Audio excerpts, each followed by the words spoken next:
Alright, no intro scene today, straight into the action. Another 12 hours of Le Mans, this time with a bigger team. We have 5 drivers, 1 entry. We said we want to try a couple of things that we learned yesterday, put into practice today, but nobody really wanted to spend too much time on track. But we'll do a fair bit of driving. We have the Korean friends doing first part, and then we have the European friends doing the second part. So the Korean fans will be happy to see a bit more of the Korean Brad Pitt driving, as it was said yesterday. Right. I think I need to adjust the camera a bit because quality is dark. It's gonna be better. Yeah, my voice is slightly gone from yesterday.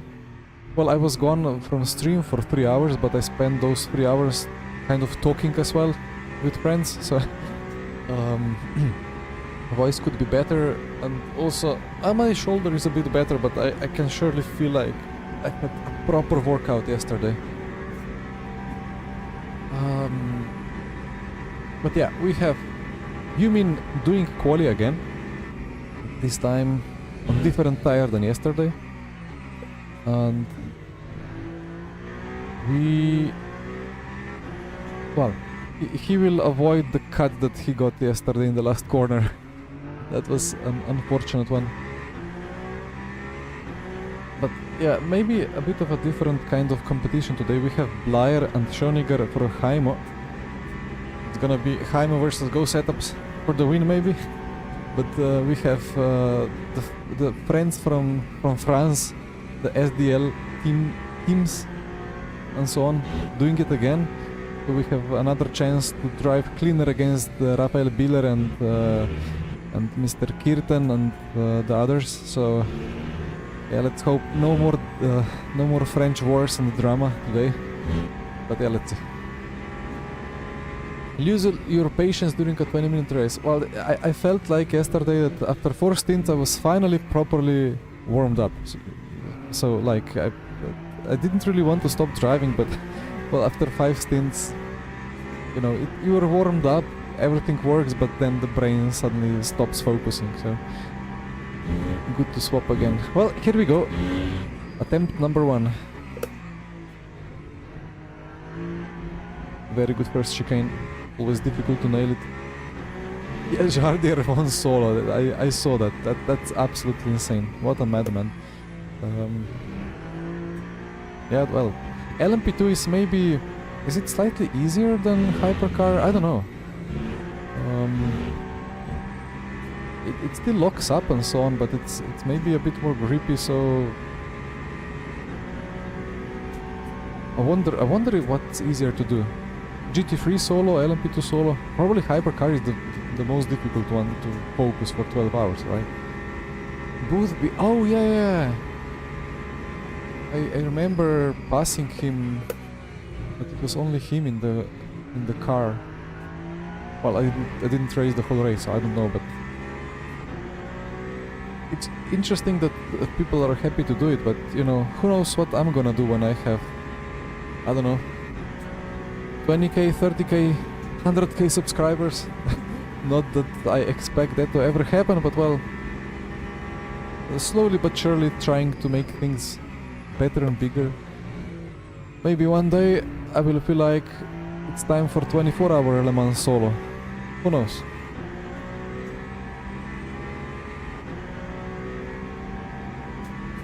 Migraine. Oof, yeah, that's a problem with those long races. I know Colin had a migraine. No, not a migraine, but headache. Okay, if you have monitor like close, I think, wait, is it like 1 arm's length? So it's like 75 centimeters ish. If it's a bit closer, like I tried at 60, but like instantly the eyes start having pain from how close it is. So I imagine that I would have to put monitor further away to do it solo and actually focus on the monitor for 12 hours. Otherwise the eye just cannot focus anymore. Yesterday it ended up with stream going 22 minutes beyond the YouTube specified 12 hours, so apologies for it being cut off, but basically nothing happened. We were P5 in the end.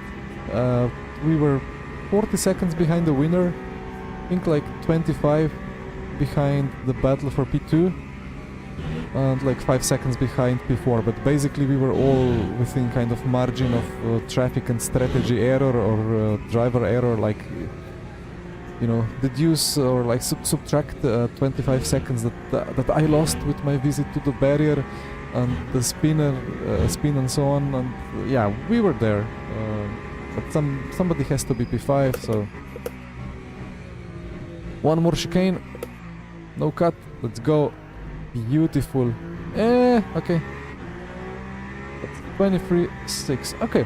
Solid start. One more. How are tires looking? Front left. Gonna be overheating by the end of the lap, but let's see. But now he can attack a bit more. He really nailed the chicane in the first attempt. I think Blair with the Toyota is the biggest opponent at the moment.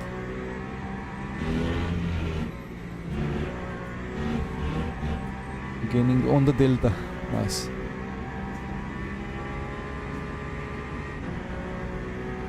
Ended at 5 AM. Oof, yeah, that's difficult.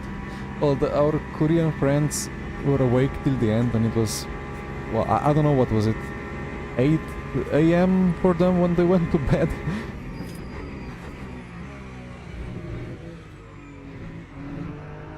Beautiful chicane.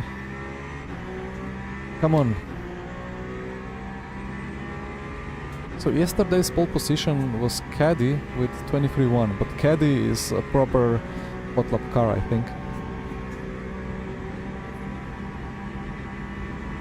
Yeah, it felt like he's gonna lock up and not really stop, but he makes it work. Like, he's a really good driver.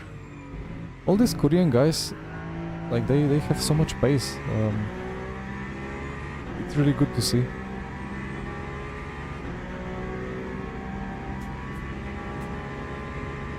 Hello Dan. Red line not doing the race. And yeah, on a speed we'll have to fully update the spreadsheets.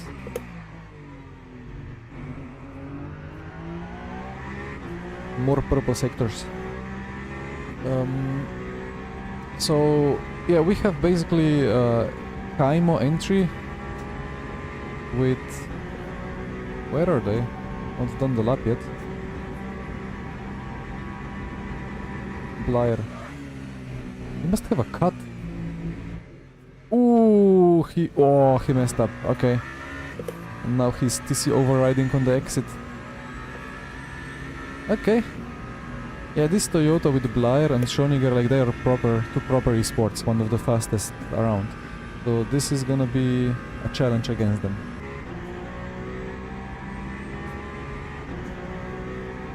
Clicked on them right at the correct time.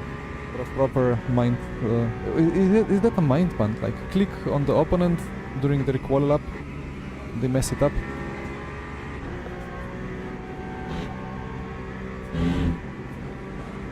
But yeah, we have Abiler is quick as well.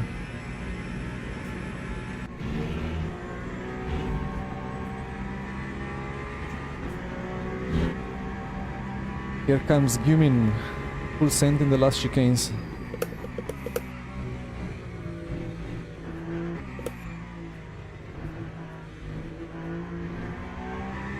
Wow. Good job. Wow, beautiful. Nice. Oh, Wow. 23-3. so much losing first lap. Lovely. Nice job. I was scared to join the voice chat. I was looking at the Toyota of Blair, and right when I clicked on him, he messed up the second chicane. So I think he's gonna come in slow. Yeah, but he will do more laps because... Oh no, wait, this last lap. Oh, never It's mind. his... it's low. No, yeah, he- I think he cut the first Okay. one. Like check his just turning into turn 1, just a kink where you braked into the first chicane. He had an oversteer in that kink. Yeah. You almost went off. Oh, it's gonna be 26. The car cannot drive. Like the car is really bad. 3 seconds off. Yeah, it was the messiest of quali laps of his life, I think. Okay, well, that would be a P2 in the yesterday's field. Good for us. Yeah, the French wars. I had a chat with Biller. Well, not a chat, just quick exchange of messages. We hope for another day and good I racing. think only challenge can be Rick.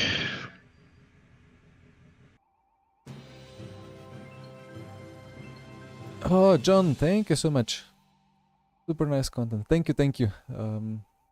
Doing our best to create better and better stuff That's Rick. and better racing. Well, pole position. Pole position. Let's. He's on mediums, so probably not. No.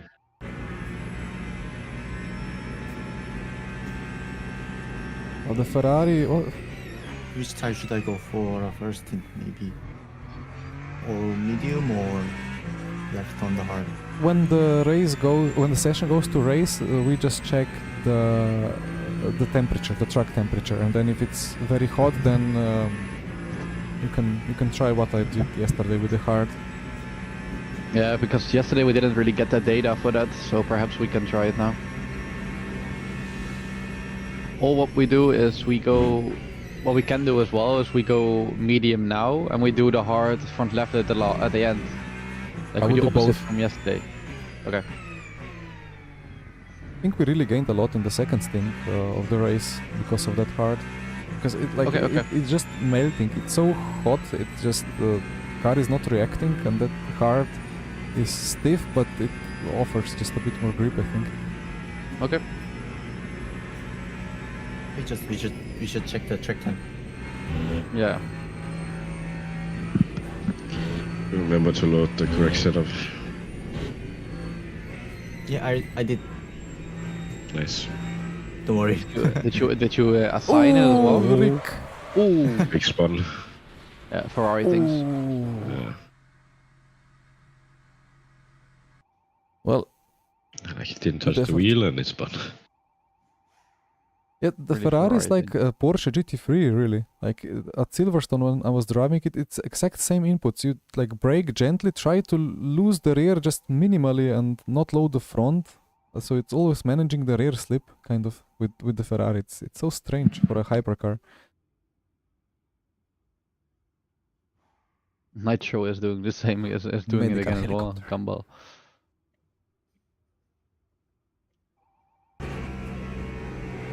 GT3 pole is 2000. Wow.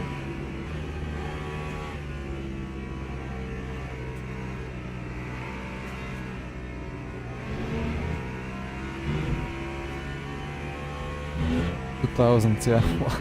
55.2. That's good lap times, you know. Good esport performance. What can Mr. Payne do? Gonna be a 24. P9 in GT3 is Isaac price. Is it correct, Isaac? Yeah, I think so. Oh, well, there is only one Isaac price, right? I think, yeah. What is Yes Motorsports? First time I see. Not sure. Probably it's like a meme name, I guess. At least it looks like it, but But Complete. haven't he always been a bit washed, or is it just me? mm, usually it's fast. But I mean, I don't know an LMU. Complete Aston Okay. Martin party in GT3s. Couple of Lexuses. Sorry, couple of Lexi. The Lexi will storm through the hot conditions. It's not good. Let's say marketing for Heimel. Oh yeah. Buy Go setups if you want the pole That's why we position. use Go setup. Let's go.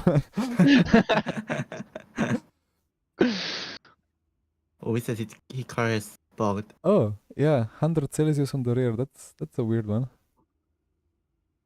Oof. Because he spun on outlap. Well, okay. The mandatory I Polish mean, swear yeah, with words. soft on the rear right, probably it's quite likely. Yeah.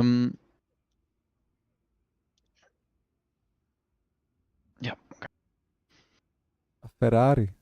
Ah, there are some AMGs.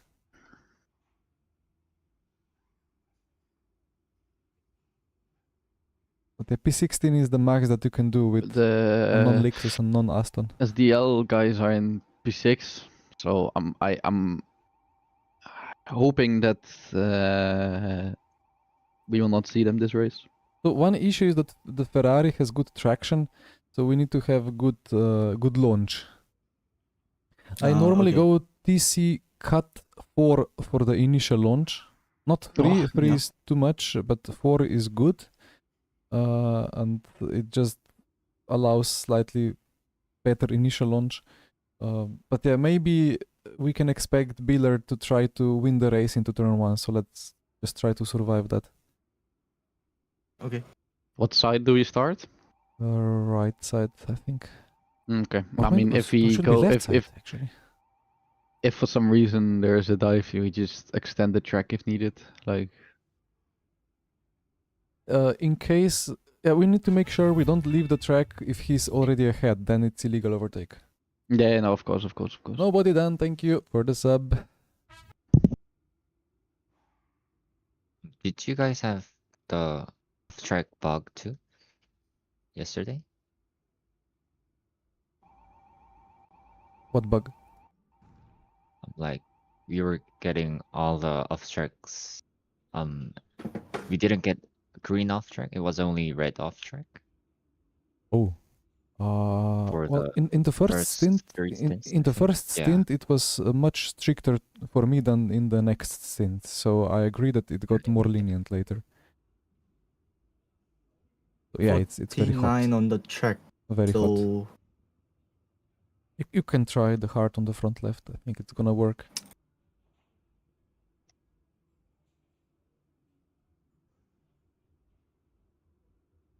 okay. Oof. I will go with hard on left. On front left. Not a rear? Can I try, but I think yesterday nobody did it. I only had it on front left, and the front left is hotter, way hotter than the rear left. So, but I mean, you can do both hards, but I don't. I don't know. Like it will be a no, bit of I a don't test. think you should. You're Start gonna will get be your problem. Yeah, start will be a yeah, problem. you're gonna put yourself so vulnerable to the rest. Like the front left yesterday with Jerne, there was not a lot of grip change. Like it was not too bad, but if you put rear as well, it's gonna be complete shit, both for the launch and for like the start lap. Then I just honestly go would with just front left. No, just front left. Just front left? Yeah. Yes. Okay. 30 seconds. There you go. Well, guys, let's have a nice, good one, clean one, fun one.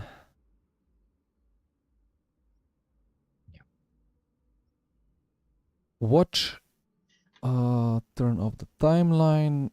Let's have a bit of relative on. Where is tiny pedal enabled?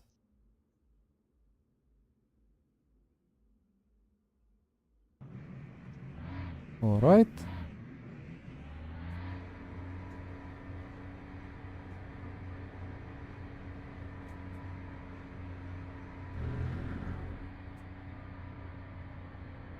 So, very hot formation lap, 49 Celsius track temp. 12 hours of Le Mans coming up again. We're on the left side, that's nice. Man, why a game crash?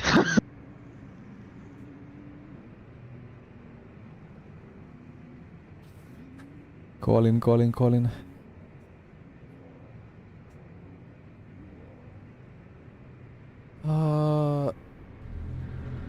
AC. Oh, I remember everything of ACR, OFR. Wait, Dan Brewer. What is the name that pops to my head now? Ooh, the exposure. Just a little bit, yeah. Just a little bit down.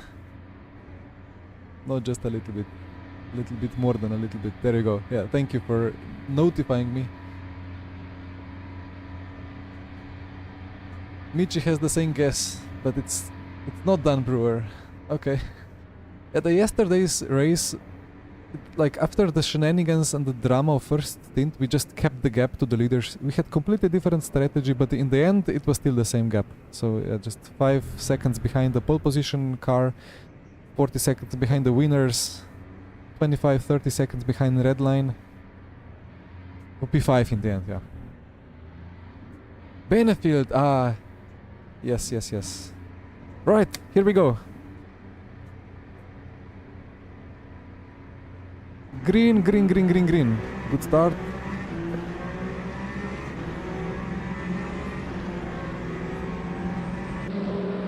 Side by side. Touchy. Toyota going off. Bump into the rear.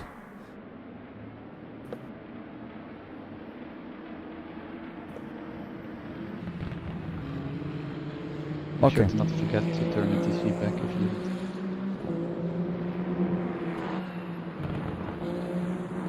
Oh, he's in the tow. How's the top speed? Well, with 410s top speed doesn't really matter because it's a good tow.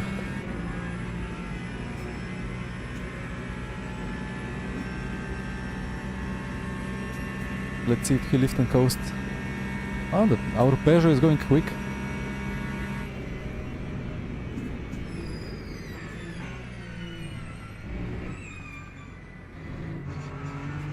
Yeah, remember we have hard on the front left, so we will be marginally slower.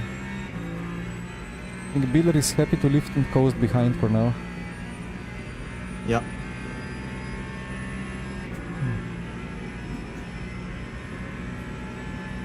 Thank you, Matteo.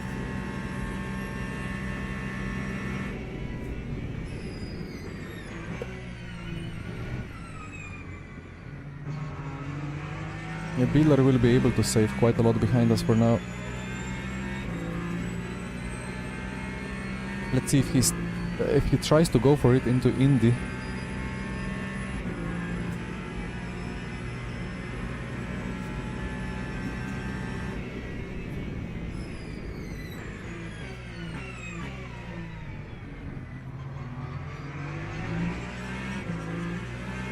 I mean, it's funny when the Peugeot is ahead, it feels like it has alright traction compared to the Ferrari behind, but if you're behind the Ferrari and try to make a move, then the Ferrari just completely rockets off the slow apexes.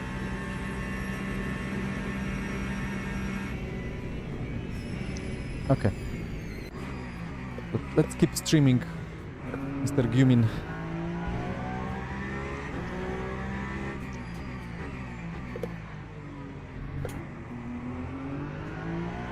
Well, this is a nice lap one, right? He seems comfortable. I was really not comfortable yesterday for some reason. I don't know if it was nerves. I don't know why I would have nerves though. Like it's not like a big esports event or anything, and maybe it was lack of nerves. Maybe I should be even more, how to say, anxious or excited to do better. But I keep thinking about yesterday's first stint, where I did my 360 out of first chicane. I think it was somehow just the game performance. The game was so choppy, despite fixed FPS. It just felt so bad, like I've said that a couple of times yesterday, but the performance just didn't allow me to be comfortable with the car. So I was just doing, I don't know, robotic inputs, trying to feel what's happening, but I couldn't really feel it, so then suddenly the rear snapped. But Gumin is in control now. Put a bit of a gap. Why wide is the standings? Okay, there we go. No rear wing, less slipstream. Well, never thought of it like that, but It's true, right? FFB was fine, but FFB was fine, but it was just, I don't know, just the visual, just the image was. Should I clean the monitor? Or, I don't know. It was just super choppy, but not in a way, not in a very obvious way. It only becomes obvious if you try to go super fast. It felt like everything is more bumpy than it is. Like the track felt more bumpy. Goran, hello, thank you for the sub. But I'm pretty sure if I took this camera yesterday and did this input, it would be zero input lag to the steering wheel, because I had it in the past. So no latency, no anything. Just everything feeling as if it's, I don't know, monitor footage being exaggerated, like the movement of the car. Hard to say.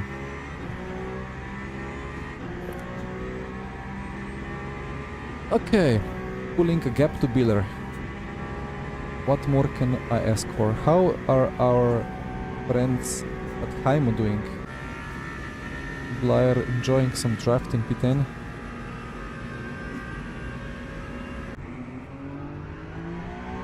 And him enjoying some purples. This is a nice start. This is how yesterday should have gone. But you know, we had O'Sullivan with the Cadillac, and the Cadillac, if you nail the lap, it has insane quali pace. And he did the perfect esport performance. Single shot on soft was straight to 23-1. But you know, I did the Valkyrie hot lap for Go setups. Struggled down to 23.5, although 23.3 would be doable because I had a minor lockup in Arnage, I think. And yeah, 23.2, 23.3. But I wonder if these conditions are faster because it was colder track temp. Maybe it was better for soft.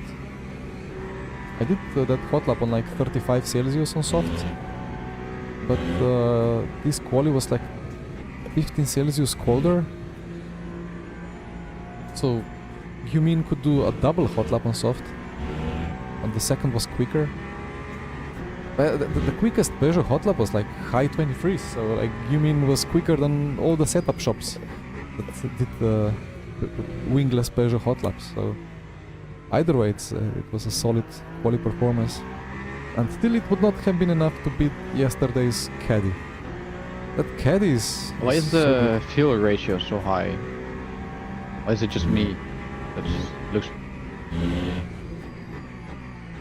Battery deploy. In the first laps it uses more battery. Pit stop menu says 0.88. Yeah, that's what I mean. The pit stop menu is 88, that's why. Then that's a bug. Okay.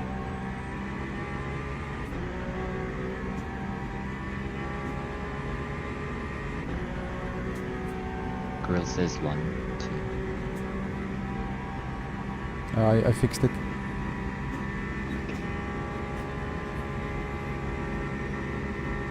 This is supposed to be fixed, but it's not fixed. Unbelievable. Dear LMU, fix it and stop being in early access. This is still early access shenanigans. I like that word today, shenanigans. Either way. Hopefully it's correct now. Hopefully it will not now go like extra -4 clicks on the actual value of the pit stop. No, this should be fine. Right.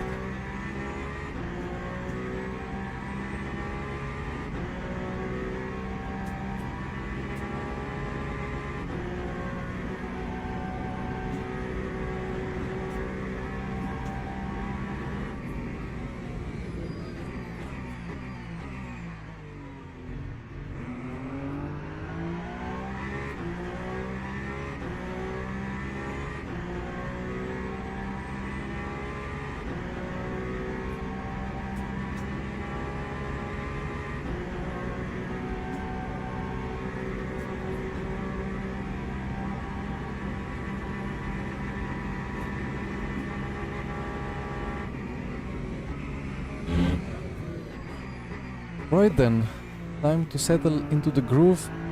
See the fuel strat. Look for the traffic. When did we hit traffic actually? It takes quite a while here to hit the traffic. 3 more laps-ish. 1 more.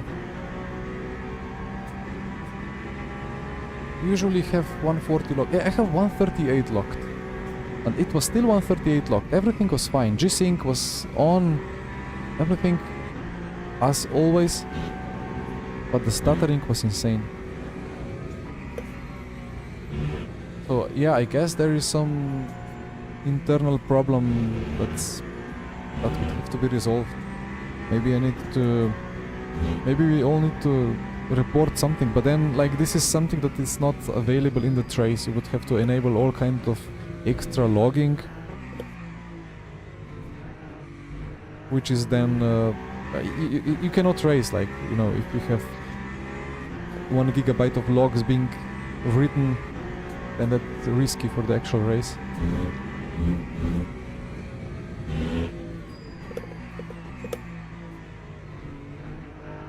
Well, I think it's fixed to Used a lot of feed in first time. 15 hypercars. Do you think it's better to just do 12 laps?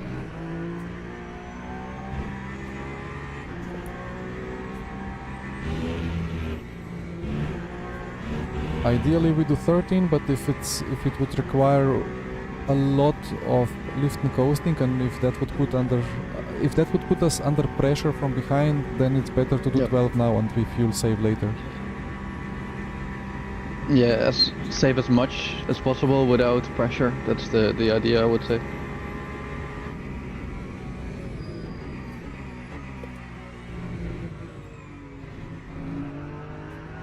Because if we are able to do the 13 laps in these conditions, it's gonna be better throughout the Stint 2 as well, and then we are able to put our strategy to work during the other stints more efficiently.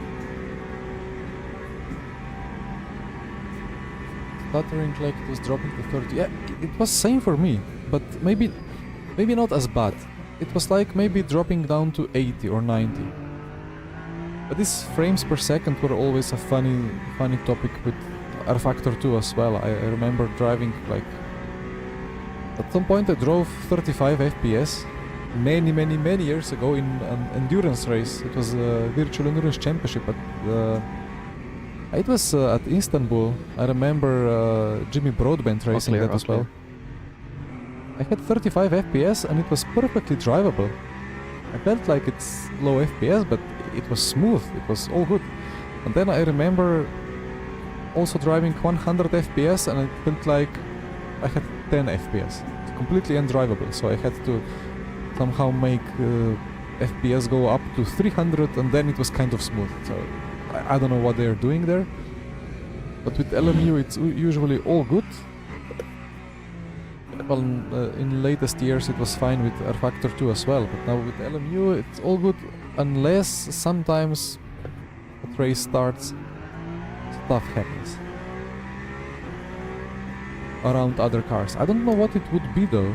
Like I think opponent details are on lowest, texture details are high. I mean, there are things I could put lower down, but let me check. Don't want to do this, I wanted to do... Yeah, well... You know, if I do this... VRAM is fully booked.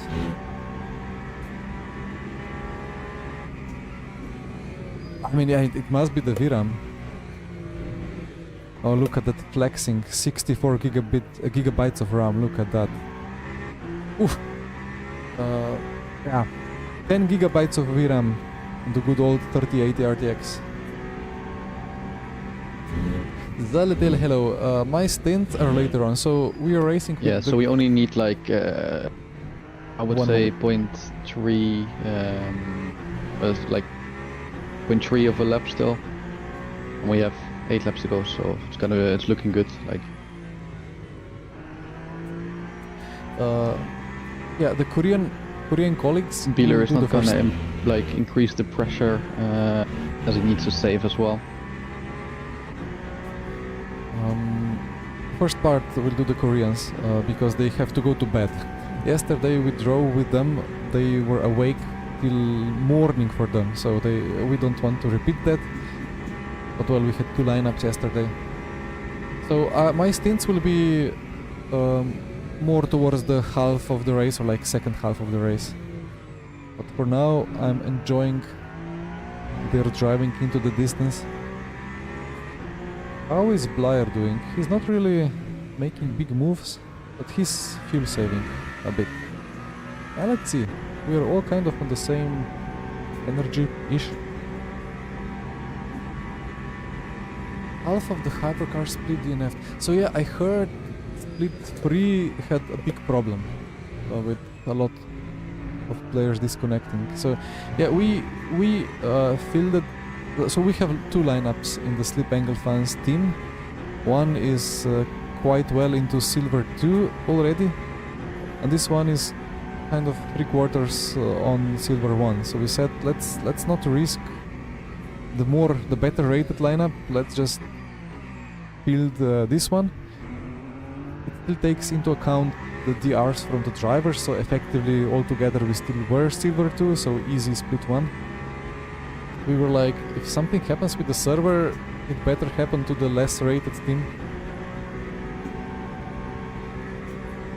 We know it's a test event, we take the risk willingly, but I guess there is a low chance of something bad happening to us. Always a chance, you know, but we keep driving. In real life, in Le Mans 24, you have bigger chances of technical issue than we have here, so... And they still do it, and they spend millions on it, despite the risk. You get better FPS putting some graphics on Ultra, because it works on the GPU.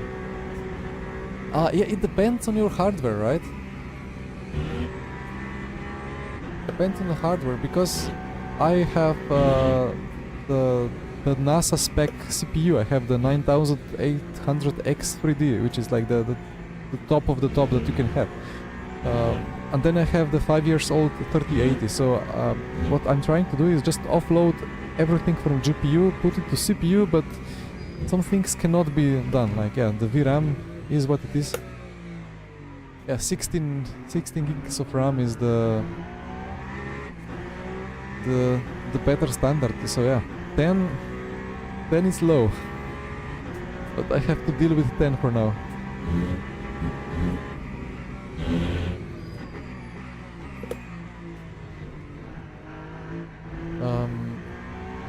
Yeah, for official Le Mans virtual, I mean, look, VE looking good. if you're afraid of Bob, it's gonna be fixed soon. In early days, at least for hypercars. The GT3s need further fixes as well, but you know. About GT3 and ACC, look, I had a proper go at ACC. I could not drive that game. Like it's ultra broken. I don't feel anything. I struggle hard. I don't enjoy it. The racing is bad because of the rubber banding. The netcode is so much worse than LMU. I don't know, I could not enjoy it. I could not enjoy ACC at all. But I come from R-Factor 2, so... Actually my millimoles are dropping. Some of you know what that means. I need a little bit of a carbohydrate input, so be right back.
Alright.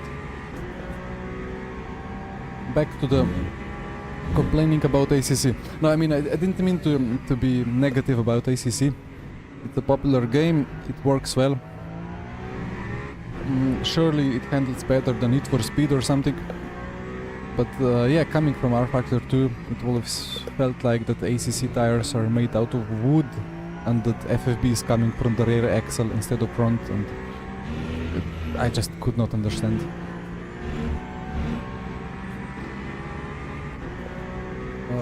Right, what did I miss? AC Evo gulps almost 2 gigs of 2 gigs of VRAM. Oh, that's crazy.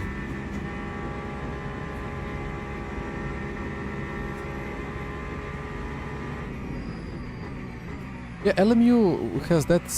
Ooh, nice. LMU has that streaming, texture streaming functionality, so it allows you. It's basically this level of details. So if the car goes far away, it decreases stuff. I mean, this has been a feature even in old days of F1 Challenge, which is, what did we say, great-great-grandparent of LMU. But still, it allows for using less VRAM. Yeah, as I showed you before, well, what does hardware monitor say? They can make it work. Come on. Rose in the middle of the screen, beautiful.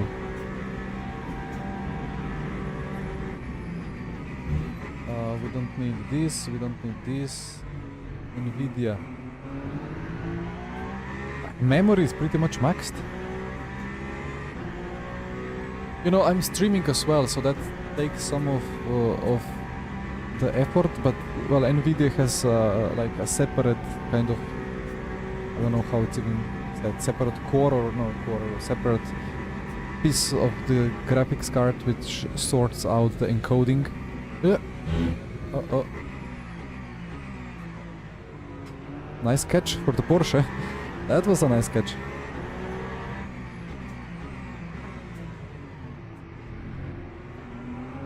The Porsche is good on the brakes, that's for sure. Here come the French. Biller and Kirten. Oof.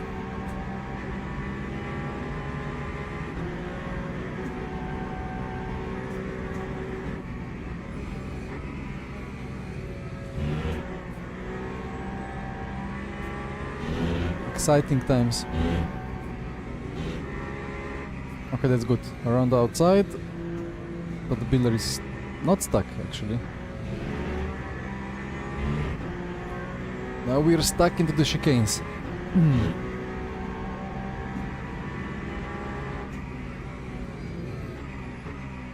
Oh, Biller forced it. The mirror. Oof. Ooh.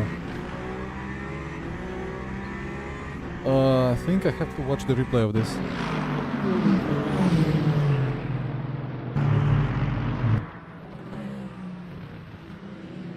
Yeah, he just, like... what is he trying to do here? And then Kirt... Oh, the French wars again. Yeah, this is... this is not great. Anyway, back to live. Where are you? Live. Biller in the tow. We will clear all the GT3s, that's nice. In this batch. Yeah, these last two chicanes, they feel like you can kind of put the nose in, but like, there is just no margin. Just run out of space. Biller, can he dive? Of course he can.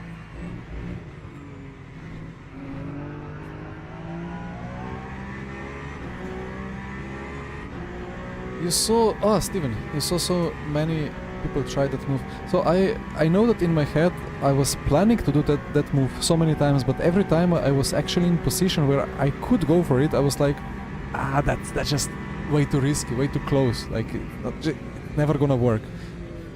You really need a GT3 that's like super slow or like that is actually willing to give space.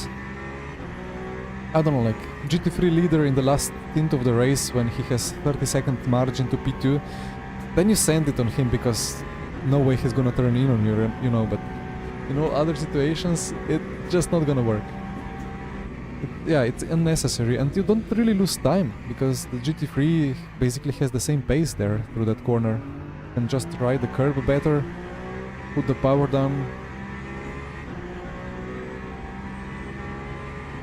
Yeah, how would you say, it's not a worthy return He will on be investment. good towards the end of the stint, so looking very nice. Getting stuck into Indy. Let's see if Gumin takes the inside. He doesn't send it fair enough. Stay behind, don't dive. Okay, yeah. He had to defend from Biller. Biller with the wobble. And we are safe for another lap, I think. And Biller is saving a bit of energy behind. Kirten will be a lap short. Where is the Toyota?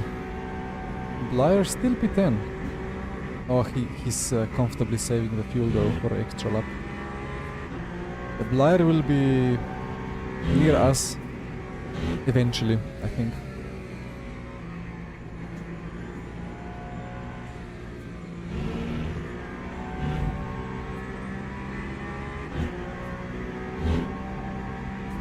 Yeah, hypercar and lockups in the last corner, it's quite a good combination, you know. It's so difficult to make a hypercar do this here, like to actually have a turn in.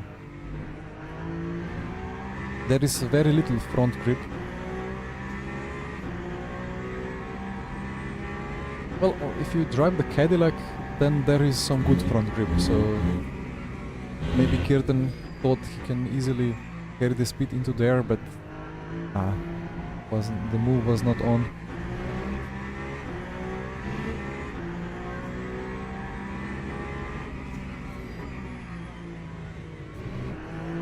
Track temp slowly but surely dropping. So yesterday, I think everybody did double stint at the start. Nice job. The other Pulling away now Peugeot, slowly. So we probably only need 0.05 laps, so extremely minor. So just keep saving, and we will be good for this stint. Lovely job. Copy. the other Peugeot did a triple stint at the start and they lost 35 seconds to us. So yeah, I don't think anybody's triple stinting now.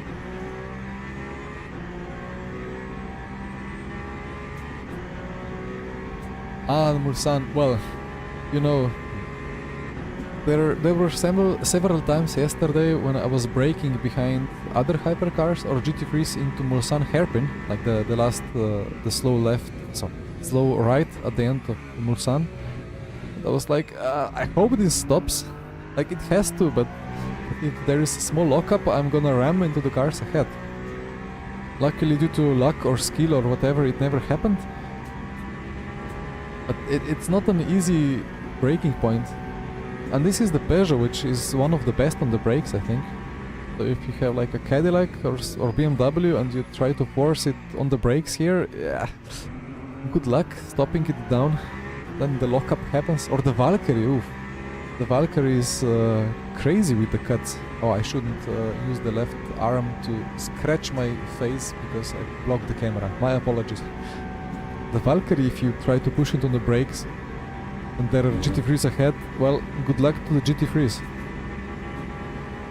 So yeah, I can imagine the struggles. But the chicanes especially, because the braking zones are kind of curved. I mean, I did straight line a chicane yesterday. Fortunately no traffic ahead, but I did find a barrier. Found the barrier at 1 kph, so no damage. Still found it on the cold tire.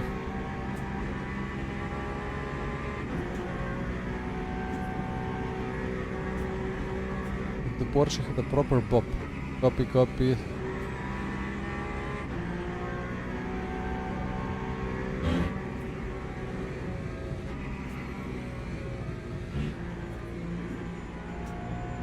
these brakes, it's hard to internalize that GT3s are so much better at braking. Yeah, like you approach them at crazy overspeed and then you're like, well, this is a corner, I don't want to get held up, I'm gonna brake on the inside. And then you subconsciously try to outbrake them. But there is no way to outbrake them because your braking distance is 50% longer. You're braking from 330 and you need 200 meters or something, but they are braking from 260 to 70 maybe. Maybe a bit quicker. They go close to 300 at Le Mans, right? But still they can stop so much quicker. It does require quite a bit of experience.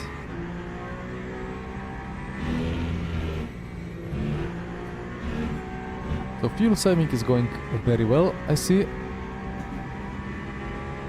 We are gapping some cars behind.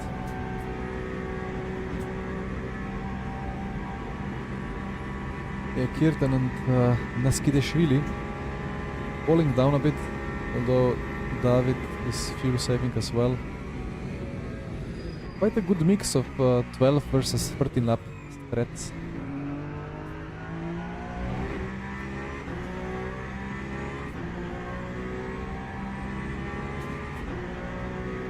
Yesterday only the eventual winners, Team Nitro, they were the only ones to make it 13 laps. But it makes sense because this lift and coasting really keeps the temperatures in check. More than what one could ever expect.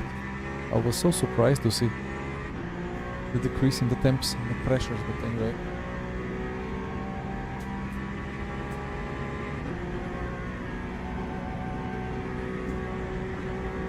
Cox said LMU lacks. Okay, I cannot agree with that, to be honest. So let's say Spa bus stop chicane exit. So I think one of the best things that both R Factor 2 and LMU do is feeling of rear being on the limit on the exits. That's one of the best things that they can do. I lack a bit of front feedback, but since this new tire model came in LMU, I don't really lack it anymore. Or like it's not FFB, it's just the front is sometimes dead. Like in hot conditions, it's just kind of a sponge and nothing really happens. But well, it's because the tires is absolutely cooking and cooking itself and overheating and just not being able to provide the grip. Although I do complain about traction control, and traction control on the exits is a bit, it's not correct. Like the way that it's implemented, it just cuts the throttle fixed amount regardless of everything else.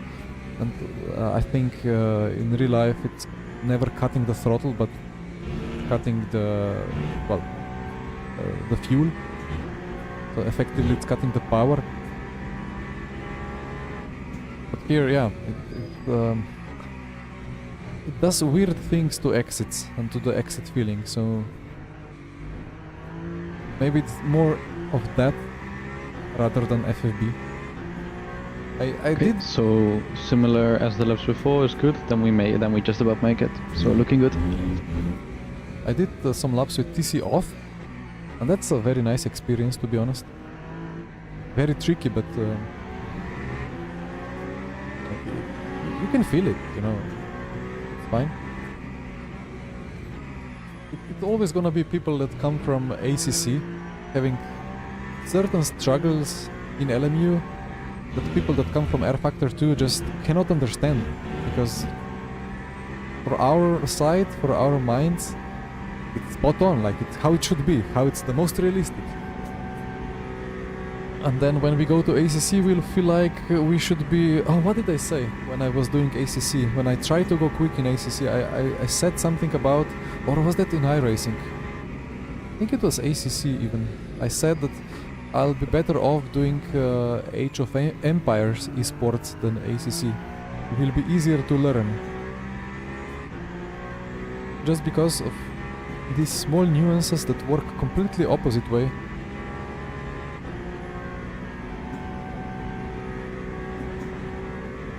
Although, well, some cars in ACC are logical to some extent. I drove ACC in the VCO ERL and I was at 3/10 of pace maybe at the Red Bull Ring. 3/10 is not bad for somebody with, I don't know, 200 hours in the sim. Wet weather is, yeah, it's not good. I think the real road and the wettening and the drying line and the wet line is actually really solid now. Although, yeah, we had ×2, well, time ×2 in the special event previous week, or was it on Thursday? Yeah, the 2.4 hour of Le Mans was ×2 time, and there was rain, and if time is accelerated, then also the drying up is seemingly accelerated. So it went from actual full wet condition to just completely every drop of water evaporated within 3 laps. It was insane, like, I don't know, I don't understand, but yeah, sometimes it's a bit strange. But when it comes to puddles and like that's a keyboard button.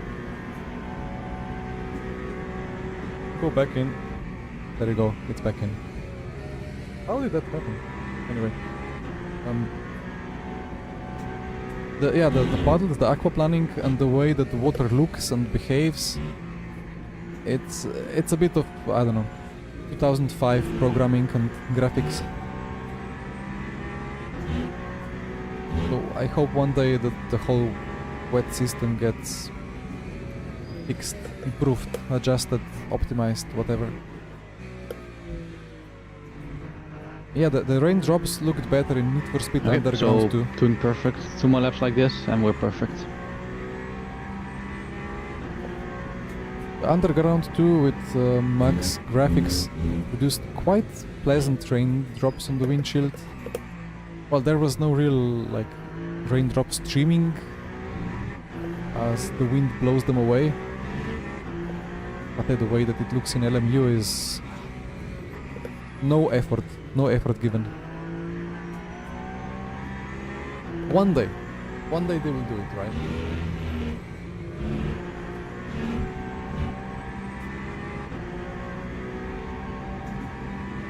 Yeah, Rock Young, that race was so strange. Like, yeah, you guys stayed on wets. I told to stay on wets. It kind of worked, but like it went from like full rain spray to just completely dry in 10 minutes. It was unbelievable. I mean, I guess there are conditions in real life that, okay, if you assume it's ×2 time, so it would be then 20 minutes with a normal time in LMU. Maybe there are conditions in real life when it's like super hot, and then it's like there is a summer downpour, and then the rain stops, and then like heavy wind picks up, but it's still super hot.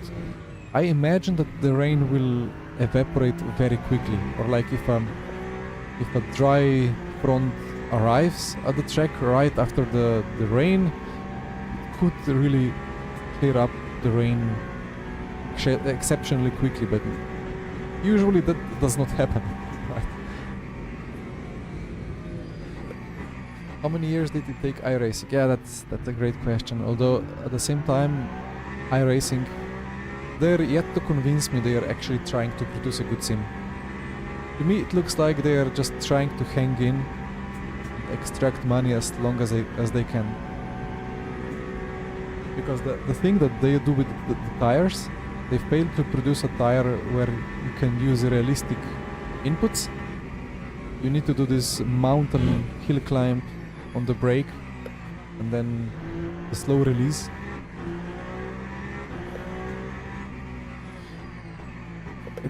It's strange. You have to be super gentle on the brakes everywhere. And it's like the tire is always delayed. It never offers the the current condition of how you treat it, it always takes like, it feels like you're averaging the grip across the past 5 seconds. So if you suddenly like step the throttle a bit, then the next 5 seconds are just destroyed. Same for the brakes. Just okay. Tight, but all good.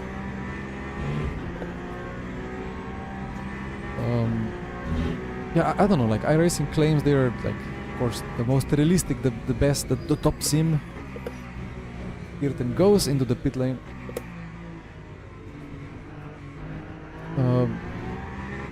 Yeah, I don't know. I don't appreciate what they are doing with all the resources they have. We Pilar made a mistake on the last corner, so you have a bit of margin for this last lap if they can save.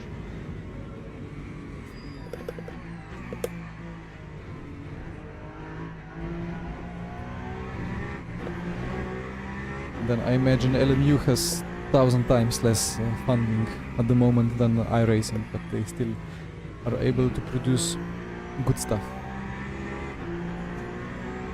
I'm very critical of iRacing, I know. That's a bit of trauma from my past attempts at being good in iRacing. This is the only GT will you have this lap, the rest of the lap no traffic. Yeah. Jean, you go to tiny pedal, you click spectate, so it's like this. You click disabled, and if you click disabled, it's gonna enable it, and then you just select whatever car you want to spectate. I mean, you will get the timing, you will get the inputs, but you will not get the telemetry data like the fuel and the stuff. Like these widgets are obviously not working.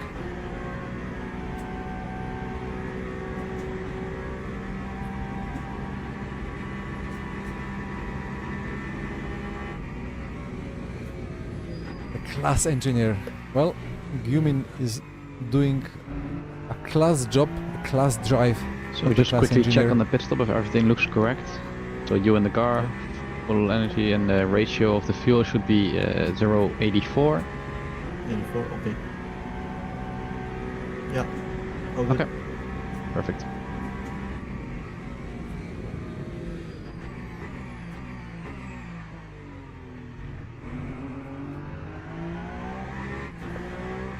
And to box.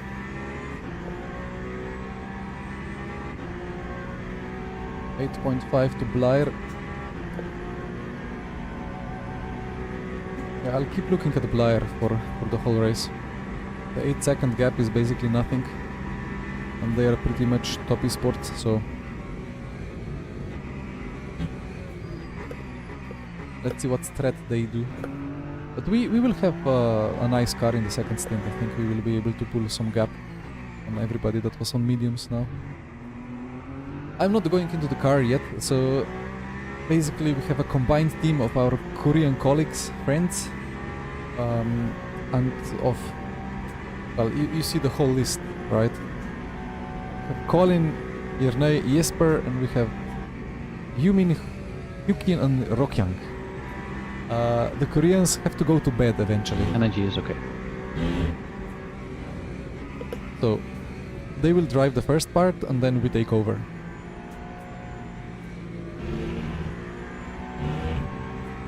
Yesterday they begged me to go out of the car to get Gumin in, but we couldn't do it. Understeer. There you go. Alright, nice job on this first stint. Good on the saving. And next stint will be easier with saving, I reckon. Nice job on this first stint. Good on the saving. And next stint will be easier with saving, I reckon. I heard that.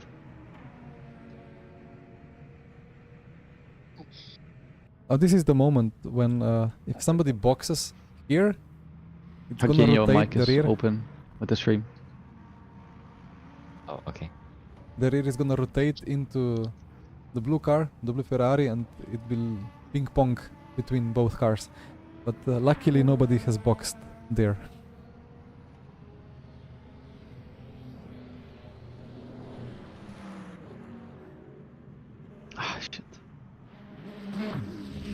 All good.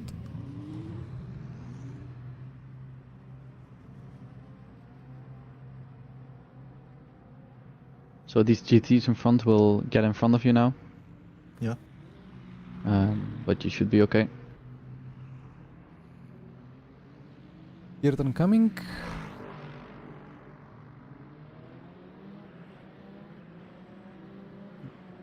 There's one car coming. All good.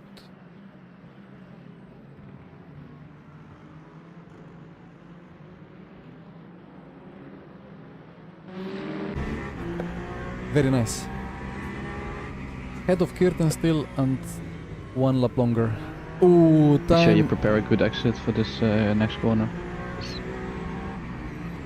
time to get overtaken, I think. Ah, no, Okay, he was all good, stuck all as well. And we will clear the GT3. Wait, 2.5 seconds to 25. Forgot what is the required margin. So the saving will be a bit less aggressive than last stint, but just keep an eye on it. I'll help you. Yeah.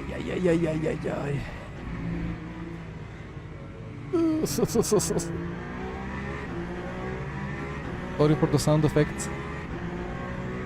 Ooh. I aged a little bit in that chicane.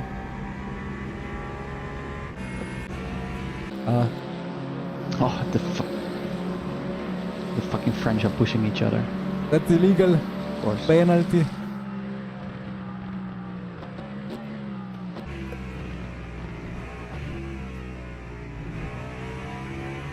Yeah, drinks for the Tartar Rouge block.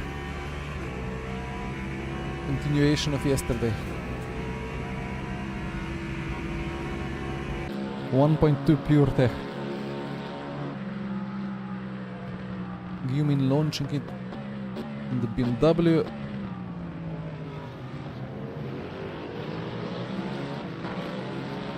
Slightly lucky, but slightly unlucky at the same time with the traffic.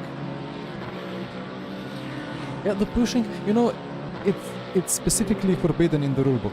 So it's protestable, but you know, there is no real point. Like if you create an incident by pushing, then you can get banned easily.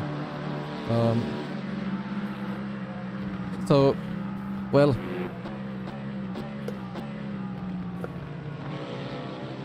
to some extent fair enough what they're doing, but would be nice if it was automatically, you know, there is automatic system that recognizes unsportsmanlike driving. If you like fully crash into somebody, it's gonna write like warning unsportsmanlike driving or something like that. That happened even in R Factor 2. So it would be interesting if they kind of, ooh, where is, ooh. Oh, this outside is so slippery.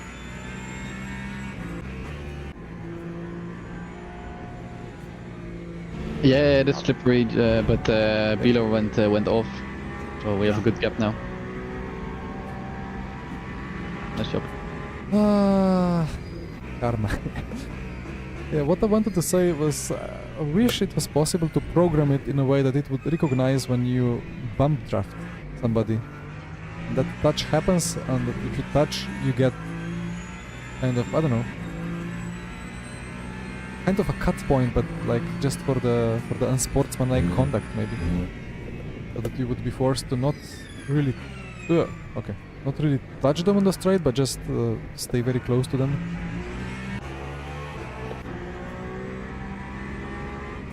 LMP2s, we will not get stuck behind those.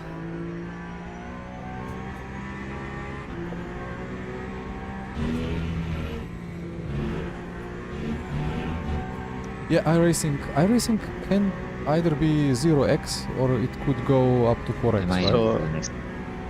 Sorry, yeah, I think so, yes. Pushing someone to well, it, So just FYI, Jerne, the Toyota is better on the front tires, but a bit worse on the rear tires.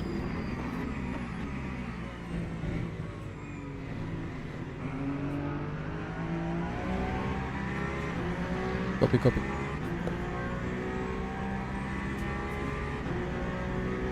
Blair lost a bit in the traffic. They are P8 now.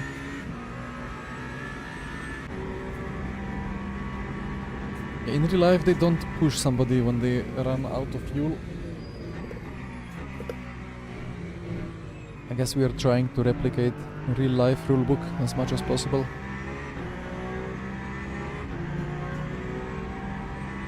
But I mean, iRacing has it adjustable because they are surely able to bump draft like the NASCARs and so on.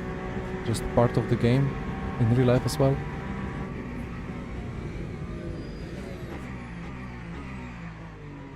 But some series are not meant to be based on contacts, right?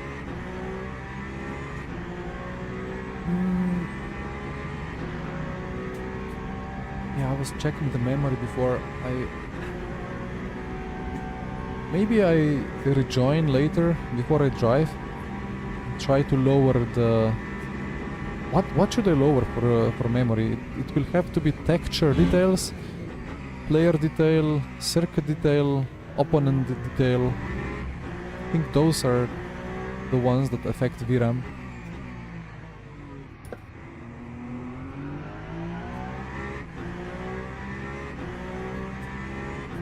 What are the temperatures? But the memory, it's not like hot, it's 57, 72, hot 78. I had in the past like the GPU being 60 and the memory was 80 or 82.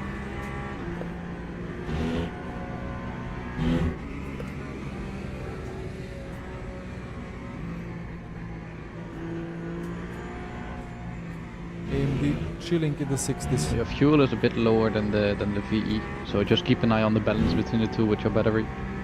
Yeah.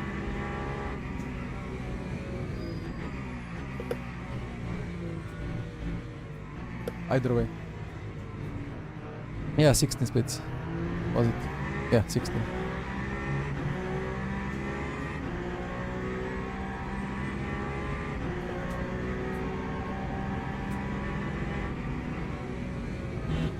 Well, the fuel ratio is a scam. If you have battery, it's gonna fluctuate a lot, but eventually it's gonna be fine. Yesterday there were less signups, indeed. Makes sense, you know, Friday versus Saturday.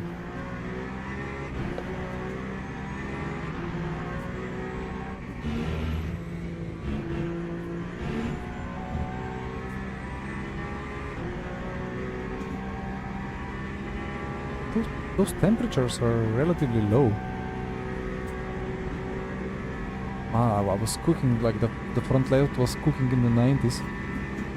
Although, okay, yeah, like after sector 1 it's usually the point on track where the temps are coldest.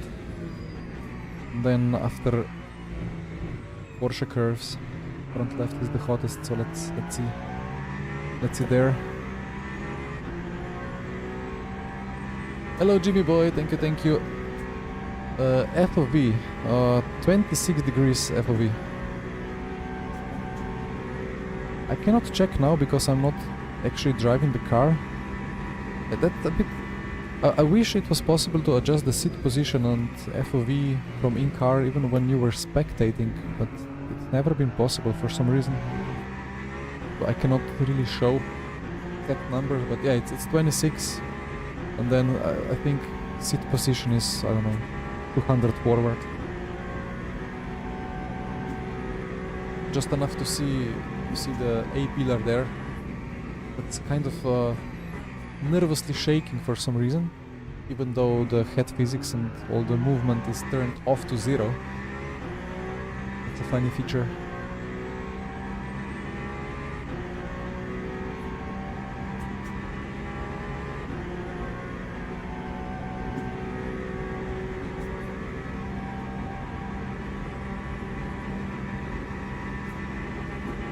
Why are the temperatures so low? Must be the lift and coasting that really reduces them dramatically. Well, let's wait for the Porsche curves. It's not the Odyssey, it's well, C49HG Samsung, but Well, it was like 700 euros, 750. It's 144 Hz, but it's 1080p resolution.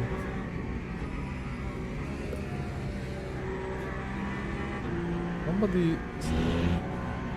Okay. LMP2.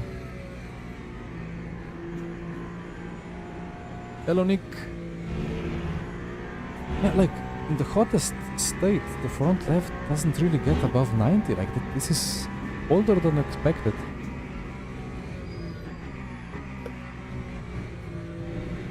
I mean, blame my driving yesterday for absolutely smashing the tires.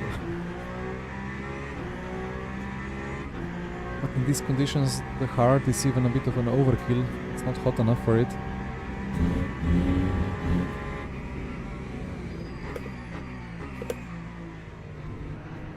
And you know, like 900 teams, it's 16 splits of 62 teams per split for a 12 hour of Le Mans. Like, that just pure dreams, stuff of dreams. We could never dream of it 2 years ago when LMU launched, when we were shaking for our existence, thinking, where do we migrate from R Factor 2 if LMU dies? Do we go iRacing? Do we go ACC? Do we go somewhere else? What do we do about it? We don't have a home. We don't have a sim that we enjoy to switch to. And LMU just went pop. Now we have 1,000 teams doing Le Mans 12. So nice that we can do this. For fun and well, for me personally, as a career as well. I have the esports contract to do the content as well. It's around 200, so I just look at the A pillar on the left and I kind of try to make it enough frontward that the A pillar doesn't block the view, but at the same time it's still nice to see it a bit for the immersion.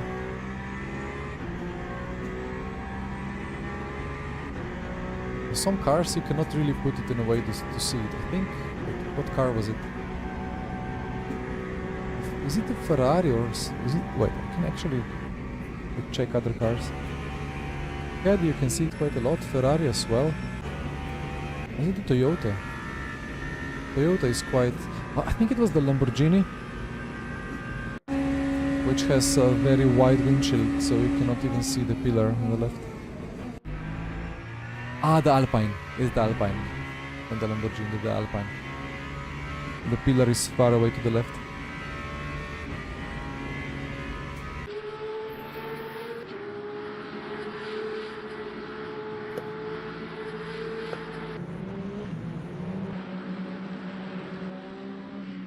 It's funny how the window designs are, like the reasoning for the pillar being further away or further behind. Of course, when you're sitting in the cockpit,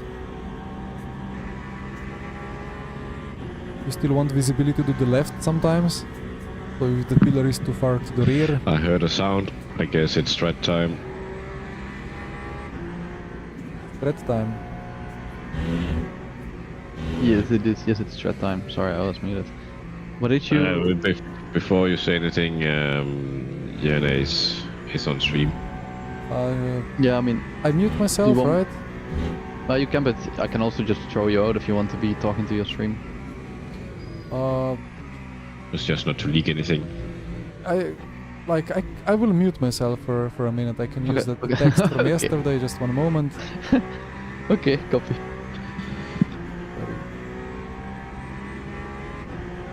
Eh? Why is it not on? Ah, it's the other text. Gone? Yeah, I was about to say, no, you're gone. No, not yet, not yet. Yeah, wow, come on, OBS. Sorry. No, it's okay.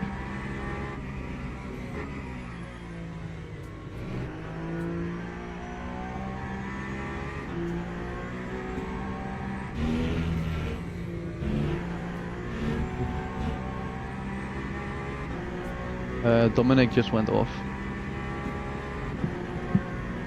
Yeah, they're struggling.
we're back.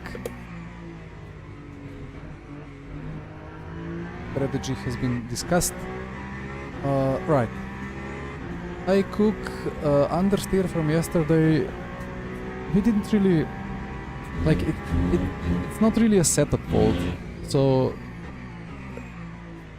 it's just the temperatures. I think now that we are doing the lift and coast strategy that others did yesterday, we are struggling less with the temperatures, with less of that understeer. And it's cleaner driving as well and everything. So.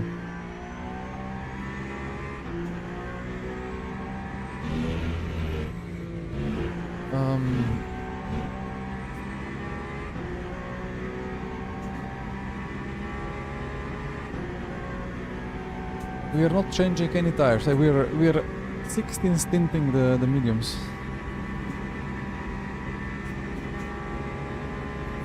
Yeah, like I don't know what to do because currently I have the sources as like mic is a separate source and then the music is a separate source and then it's my headset as the other source. So whatever I hear in the headset, you hear here in the stream. So I don't know how to mute.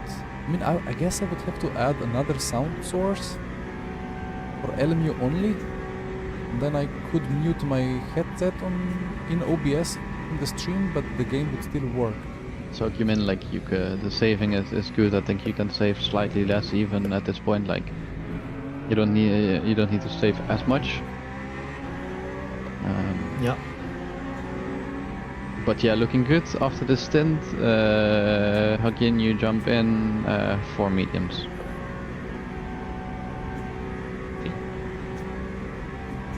The thing is, I'm not really capturing the game.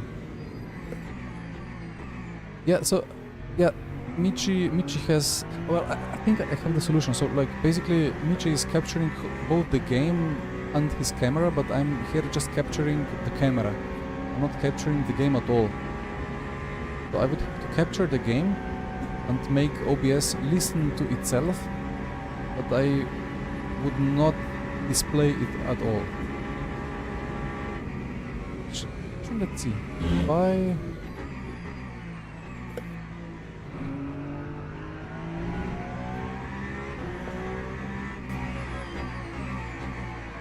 No, it's not gonna work.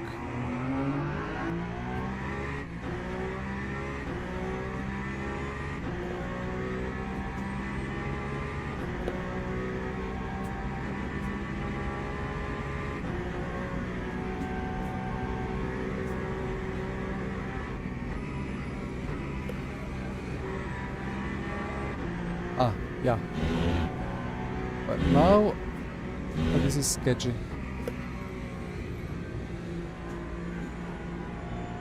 Wait. I put this down.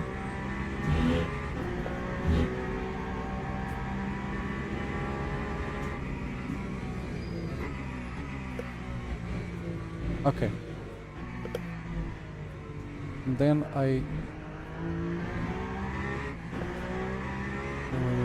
do.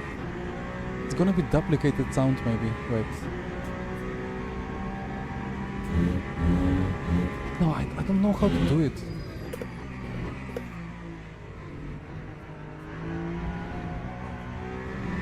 I would need to add it as a sound source, but I don't know how to make it as a sound source. Anyway, it doesn't matter. I will find a way later. Maybe.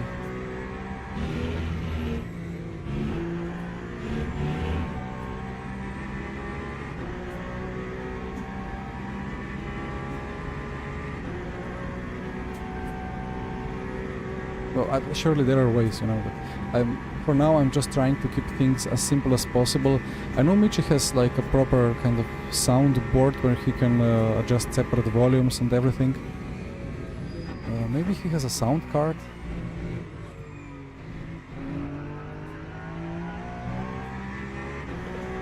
I know Michi tried to stream with double computers for some time. He had a stream PC and a normal PC. But then there are like, it just adds complexity. So now he just has one.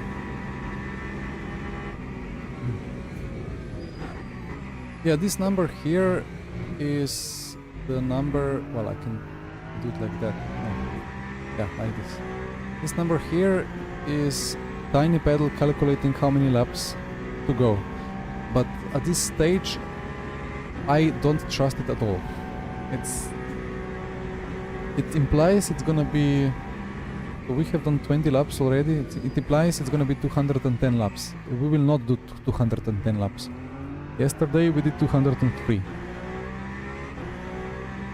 And we don't expect to do much more than 203 today. So I think in-game calc is good. But this one, I mean, I don't know, I feel like I should just remove it. And I never trust it. It's often correct. But sometimes it's... You know, sometimes the timing is right between 2 laps, and then it just shows 1 lap less, and then last moment, like, it counts down like 4 laps, 3 laps to go, 2 laps to go, 1 lap to go, and when you cross the line, it still says 1 lap to go. Something is messed up there.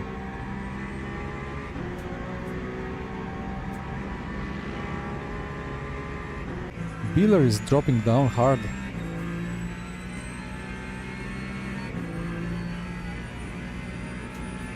Which widget is that? Session? Yeah. Session widget I use for this. I'll remove this bit of the viewing. Check if there is some setting for it.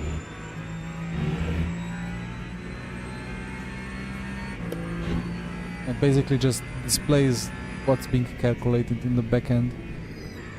I need to update my tiny pedal. So I've been informed that finally, if you update tiny pedal, it auto saves your setup, which is brilliant because damn plugin is failing to do that for the past year. And I caught myself doing a great lap, but then having a problem and not saving the setup, or having a grain crash or whatever, and then the setup was gone and I didn't fully know what exact clicks I had before. It's good functionality to have it auto-save the setup after each run. I'll turn it off.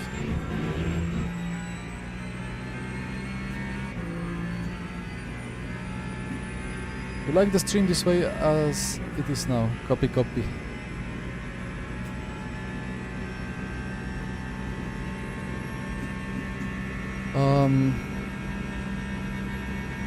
Maybe I turn on this session thing again in the last part of the race. Look out for cuts if you can. Yeah, copy. We are a bit heavy on cuts. Yeah, drive-through is 30 seconds. Would be nice to avoid that if possible. Yeah, so the way I have set up my energy and fuel saver, I mean, one of the best way for you to check it is to join my Discord and download the file. But I can just quickly show what I did. So basically I have one. It's 2 separate widgets, right?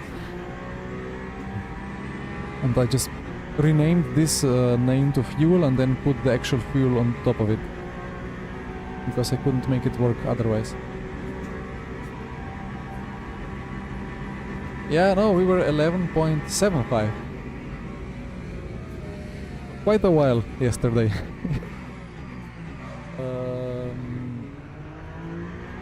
So virtual energy I have, but then like I made so you can do, for those that you don't want to see, you just go into it,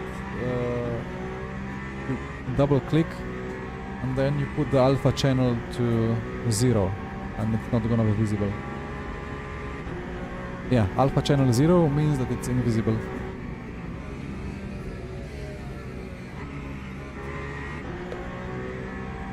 And and then I'm not showing everything in the... This is the virtual energy widget, I'm not showing everything, just the current energy. Well, actually I could just remove many of those, because ratio is useful, but this end and fill things are a bit useless actually. If you're at least semi-prepared for a race, you don't really need those. And then for the fuel, wait, what the heck happened with the fuel?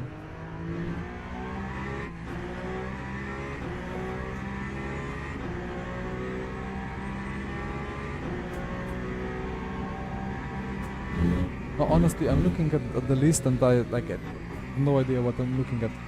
I fully understood it when I was doing the widget.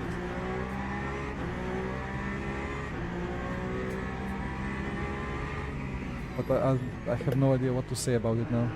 And this bottom one is this fuel energy saver. This is a nice one as well, but I have it just like for free extra laps.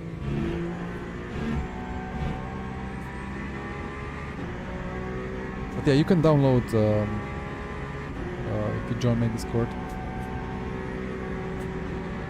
Jordan, your problem is finding the right settings for your SimuCube 2 Pro. Honestly, I never had a problem with it. It was just plug and play for me. The game automatically recognizes which wheel you have. It selects the correct profile. And that's it.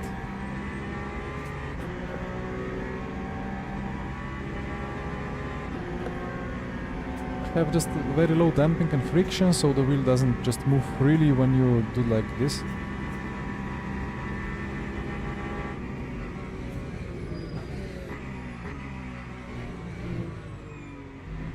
And yeah, that's about it. Oh, I was playing with this torque bandwidth.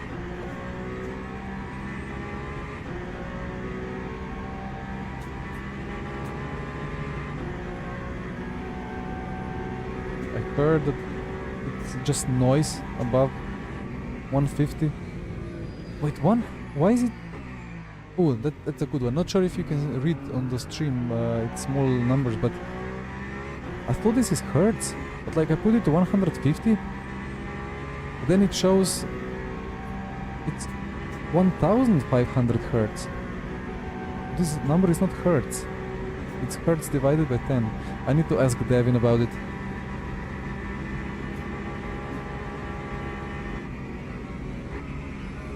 Either way.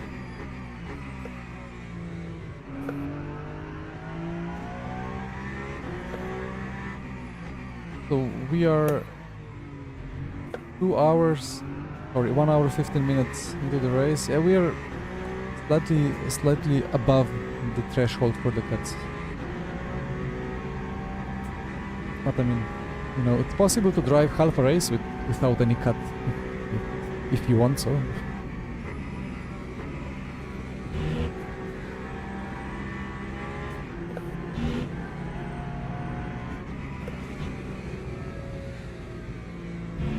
Oldwin is too sensitive.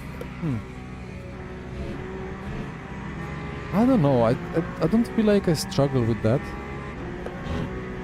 About requiring too much lock, it's not really a SimuCube problem.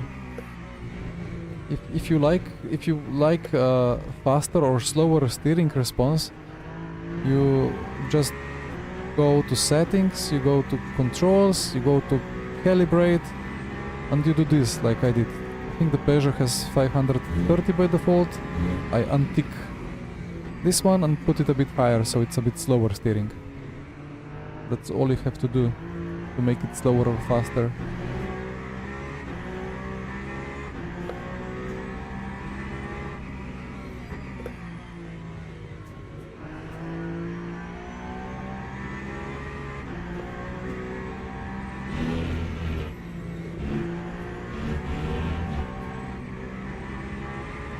Did he avoid the cut?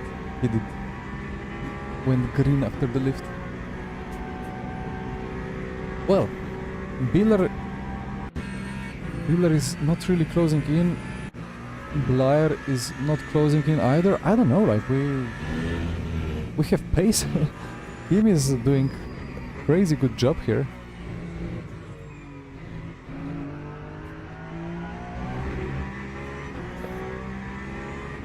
I guess I could move. Wait, for this widget,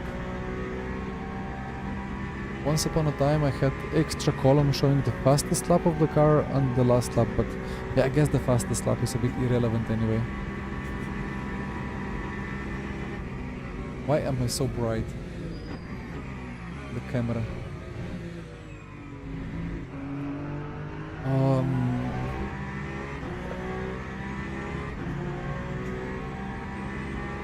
Lower the gain, but it's too dark. That's better.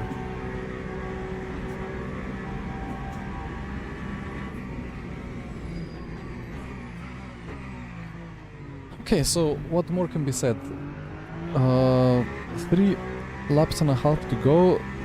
I will input the time on the pit entry, then we have the driver swap, and then I'll have to do some other things. So You can push a bit more on the energy, I think, slightly, not too much, just slightly if you want.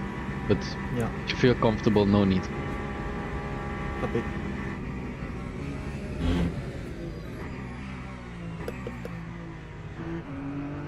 yeah, obviously I cannot sit here for 12 hours.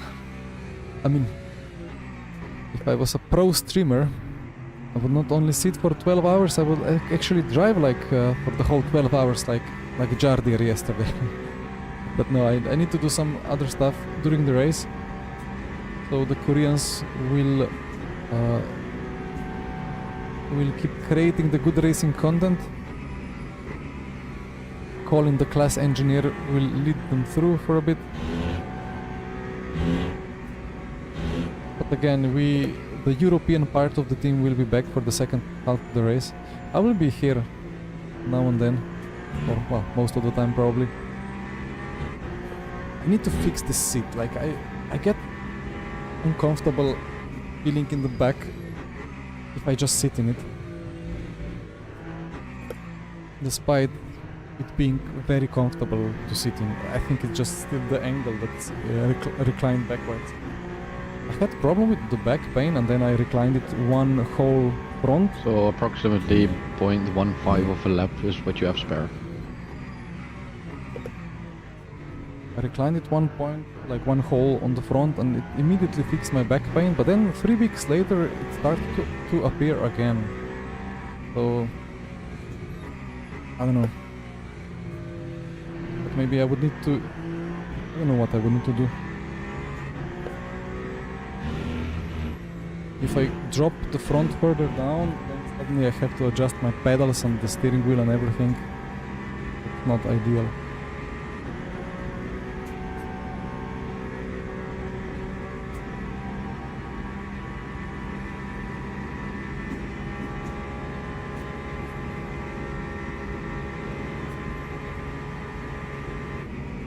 It's such a nice, peaceful feeling when you're in the lead, when you have the pace, when you have the tire advantage, because the heart on the front left, everybody else is struggling a bit, falling down. Even the esport Toyota is not having the bestest of the times.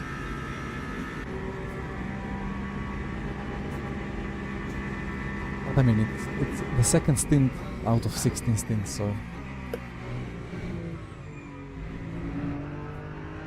a lot of drama will still happen probably. Hopefully not too much.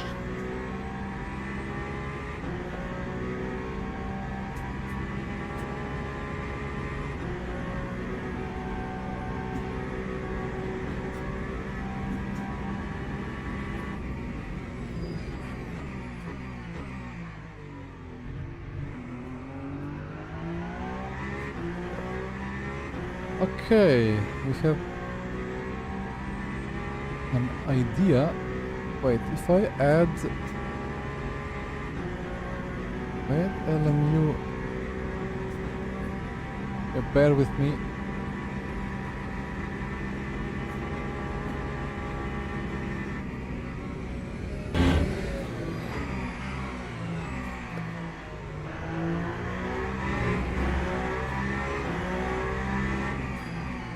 Bear with me, I'm gonna fix it.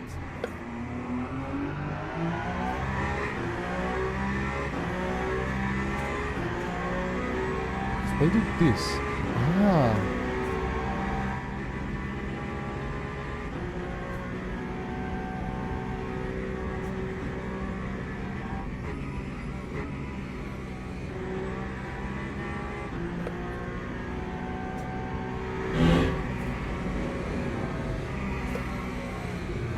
So if I turn off my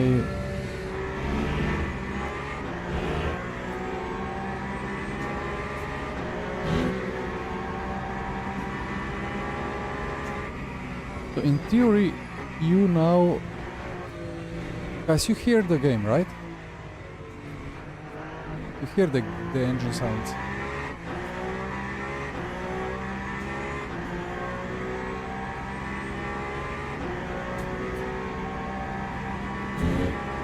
Yeah, you must hear it. I hope it's not delayed, but I think it's fine. I think it's all fine. Because now I hear it duplicated. So it's a bit of that like interference. But we found a solution, right? Yeah. Now you cannot listen to the classified engineering talk, but you can listen to the engine. Well, thank you to the thank you Rock Yang for the tips. Our dear Korean friend has solved our problem. Yeah, I didn't see that, like, there is this... Let me do it like this.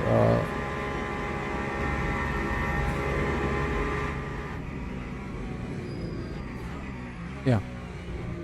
Okay, now it's on the other audio as well. There is this tiny box showing capture audio as well, next to capturing the game footage. I missed it before, but all good. Very nice.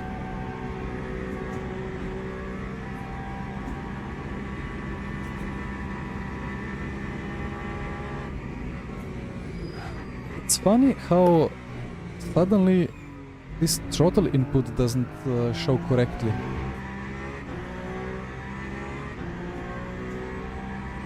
I never seen it doing this. But it's just showing the actual combustion input, not the throttle pedal. I mean, it's the filter trace, right? It doesn't show what you have on the input, it shows what you are inputting to the engine, or what engine takes off your throttle input. So you can see traction control and you can see the battery usage. Yeah, and in the game HUD as well. Wait, this tiny pedal have some settings. I tried it in the past, but it never showed the raw input. It's trailing.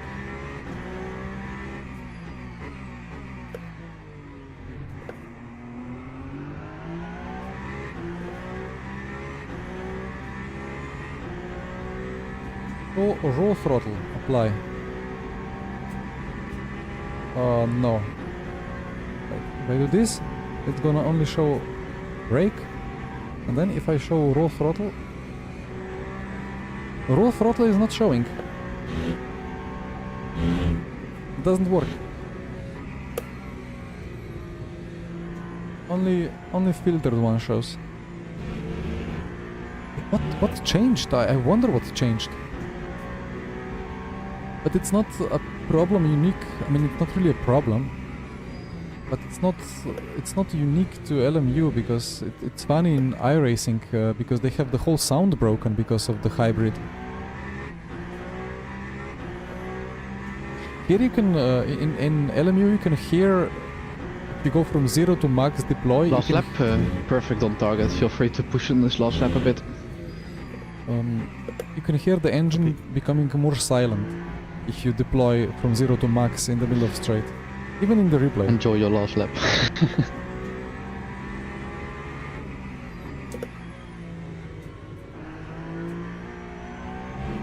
I've been caught cheating using AI. Wait, what?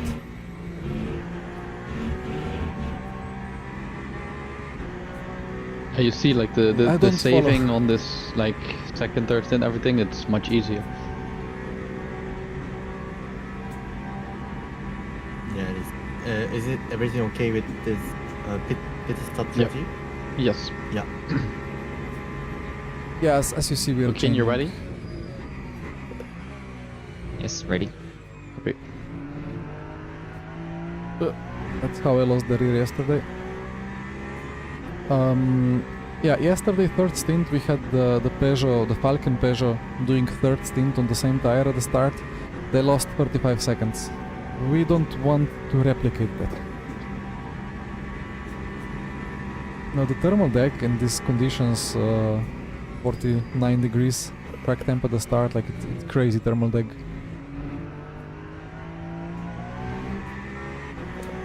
Yeah, I mean it does look weird, but again, I didn't notice it before. Like yesterday I forgot to turn on the spectate, but it's funny. No red line today, unfortunately. Or fortunately. We had quite a stressful race yesterday, to some extent. Well, I had it because of my two moments of weakness. The 360 spin and the tap in the first chicane wall on the cold tire. But it was a crazy push for the whole race. We were on the pace of red line. But for today we thought, well, now we know exactly what to do. Yesterday we were just adjusting the strategy stint by stint, looking at what works, what doesn't. Today we know exactly what we want to do. So I think we could have much better chance today compared to yesterday. But yeah, Falcons are not driving. Redline is not driving.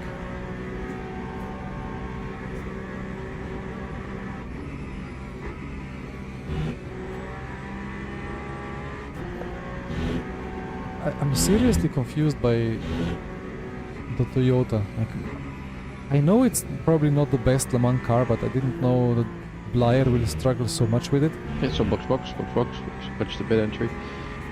Yeah.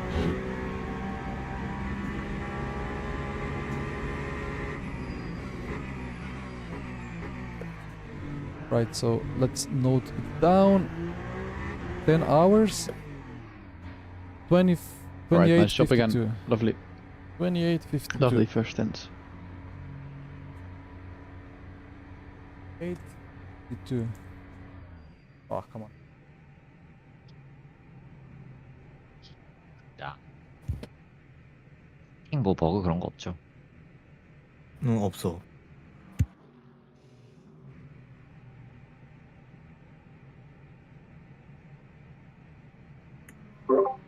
유민아 고생했다. 잘했어. Yep. 유민아 고생했다. 잘했어. Yep.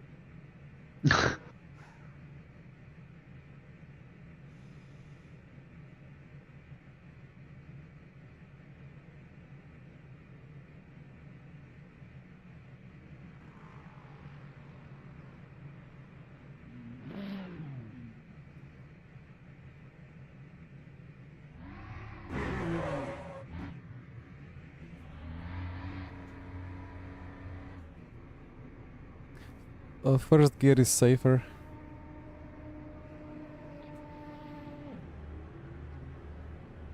Sometimes it can override the pit limiter, so... Oh, really? I mean, I didn't try it yet, but yeah.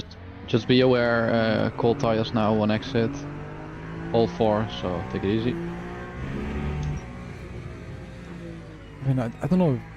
I never tested using fourth in the pit lane. The game tells downshift to first to avoid a problem. I know it's super sensitive to exceeding the... I don't know what exact limit. It's not like 60.0, maybe it's 60.02 or something. If you exceed that limit by the smallest margin of speed, you just get instant drive-through. Would need to properly study it, but it's not like iRacing where you can just completely ignore and like do your own your own pit speed limit. Like I was shocked how much. Slowly getting up like, the temperature. you Be gain- aware, in the next braking zone still tricky. in iRacing you gain like 3 seconds by doing a better pit lane, like overriding the pit limiter and stuff.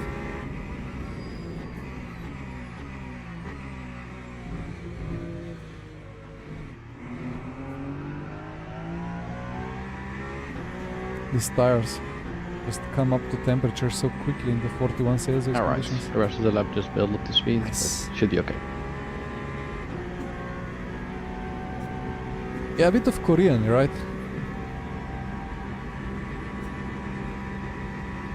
It's a nicely sounding language. I admit I don't really hear difference too much between Japanese and Korean. I don't know how... they are probably quite different, right?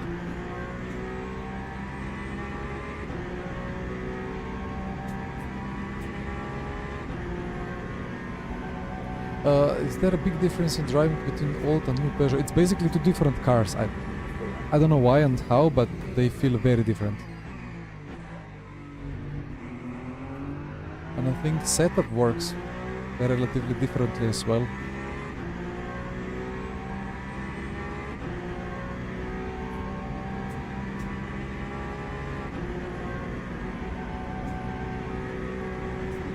Yeah, let's see the throttle trace. So basically, oh, it's easy cut there over the curb. Interesting. So below 150 there is no deploy. It goes to... doesn't really go to max, ever.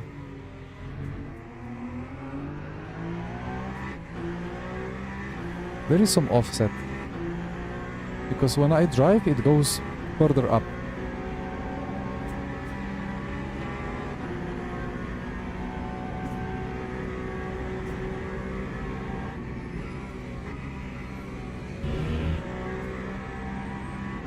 Ah, copy.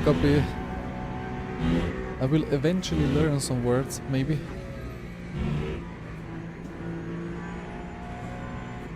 The only Japanese that I really understand was from... what was it? I was looking at F1 onboards, and there are some onboards from mid-90s or early to mid-90s which have some Japanese commentary over it. I think it was Jean Alesi driving the Ferrari, well, F1 Ferrari from 95, and there is a Japanese commentary over it. And well, there are some English words being used because he said something like V20 engine, and I was like, well, that middle word sounds like 12, so like V12 engine probably.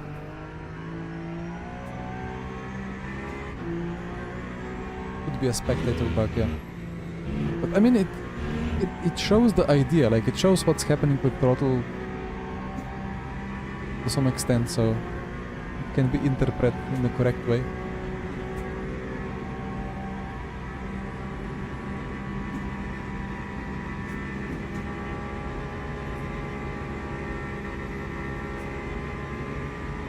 Sometimes can't tell you. Yeah, okay. I mean, of course.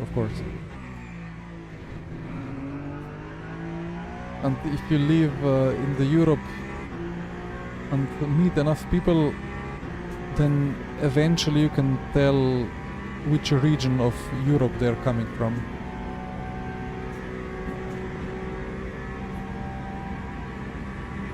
Or like telling Croatian faces apart from Slovenian faces. It's difficult because the genetics have been mixed up quite well through parts of Europe through the past centuries.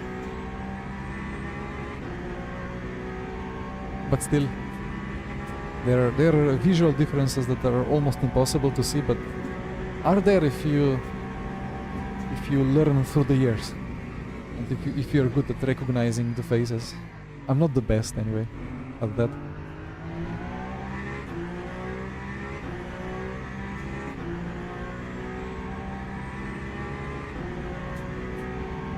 So yeah, I would 100% struggle distinguishing different, well, Asian or African languages or face traits and so on.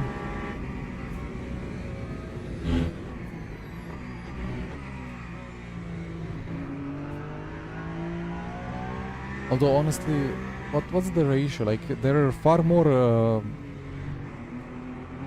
like Africans or Asians, like Central and East Asians compared to Europeans. So there should be probably more genetic diversity in the African and Asian parts of the world compared to you.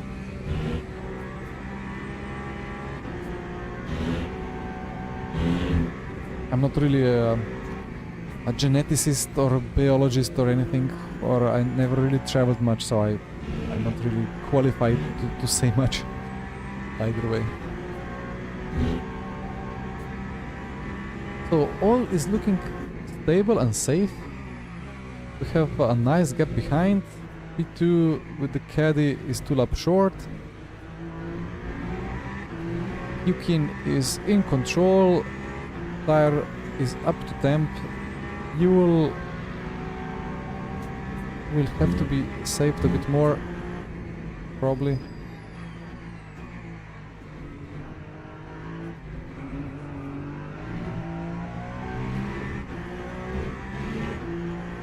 Groninger. They gained some time. I wonder if they only changed one side. Well, we will see. We will see the lap times. So when this race ends, it's basically half to midnight, so like 11:30.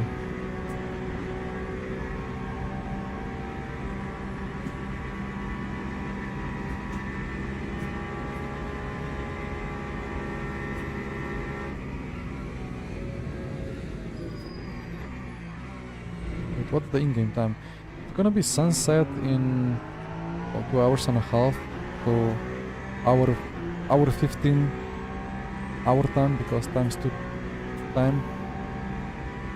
Yeah, it's perfectly, like, these races are perfect for Europeans for sure. And honestly, I prefer doing 12-hour race, then a nice sleep, and then another 12-hour race than doing 24 in a row.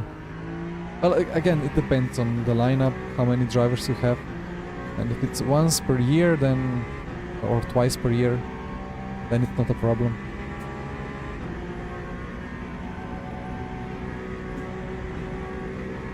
I'm pretty lucky that I actually got good sleep in.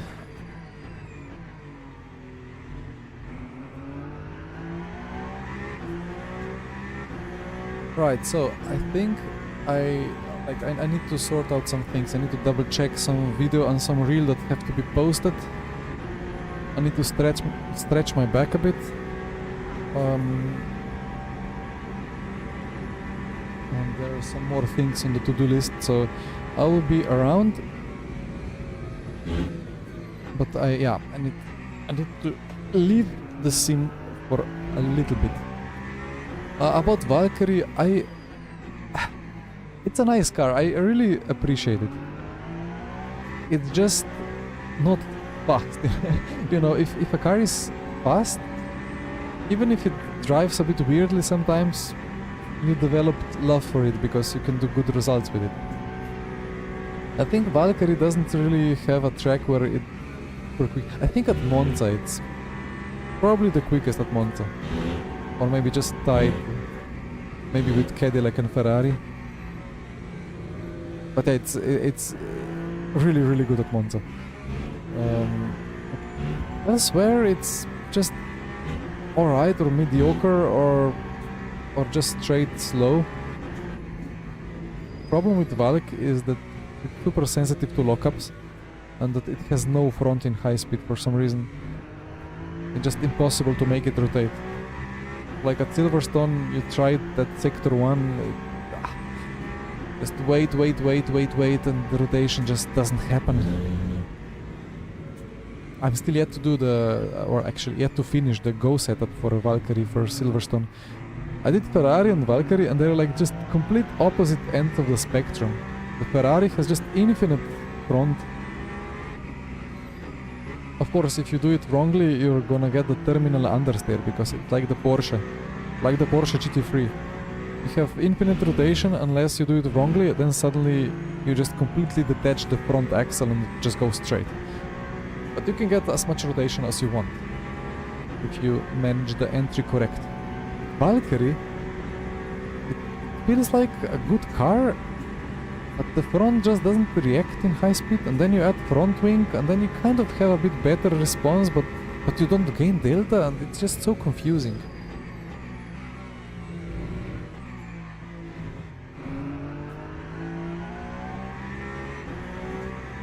But yeah, I think Valkyrie. So I did 23.5 with Valkyrie at Le Mans. I could do 23.3, 23.2 maybe.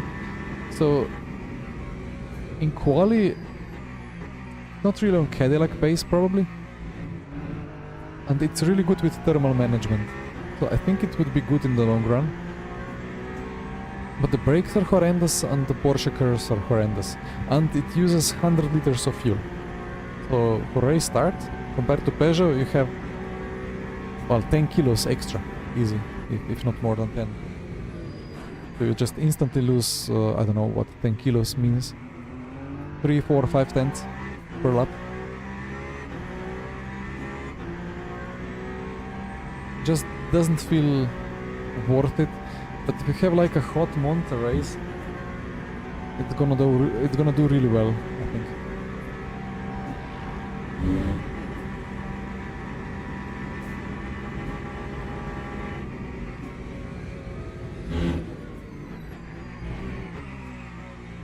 Every time you add more assist,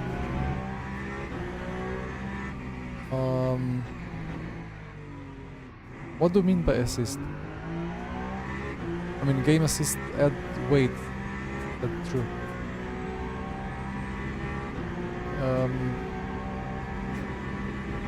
But no, like that front wing response is confusing, because normally you expect add +5 front wing and the front will just do much better job in high speed, but it doesn't work like that.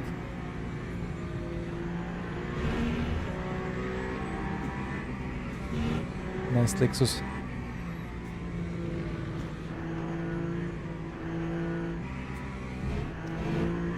I don't think... I mean, yeah, to some extent it's suffering from the same thing as Lambo GT3, because, yeah, it just requires a lot more fuel than many other cars. But I don't think that's the main issue of the Valkyrie. It's just probably the aero balance being, or the overall balance being shifted too much to the rear. So I still don't know why that front wing is doing what it's doing. Just like imagine doing Silverstone turn 1, like the not the F1 turn 1, but the ELMS turn 1. You turn in, you get a lot of understeer. So you go to garage, add +5 clicks front wing. Next time you approach turn 1, you turn in, the front grips better, but the rear says that it's too aggressive, or like something with the car balance.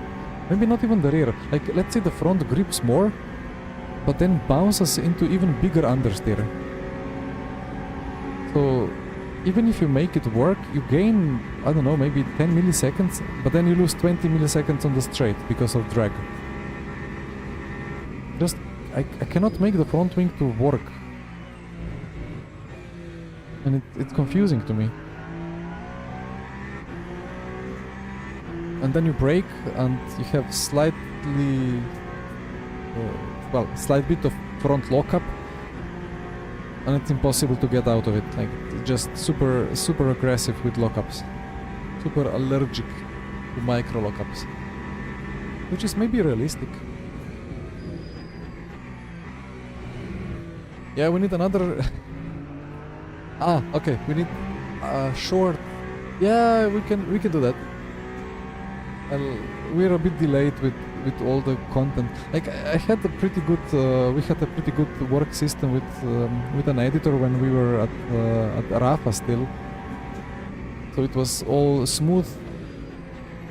Content was flowing, but okay. Then now that I'm not with Rafa That anymore, was close. we're finding a new system to make the content flow quicker, but still struggling for a moment. But it's getting there. Eventually, we will catch up with all the good bits from the past 2 months.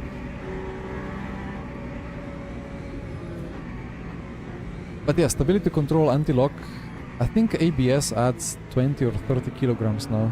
It's really not worth it. If you are pro, you know. If you are 6 seconds of pace and you're just overall struggling a lot to stay on track in the braking zones with hypercars, then it's worth it, sure. Then you'll be quicker. But yeah, about stability control, you can ask Jesper. He drove Le Mans 24 with us, with stability control on. Nobody knew. Just the car was slow and weird.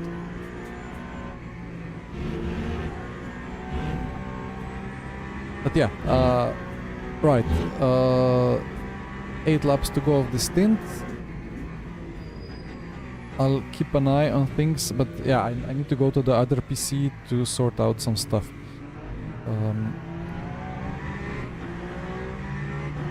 So, alright. Dutch Viking, hello, hello. Yeah, well, see you very soon.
So looking for now, it looks like the energy usage is okay. Like just keep saving, and then it should be okay.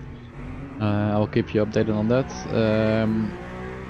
But you're having quite a bit of like fuel left, so your fuel laps are 0.2 higher than the VE. So make sure to optimize the battery usage.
Slightly more saving needed, most probably. 0.1 approx.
Current consumption is okay to finish the stint, so looking good.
Okay, so we're good on target for VE, so good job.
One more lap.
Righty, a bit for some moment. We have box this lap. Let me quickly check. Looks all good in the pit menu. Strategy sheet will be updated when we enter. Right. So yeah, I didn't respond before when I'm driving. So we're driving. The Koreans are driving now, and us Europeans, well, Jesper and I, Colin probably not, despite being in the entry. We will drive in the second half of the race. So I don't know, in 3 hours ish, maybe. And yeah, about other esporters not showing up, it's a bit of a weird one actually. I did expect more top teams to show up. Well, many of them are in GT3s, you know. But we have some really good drivers here as well.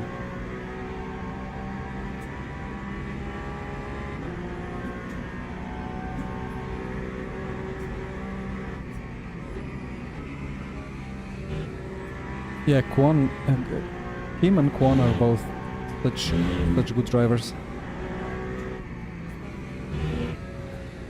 So I'm glad there is no drama, just pace.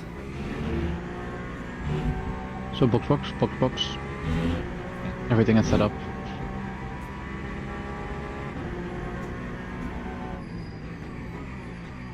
The next slot starts at 4 p.m. Central European time, which ends in the middle of European night, so I don't think anybody from Europe of the top drivers will actually try it.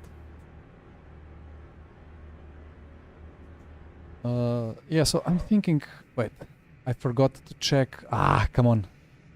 Forgot to check the entry time. Let me find it on the stream.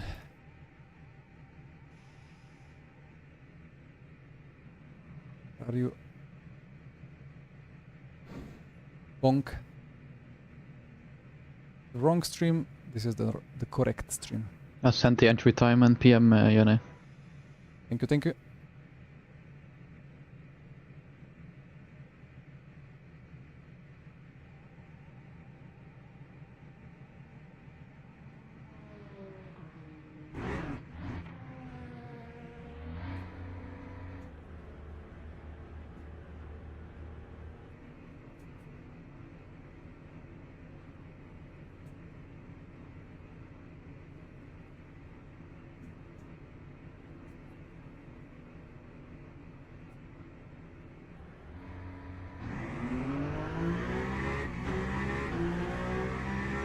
All clear.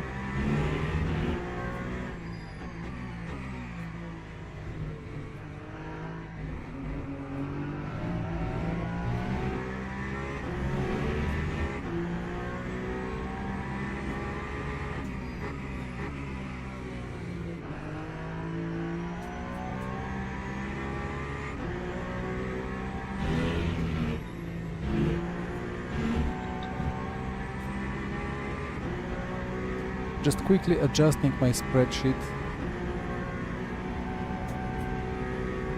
I mean, we are within 15 seconds of the calculated time.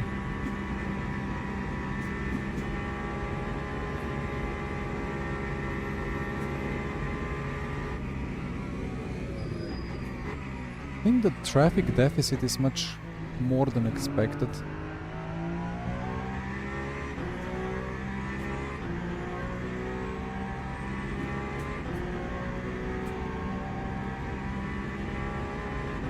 I don't know. Anyway. Looking good.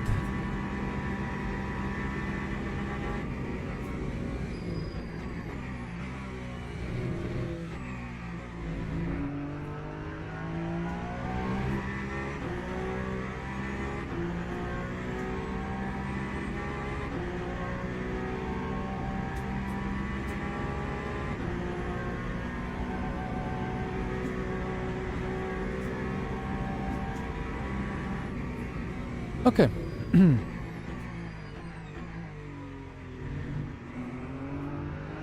New to sim racing, can only know a few of the red line names. Yeah, well, James Baldwin is of course a very known name. They didn't stream yesterday at all, right? Oh well, then welcome to my channel. Welcome to sim racing overall. Yeah, LMU is in a funny place. Kind of people from all kinds of racing worlds locking together and enjoying this. Well, it's not really a new game, like 2 years old, but it's still effectively it's still kind of early access, even though it's been full release for a year almost. But still there are things missing, and still a lot of content to be added, a lot of quality of life improvements, UI, user experience, bugs getting ironed out. A lot of stuff will improve still in LMU. So it's a really good place to be in at the moment, and people understand it from all over the esports world. Well, not just esports, but sim racing world. Yeah. How can you drive this car without a wing? Well, there is a bit of ground effect going on as well, I think. So there is a bit of wing going on, right? Like this rear winglets, they do something, and you see the shape of the car, like you see the air flows down, and like that last part still kind of behaves like a rear wing. And then you have the diffuser as well, producing the downforce. So there is a rear downforce happening, of course, just not as much as in any other car, but it's Le Mans, so it's fine. It's fine to be more efficient on the straights. And then you have the front wing that you can adjust. Actually, where exactly the adjustments?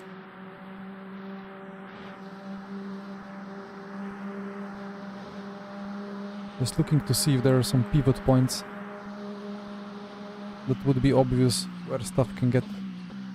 On Valkyrie it is kind of obvious, but not here. It's a bit tricky to move it. Ah, okay, this inner plate, of course. Yeah, plus minus. An Allen key, and you change the angle of this inner flap. Ooh, we found the feet.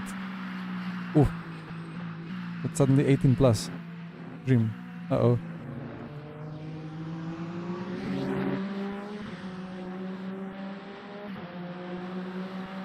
This is really cool.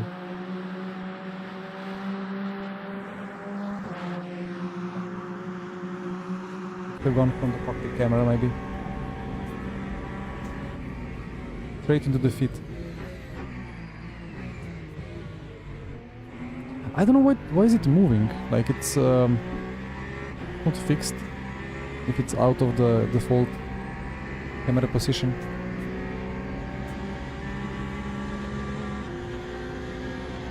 Let's go into the engine.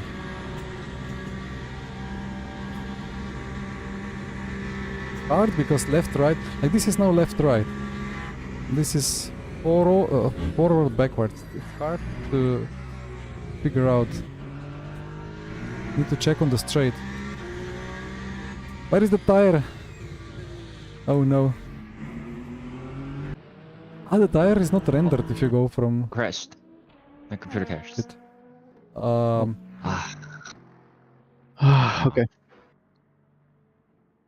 Human, are you here? I cannot take control at the moment. I'll go. I'll go. Can you take control? I'll try. But It's still, I'm not able to. It still says watch. Ah. Yeah. for me also. Yeah, we will lose. We will lose the lap. That's not best. Yeah, I'm here. Oh my Oh, god. Kimin's here. Ah, it crashed again. I'm joining again. I cannot do anything now. Yeah, no. It still says watch for me, so like it doesn't allow to take over the car. It doesn't see the game crash yet. Now you could take control, maybe? No. Okay. Yeah, everybody else is still on track. Gonna take control. Is Kimin gonna do the next stint? I guess so. As he would Okay. get in after. Okay. Oh dear. Well, rip. That's all we can do. Yeah, let's. I try to re-enter, but And think- back in the server. It's It still takes. loading. It says take control. So then if you can take control, take it ASAP and drive. 김이 형 할 수 있어요? 내가 하라고? 누가 하라는 거야? 그냥 이 버튼 있어. Man, it happened late in the lap. If it happened 혁진이가 하는 거 early, 아니야? we would not have lost that much. 일단 로딩 중. Unlucky. 아, 그냥 지금 내가 출발할까? 가요.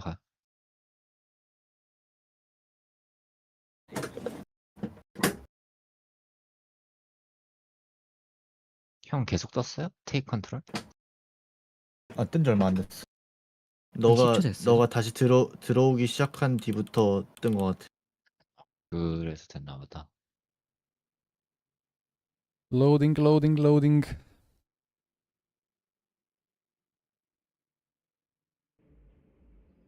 It could be computer, it could be game, you know. It could be me scrolling through the car and crashing the car when I was changing the camera. I don't know. Yeah. Well, Yumin is in.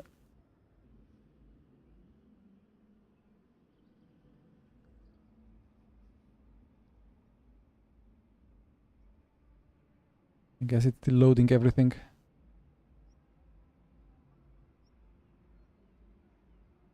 Yeah, gonna take a while, I think.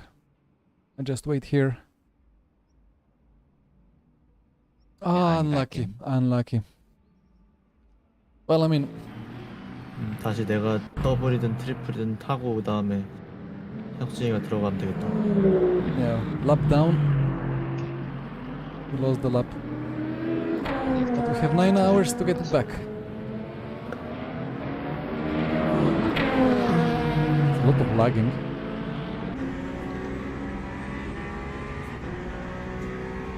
기름 꽉 차고 시작한 건가? 아닌 거 같아. 조금 한 랩 정도 썼던 거 같은데. I'm just looking if it's only our car lagging or if everything is lagging. 몇 바퀴를 탔지?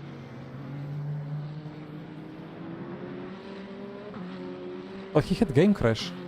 Like he said game crash. So he never lost internet. 너가 한 랩 타고 딱 튕겼는데 내가 그거 그대로 받은 거 아닐까? You know what? I 어디서 think 튕겼는지 기억나?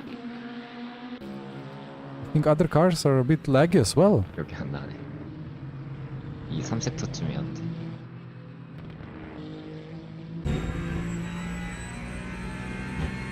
Maybe I just need like half a minute for everything to stabilize again. Oh, yeah. Okay, this looks now kind of not laggy.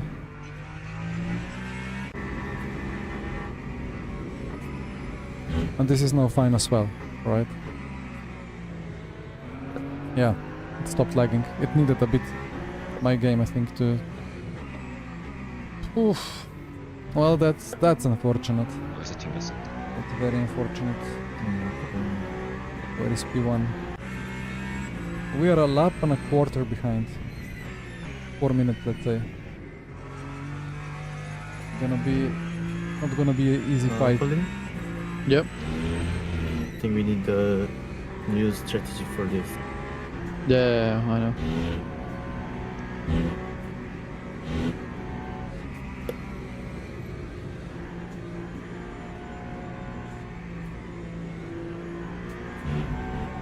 How much fuel do you have? 85% now. Oh, so you have 11 laps now. Yeah. Okay.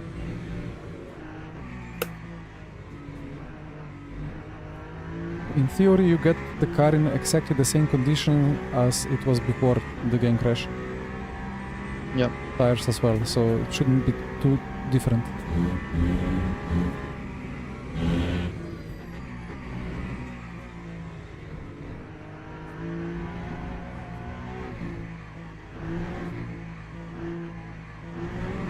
That was a big cut.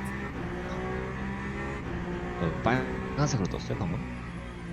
오렌지. 이게 또 시작인가 본데? Orange cut for what? 저기 원래 저렇게 안 뜨는데 왜? How was this an orange cut? 이제 다 This 가렸어. is again the broken. 언제까지 그랬어? 어제 2 스틴트 동안 그랬어. 그러다 어느 순간 Yeah, 사라졌어. honestly, it's the track limits.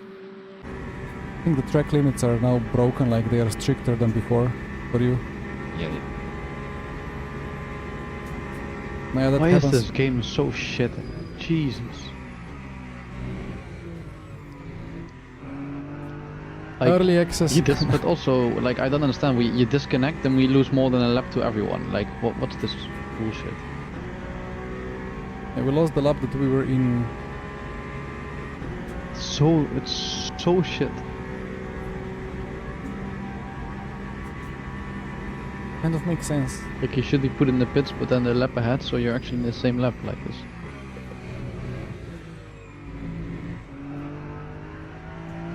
Yeah, it puts you back into the pit, not front into Oh my the pit. god. Yeah, exactly. 거기 위험해. Track name is orange everywhere. Oh my god, fucking broken shit game, honestly. This was my whole worry about today. Everything broke. Having a good race one day is not gonna be the second day. We can do a driver swap after this in hope that the limits change. Okay. Yeah. Early access 1.3. 1.2. 1.23 I think, or 1.24. Right, 다시 나갔다 와볼까? well. Unlucky. 디스코드 핑 어때요 지금?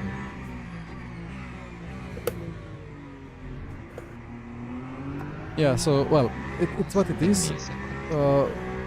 We can still have a good one from here, you know, like, I think we have solid strategy. I think we can surely unlap ourselves, and we can close in, so I wouldn't say we are... I wouldn't say we If are I completely switch out of around anything. Rockyoung and Kyomin, is that good for both? So Kyomin, you would drive the stints from Rockyoung until 5 PM, I think, our time. Is it 1 AM, I think, your time?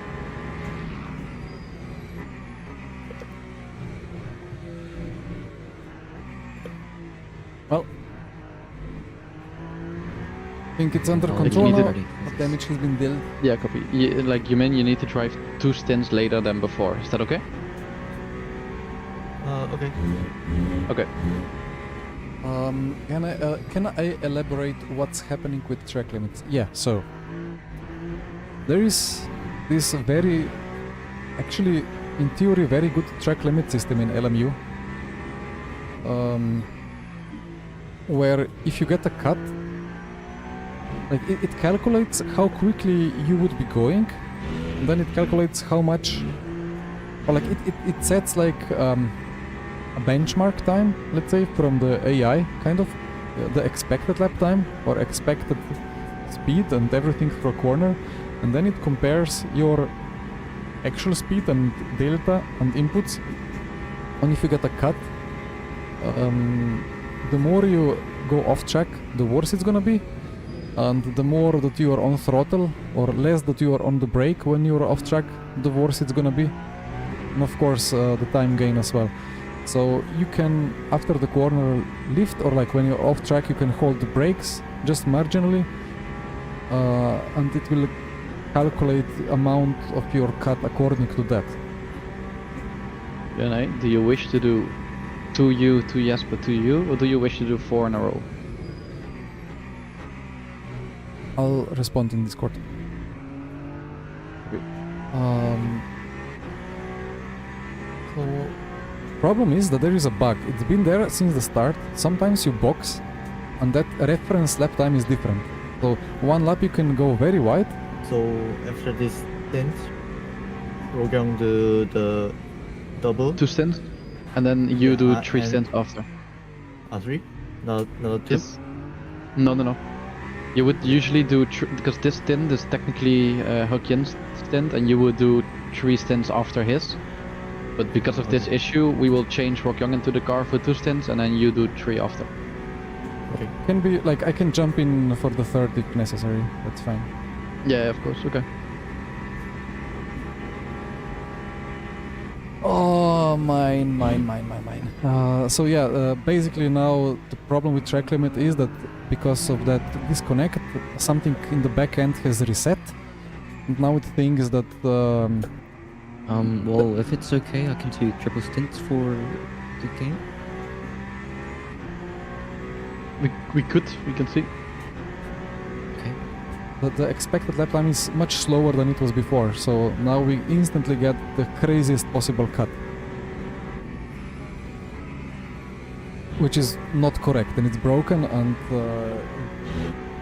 they need to fix it. That's it. Nothing more that can be said about it.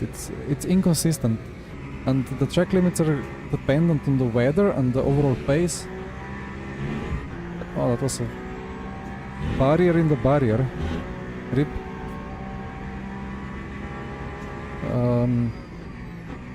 It depends on the car as well, like on the car width. So some cars are narrower or wider, like it depends on many things, and that's not correct.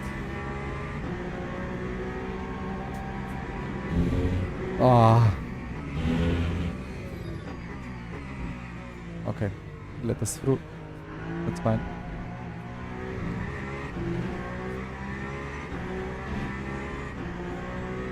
Oh, my brain.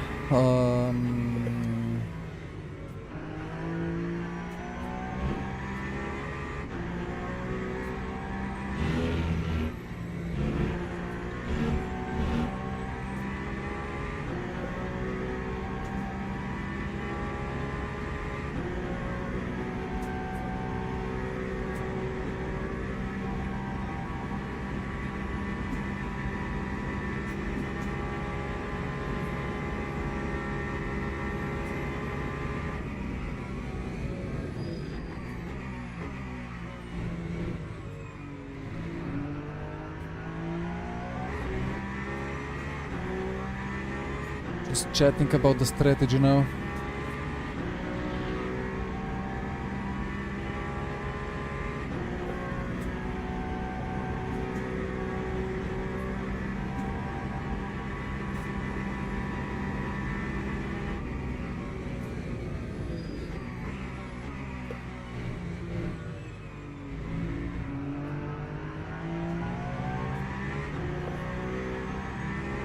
Don't tell me that's gonna be a cut. Again.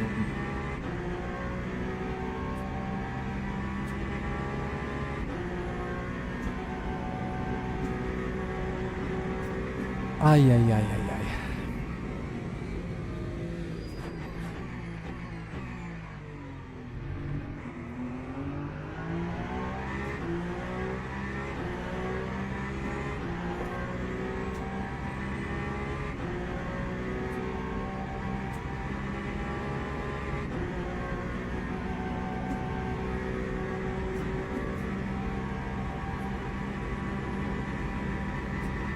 Well, it's gonna be time to report some bugs.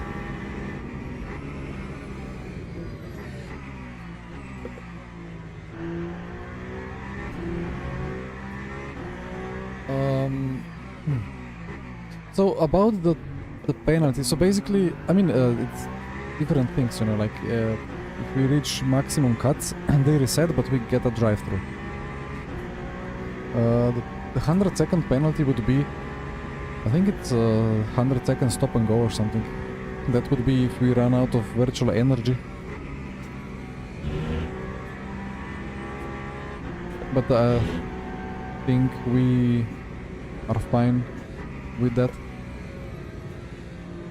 The pace was good, like we were pulling a gap.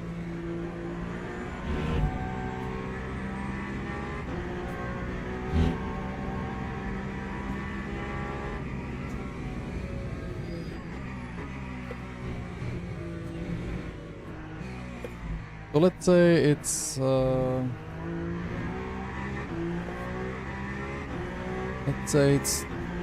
what, 203 minus it's gonna be one lap less, maybe 202 minus 45, and we are losing. We're 4 minutes behind. 157. So on average we need to gain 1.5 seconds per lap. Catch the leaders. 1.5 seconds is a lot, you know. It is a lot, especially when we have the bug now with track limit, so human has to be very, very cautious with the limits,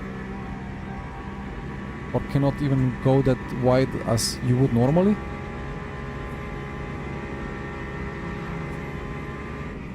But we have a very good strategy planned, and maybe, just maybe, we can on average gain enough to eventually close in.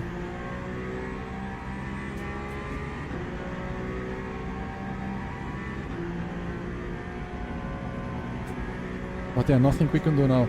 Now Gumin just has to drive very cleanly till the end to avoid the cuts, and then we hope that with the driver swap, the AI predicted lines or speeds through corners change, so we don't get cut for everything. But yeah, basically now it's orange cut for any little track limit infringement. It's straight orange cut. And like that's not just for track limit infringement. Like let's say turn 1, well, the chicane, basically turn 2 free chicane at the start of the lap, you can just cut a little bit the second apex, like just a little bit beyond the white line, and it's not gonna be a warning. You can cut a bit more and it's gonna be a green warning. Now, if it's not at least 2 wheels on the white line, it's straight orange cut. It's insane. That's part of the bug.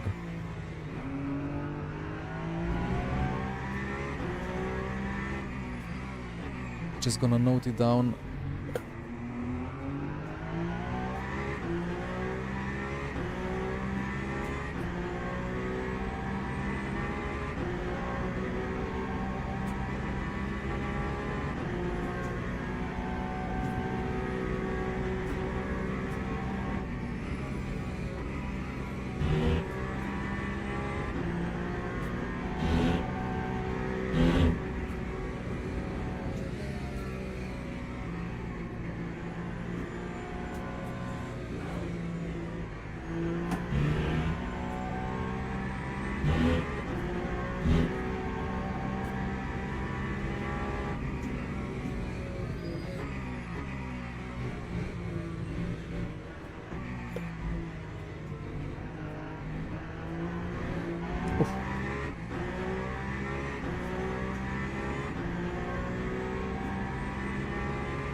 Actually, it's more like 5 minutes, I think, gap to P1.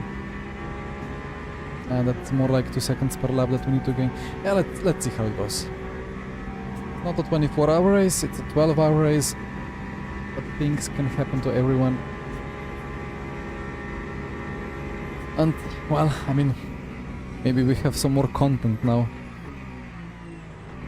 A bit less of DR gain, but a bit more of content. And of course, from any point we are in the race, we will do our best to optimize the rest of the race.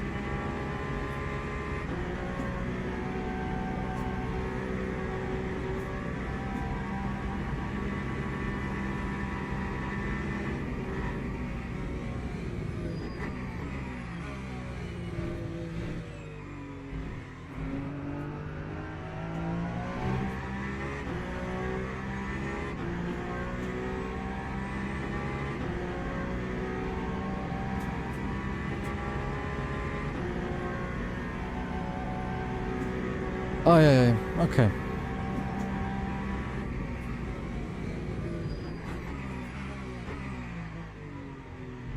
Well, I need to finish the stuff that I was doing on the other PC for the final fixes to the video that's coming up.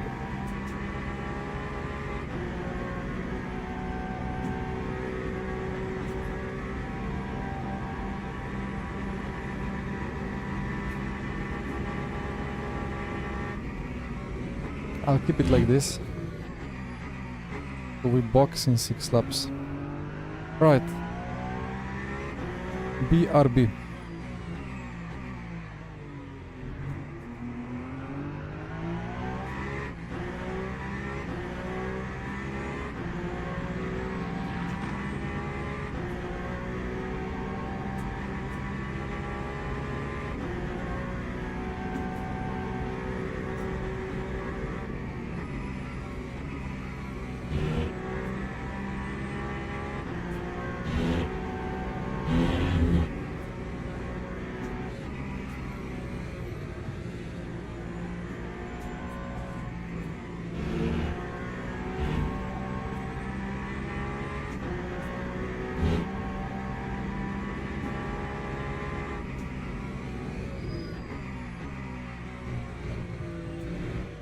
Is it okay? Like, will you guys manage the situation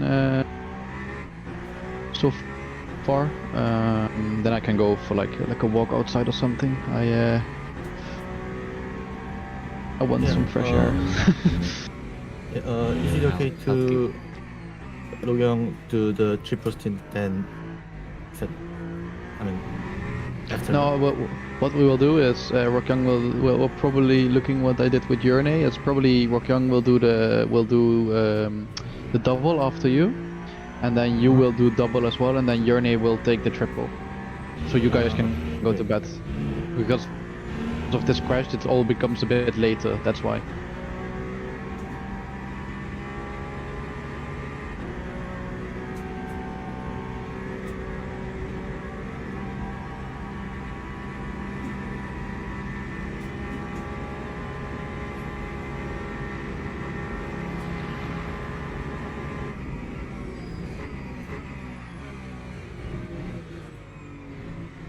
혁준이 지금 안 튕겨? 괜찮아? 네, 지금 다시 로그 파일 찾으러 나왔어. 아, 지금까지는 괜찮았어.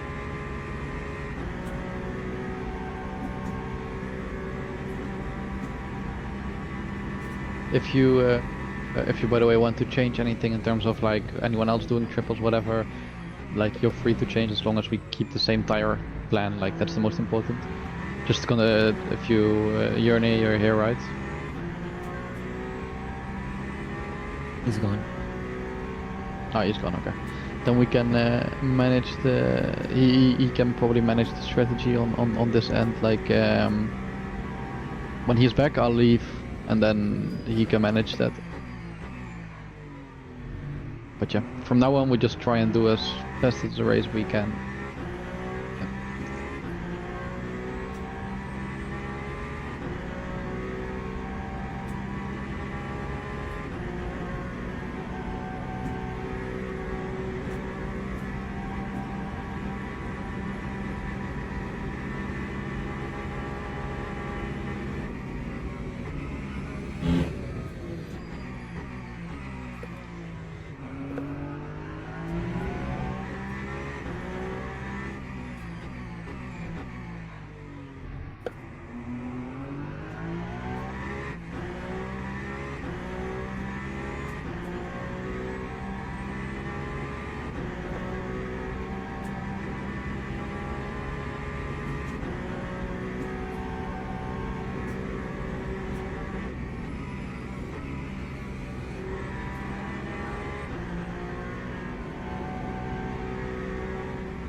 So yeah, whenever you get in, which is in let's say 1.6 laps, you get in, Yeah. and then you get new tires on the left side, only left.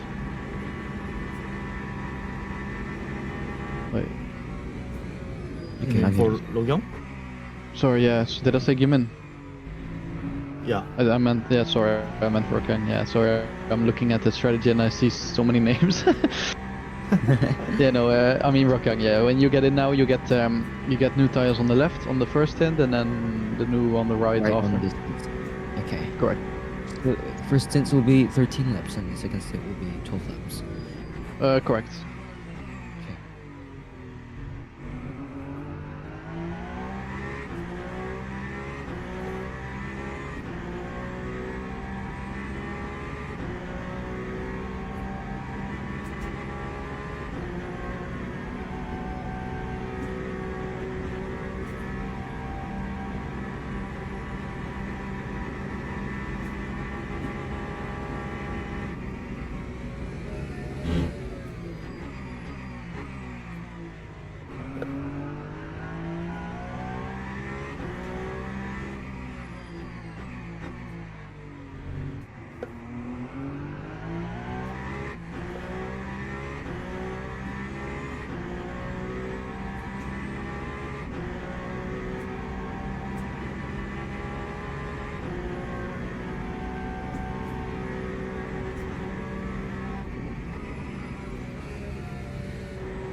그래서 0.5% 나옵니다.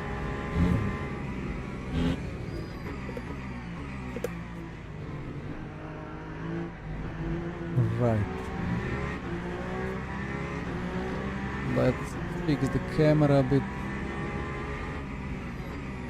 Since it's getting dark.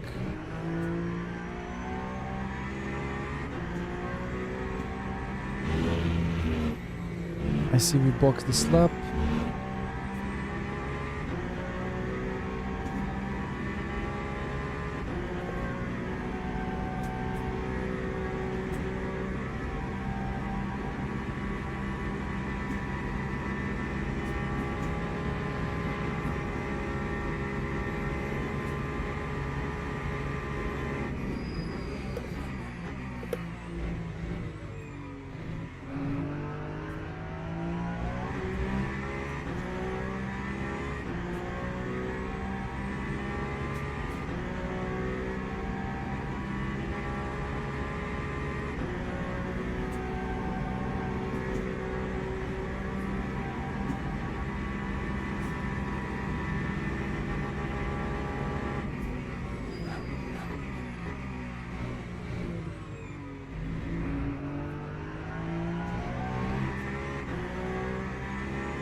box this lap.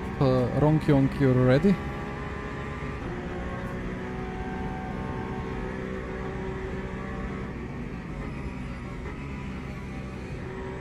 여기 어디였어? 그냥 어디였어? 이때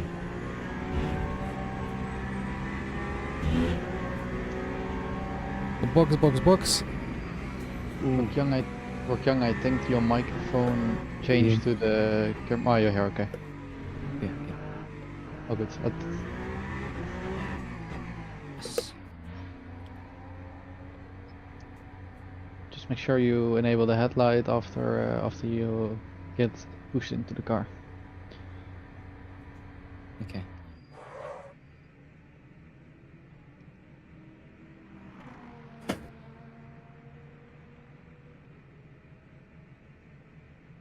Right now, I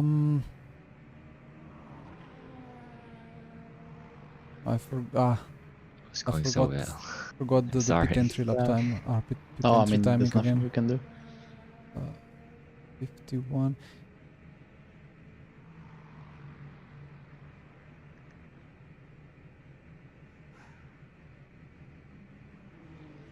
Yeah, we are a bit offset now. Just make the best out of the race now, and we see how we go. Mm-hmm. So yeah, we have a spreadsheet. You have the camera on Yeah, I'm for the working on it. for the fans. Oh yes. for the Very fans. nice. Does it work or not? It's work. It's good. Yeah, it's a bit laggy, I'll- but it's working. Okay, because like my Discord has 300 milliseconds of ping, so Yeah, I guess that's why. yeah. But it's okay. It's okay. 왼쪽만 콜드. Clear behind now. Yeah. Take your One. time with Yes. these warm up. It's only the left side that's cold, so be aware between the balance difference between left and right Okay. now. So you'll have nice grip here, and then you turn right, and then there's nothing.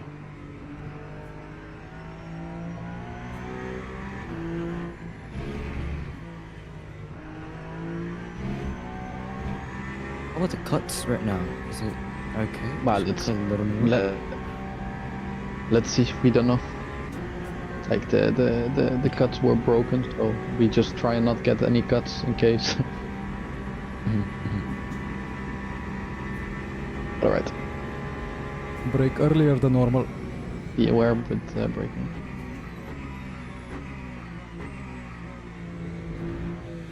Yeah, one moment. I will respond. Okay, from now on, the grip should be good enough to be able to push a bit more.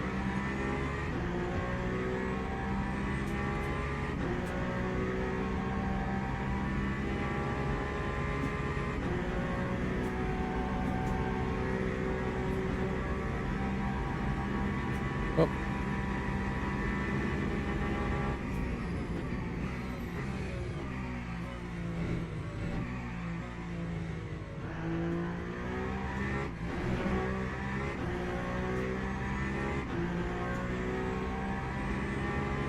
There you go.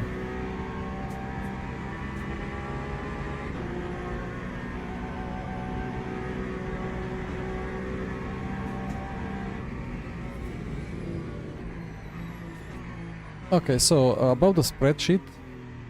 I mean, I'm not a spreadsheet guy. I don't really know much about Excel and stuff, but I kind of slowly but surely improved it. So basically, it accounts for first stint, second stint. You can adjust how many seconds per lap you lose with traffic, how much you lose with fuel saving, how much you gain with under-fueling. It calculates how much you lose with tire changes and so on. So like you just plug the numbers in, kind of select strategy, and it's gonna calculate the pit stop, or like the time to go times at each pit stop entry till the end of the race. And in the past, sometimes it's been like crazy accurate, like scary accurate. Like after a couple of hours, it was basically within 3 seconds. Like we had experience like that. Of course, at Le Mans it's a bit more difficult because the traffic is much more random, or like much lap to lap, a lot more can change. But it's a cool thing to have, just like to generally see the overview of the strategy till the end, and yeah, see the tire strat, see the driver.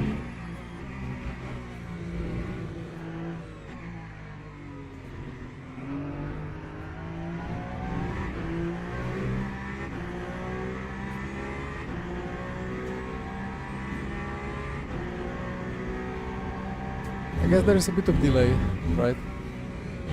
A bit of a delay for the camera.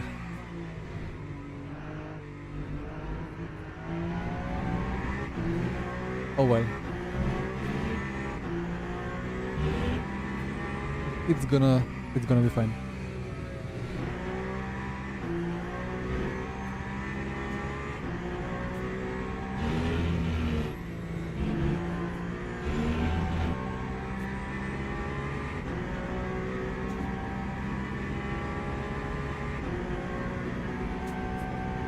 Alright, I will go for get some fresh air.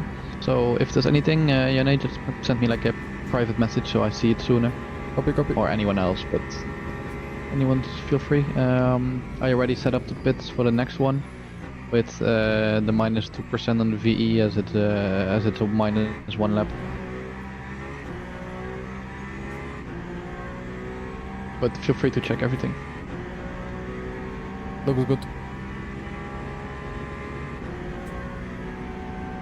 Yeah, I mean, like, it took me many races that, and every race had a different kind of a bug in the sheet.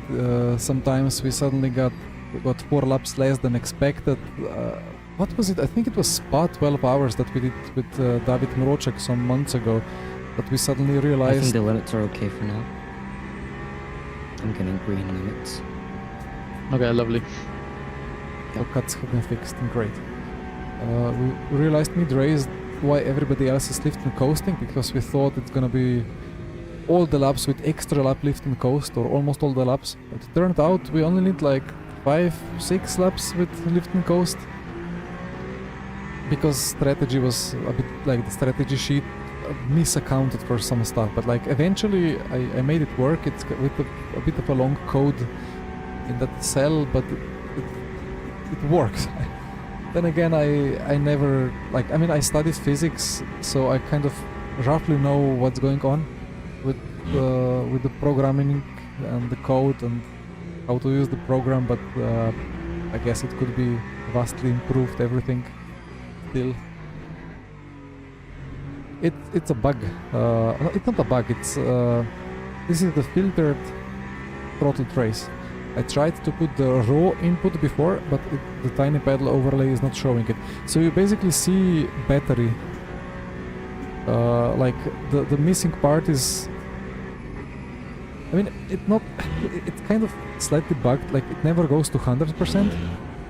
But you can compare also with this one here, with the indicator in the LMU HUD, or yeah, this speedo.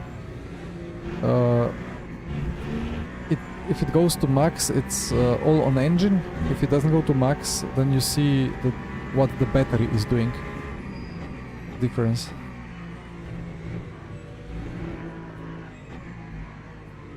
So the filtered throttle is only displaying how much throttle goes into the combustion engine. It doesn't show the battery usage.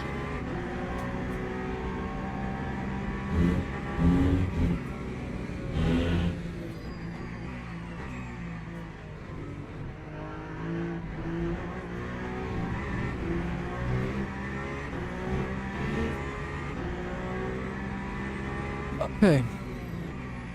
Well, recovering from that game crash, so we figure out it wasn't really a full game crash. It was that one of those classic LMU thingies that happened in the past months to various people, where you drive and it suddenly suddenly crashes to main menu. But no internet lost, no game will crash, no computer crash. It's just game suddenly closing down and putting you into the main menu. Happened a lot to it happened to Michi Hoyer one day or 2 times. It was which event was it? I remember both Falcon cars suffering from this issue at some point in one event. Yeah, we got a trace file. I have submitted it already, but that's about it, you know. I don't know how much can be seen from the trace, but I thought and hoped that that bug has been fixed, because this is unfortunate. If you never know when you're gonna be just moved to the main menu, it's like it was in R Factor 2. The bug that Max Verstappen got and told everyone to uninstall the game, so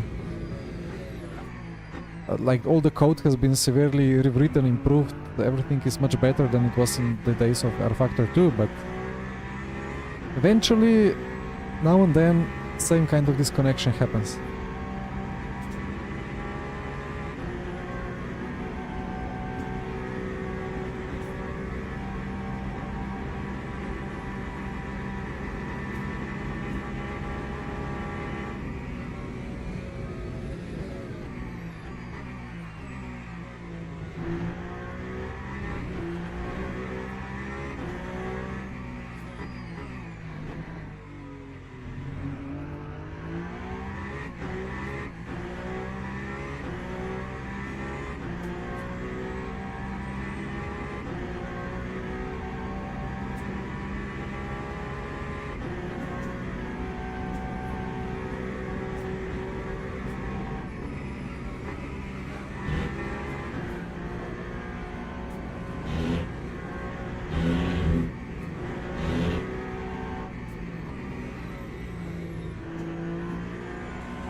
So bug, trace of the bug, Stint. We need the other one.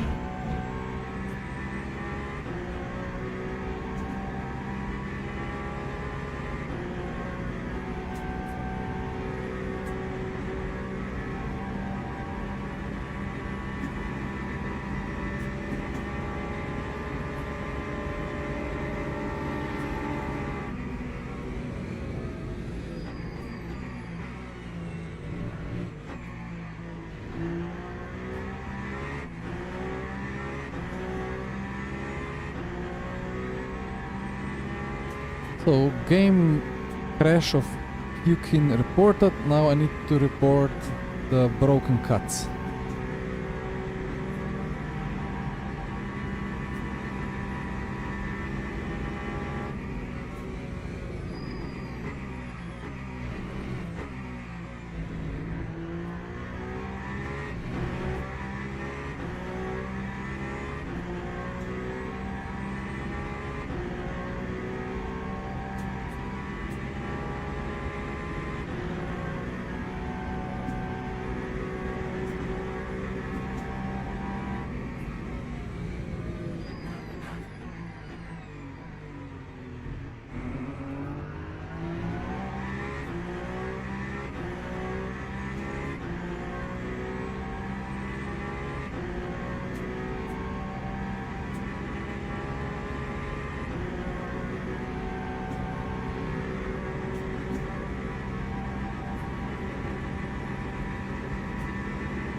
Oh, why is it gone? Come on.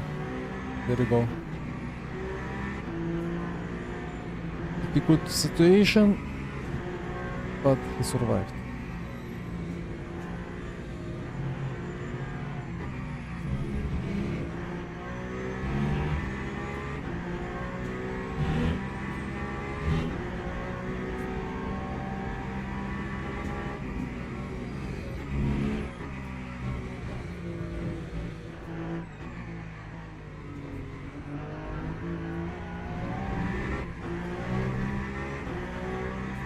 Okay, well, I didn't know about that. No issue with throttle. It's just I don't know. Like it wasn't there yesterday, right? Yesterday I was not using the spectate. I think when I'm gonna be driving, it's gonna be fine. But it's basically showing the filtered throttle, so you see how much engine shuts off in order for battery and the motor to do its job. So like on the straight, just imagine it's max, but the top portion is battery and the bottom portion is combustion engine. Although it's a bit too much, like it should be higher up, to be honest. It's not the correct ratio.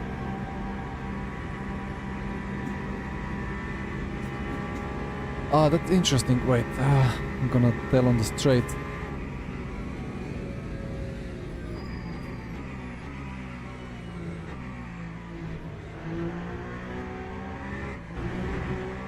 I have got an explanation about the cuts. Basically, if there is a problem with the game and somebody takes control over the car without a regular swap, then next stint cuts are broken, but after pit stop, even without a driver change, it's good again. Ah, okay.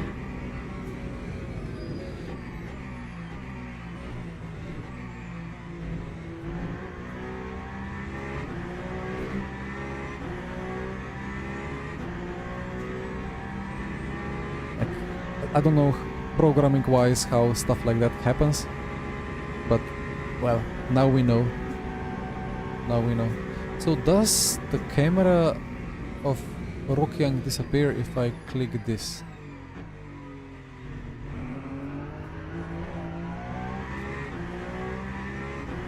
Ah, okay. I need to find a better way to capture the footage from Discord video, because whatever I open breaks.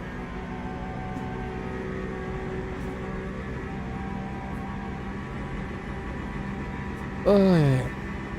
I need to respond to some messages. So what, we have 8 laps to go after this. I think it's all looking fine. Pit stop is set. Just gonna double check the gap. 138 to... Wait, who am I clicking? Kreutzer. 138.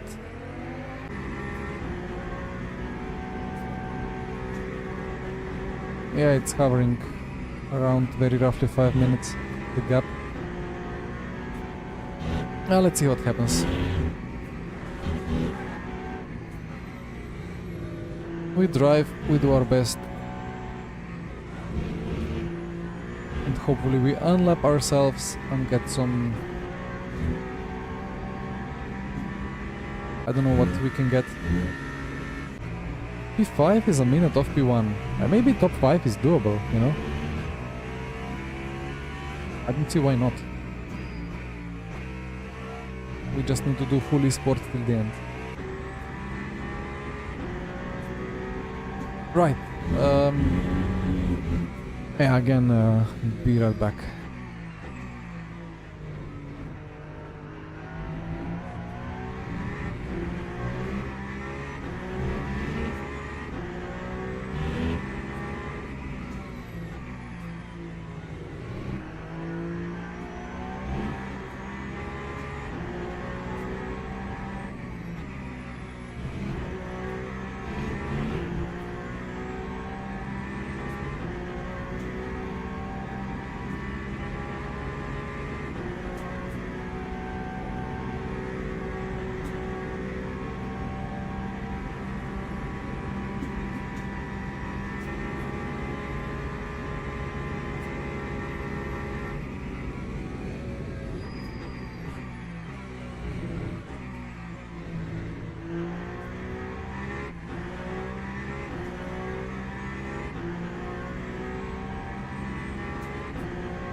I did not go to sleep, I'm still awake. Just managing the situation, but also, you know, managing the back, managing the eyes. I need to drive later. I need to be without back pain. I need to be without headache. So, and there are some other things I have to do. It's not easy to do 2 12-hour streams and be present all the time here, even though that would be the ideal version of the streaming, right? But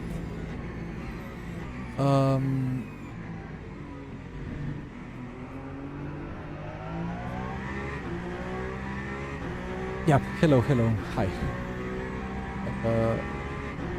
Plan is that, so we have our Korean colleagues, they will do a couple more stints, and then Jesper and I take over.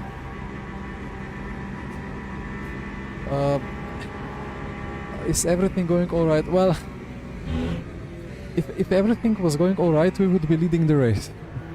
We were leading the race after the first 3 stints, and then we got a game bug. Our co-driver Hyukin got sent to the main menu in the middle of a straight, and then it took us 2 minutes to take control over the car and exit the garage. With well, Gyumin took it over again, and then he had the bug with track cuts, so everything was an orange cut even if it wasn't a cut. So yeah, we lost like 5 minutes because of the bug. The bug. It is what it is, but we have the pace, we have the strategy. Was quarter point of a cut. Alright. Yeah, we gathered many cuts because of that bug. It was ridiculous. But yeah, I mean, hopefully fixed by end of March when we get the new big update of LMU. The logs and the traces have been sent. Let's see if they can use them to fix anything. But it's tiring, you know, when many people are getting these crashes. It's not a game crash, it's not an internet failure, it's just suddenly, like, you're driving and suddenly you're watching main menu. Just no reason. Just something is up and that's it.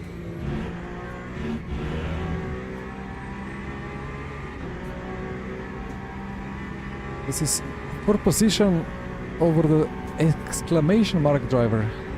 Ooh.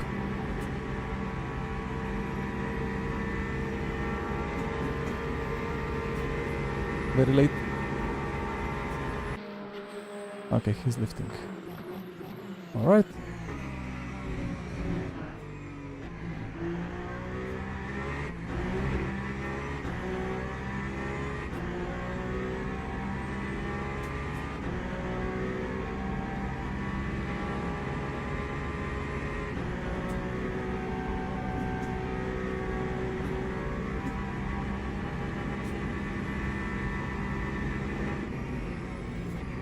So, well, I mean, this was now 4 positions, so now we are P12.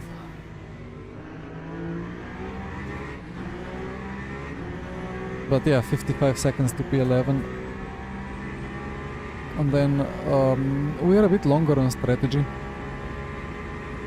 Lap longer or 2 or even more laps compared to many others.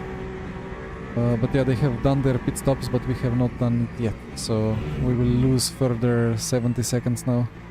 75.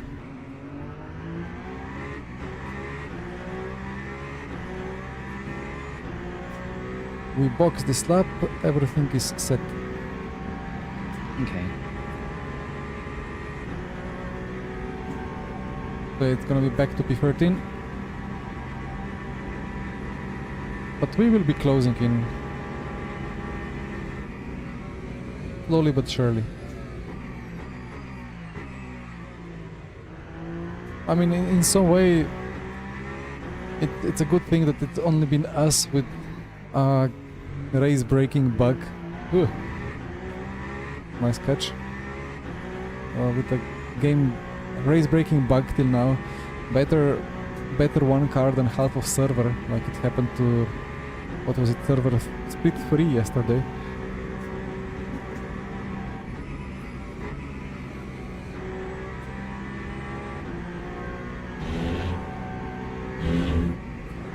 Track temps dropped almost fully down to track GT3. That's box. He avoided the cut, nice.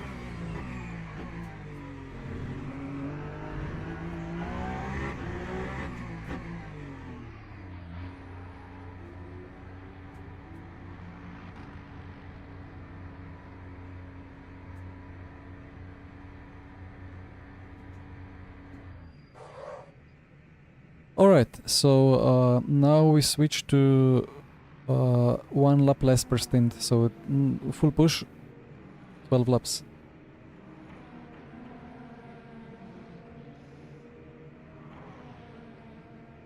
I just got my headphone disconnected, so you can tell me one more time. Okay, we switch to 12 laps per stint. Yeah. So we will have 98% energy and we do 12 laps full push. Right side is Okay. called... Mhm.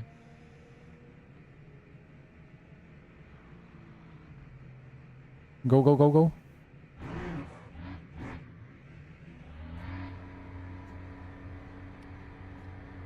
It was... yeah, sorry. I said too early. Was still changing the tire. Right, so yeah, beware of right side. Traction gonna be issue in sector 1. Okay.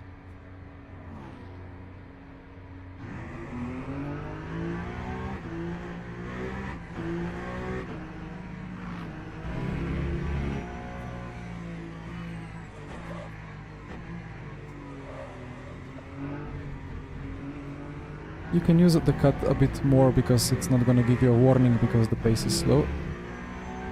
Okay.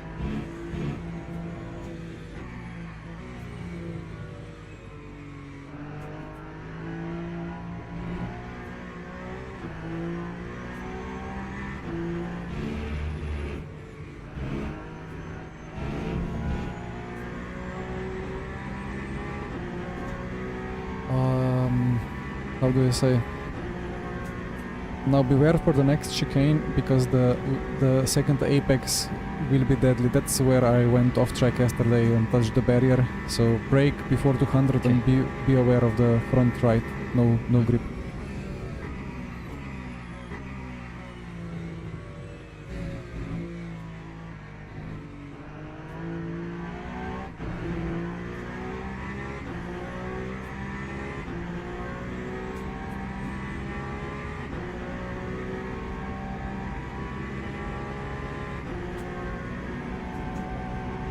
Where do you see David?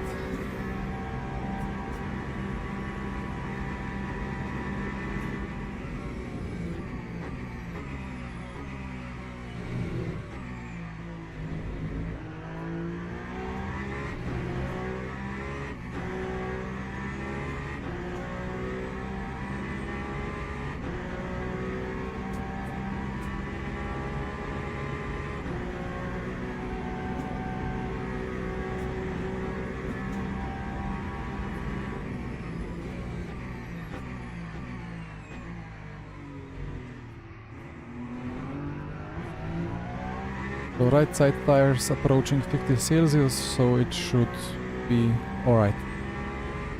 Slowly but surely. Okay. Ah yeah, David, of course. Too many names.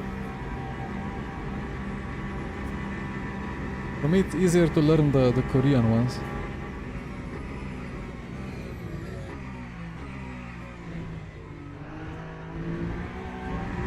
Yeah, the front right still struggling a little bit. In these conditions it's difficult, but grip is there, so looks good. Mink Joy, hello.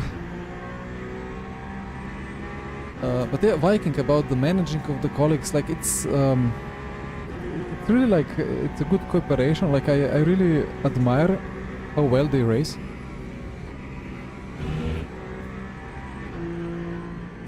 I mean, I started sim racing online on kind of more of a top level when I was like, what was I, 17 years old.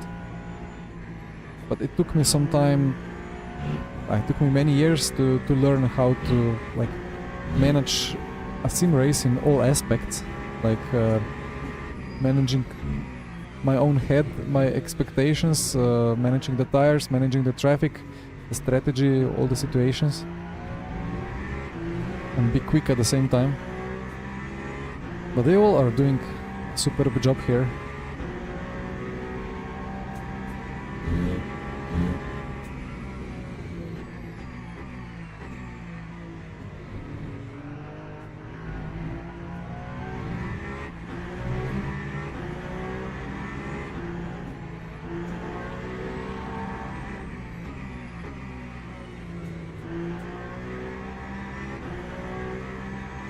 One thing I figure out is the difference. I think most of them, of our Korean colleagues, they use headlights quite often, like flashing the headlights. I don't think I really ever use them. I only use them to convey my discontent at the actions of another driver around me. But I don't really ever flash the traffic.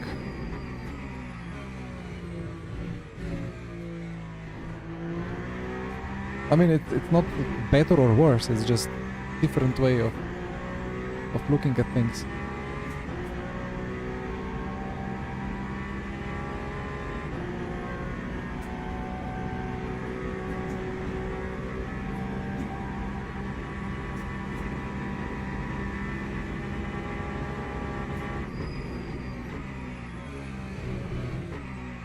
The windscreen, oh yeah, like when I race I forget about it, but now that you mentioned it I see a very dirty windscreen. I thought it would get fixed, or maybe it's a spectator bug.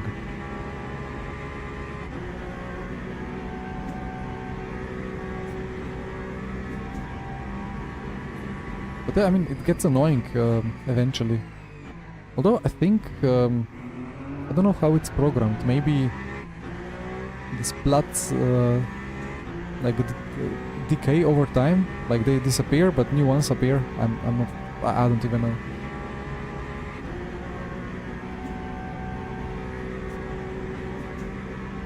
Yeah, some of them do 12 hours solo, like we saw yesterday in the closing minutes of the race.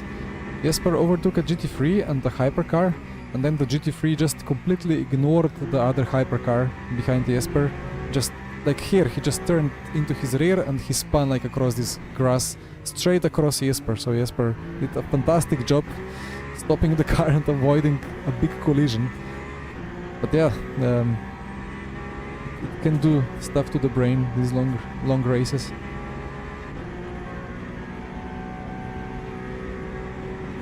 Yeah, it's annoying when I'm not racing. Yeah, true. I mean, in the same way I get higher heart rate in high-stake racing conditions when watching my teammate driving compared to when I'm driving. I mean, I've never measured it, it just feels like that.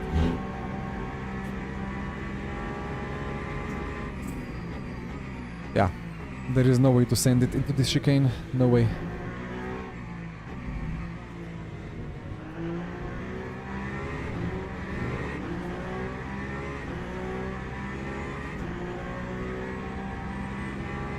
It was Jardier in LMP2. Yeah, they were friends with Yukog.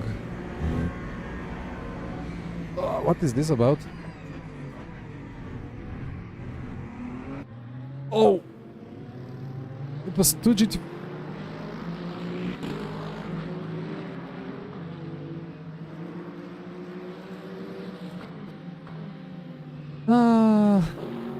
I was wondering why the guy is blocking so much, but yeah, they were overtaking themselves. Well, that was quite a unique situation, well managed.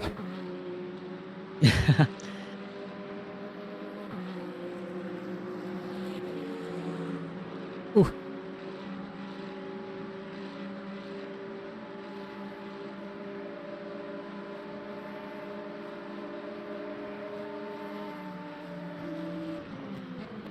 That's a friendly GT3.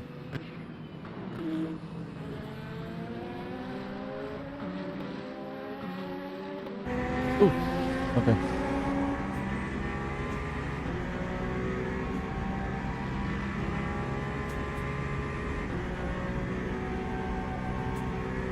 Yeah, he's optimizing the slipstream quite a bit, right? Or how should we call it?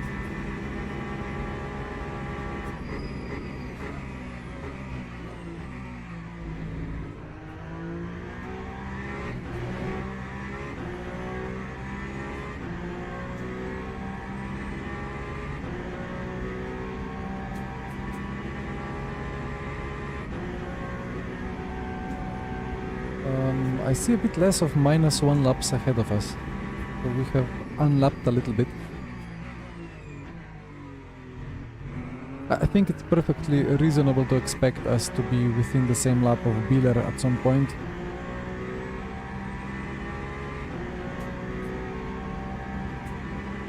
And after that we see. We have good pace, we have good strategy. If we don't hit further bugs and issues, if we don't suddenly appear in the main menu again, we will slowly but surely climb towards, well, let's see towards where. But it's a Ferrari domination.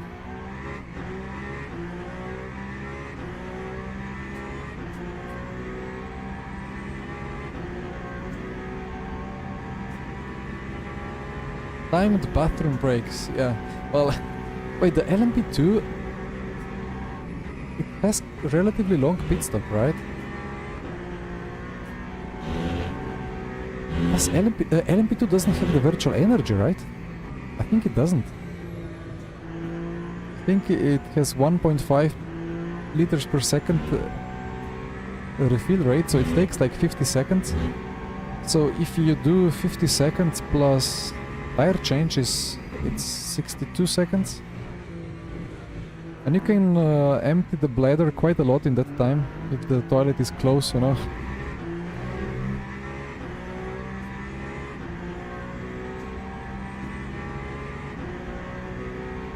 Or you split it in half. Go to toilet once, next pit stop, the other half. All for the overall optimal race time.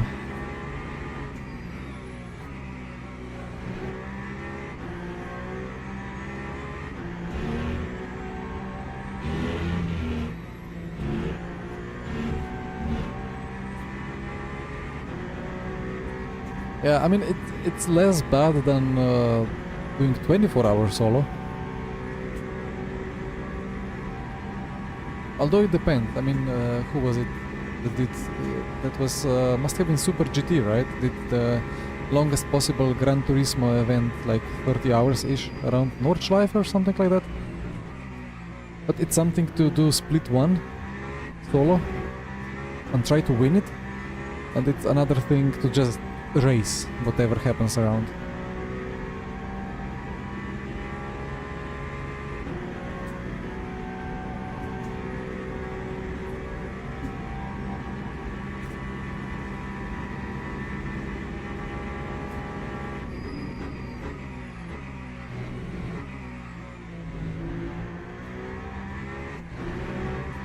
we see quite some softs now in the cars ahead.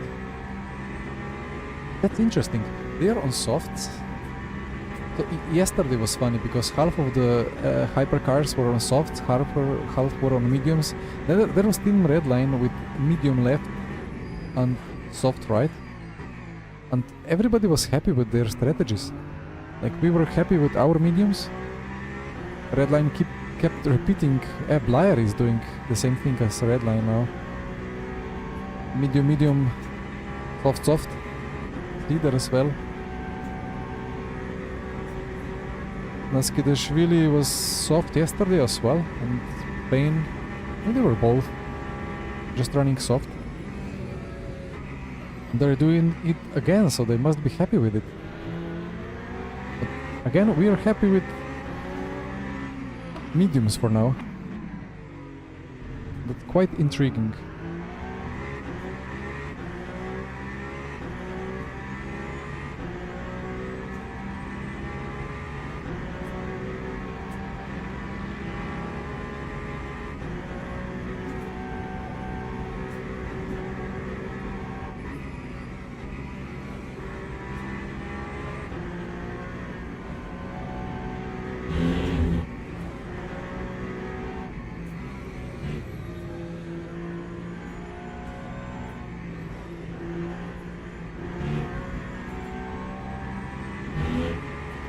I need to wait. I guess it breaks now, the camera, but I'll put it back.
Just checking the gaps.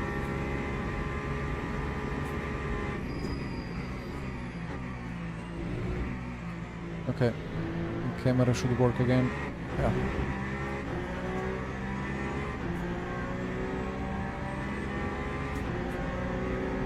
Yeah, Jardir won split 1 solo in LMP2. UCOG got 3rd split 1 solo. It's a good effort. It's a good effort. If they have fun, then great, but for me it would be too much, I think. Or well, I would do it, of course, but then I would take three days. I don't know how to spell differently. 3 days of holidays.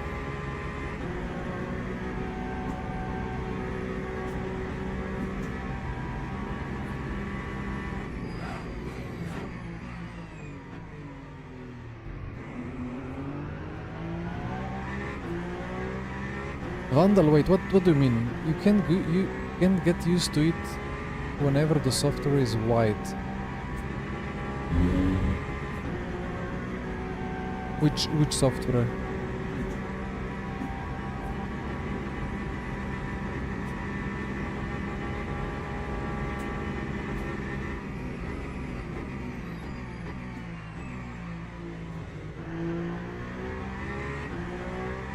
Well, we unlocked. Oh, it hit the barrier. E4 spun away.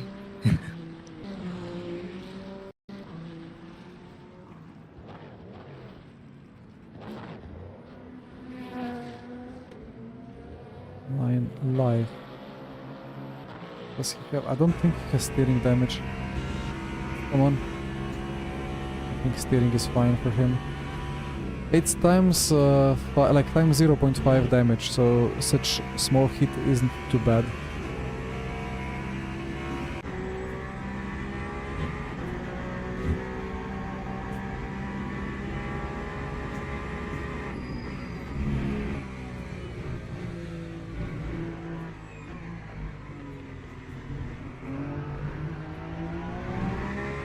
That P4 spin was convenient. He tapped the wall a bit, but I don't think he has huge damage that he would have to repair.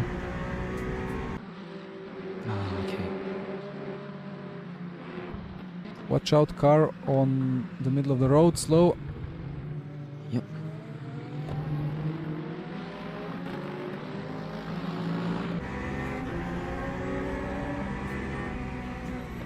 Why does... Wait.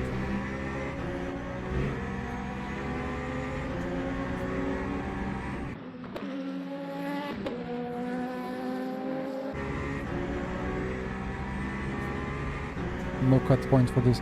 Yeah, I'm looking like, why does... If I remove the UI, when I turn it back on, the MFD hide itself. That's a new feature that I find. Turns on for 1 frame and then disappears. Hello Peter. FSR this year. Oof. I don't see it as likely, to be honest. I didn't even have time to think of it. I think somebody sent me a message on Discord about it, and I didn't even respond because like I just read it, but then I had 5 different things to do and I just didn't do them all, and then I never returned to Discord. Forgot to check it. Or was it on Instagram? I don't remember. But it's difficult for me to commit to a season of FSR again. Obviously, very different goals now. I would love to drive like a Formula 1 car. I think RF2 has really good simulation of it. Always had great racing, great fun. But it's, for us, it's important now to stay, to learn LMU, to find everything in the setup, in the tire, in the driving, to really get good. Well, not get good, but to get best.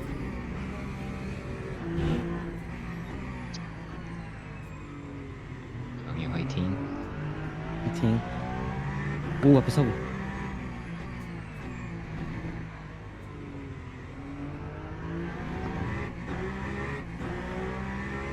좋습니다.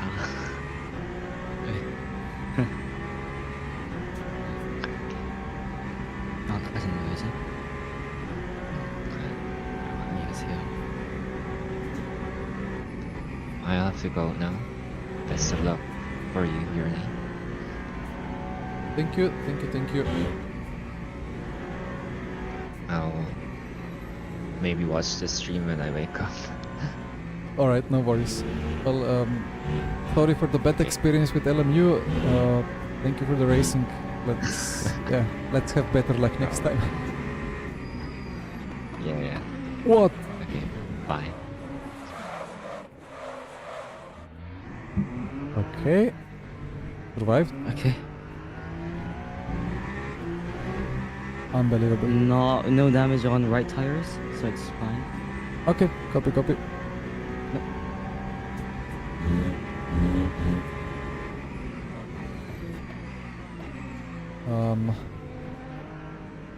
That's unfortunate.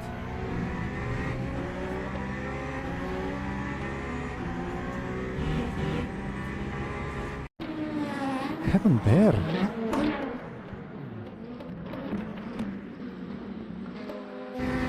Like, we're ahead. He brakes later and turns in on us. Like, what?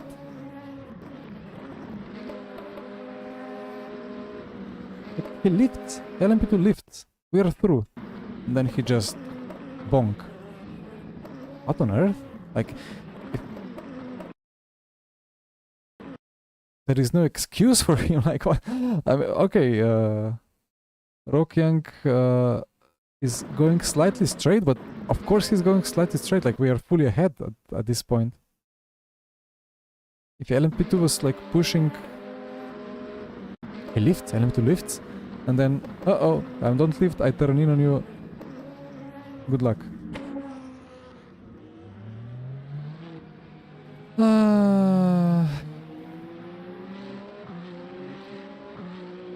I mean, you could say it's on purpose, but like we don't have anything with them. Like we meet on track.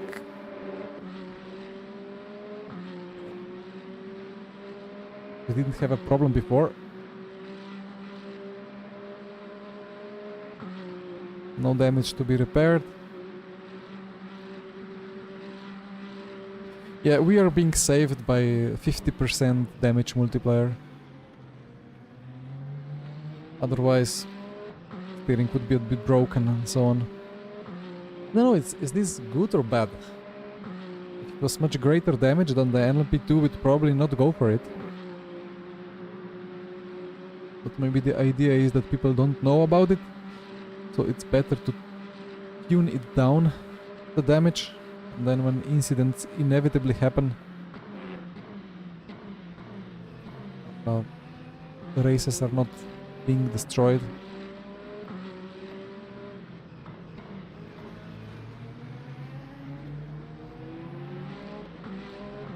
Oh well. GT3 is coming up.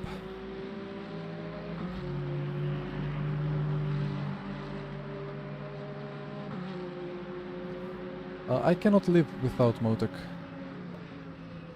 Let us clear the... Ooh, okay. GT freeze and then I respond when I'm less stressed. Okay, all good. All good. So, you know, Motek... It depends what kind of car setup you're building for. If it's a GT3, then you don't really need it. You can, like, you're never in danger of just crashing into the ground hard, except if like just put all the right heights and springs on softest, and then you will feel like you're hitting the ground a bit. Problem is for some tracks where you need to use packers, like maybe Spa for Eau Rouge. It's good to see at what point you hit the packer.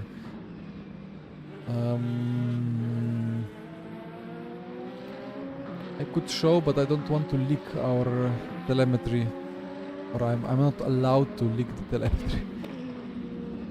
Basically, you have a histogram, like you see the right heights, and then you have I have extra channel for like vertical is suspension force, front left, and horizontal is suspension position, front left, and then for each of the car corners.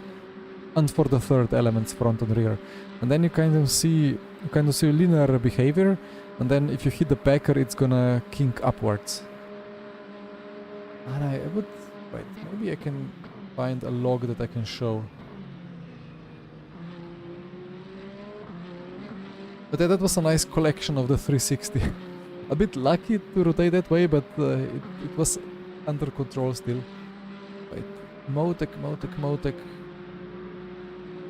Where are you, Motek? Ah. Didn't want to do it like... Ah, what is going on? I find the log.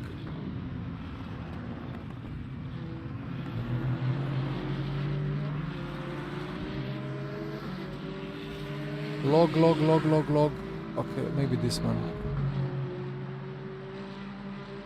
And then we can do this, and then I can do this.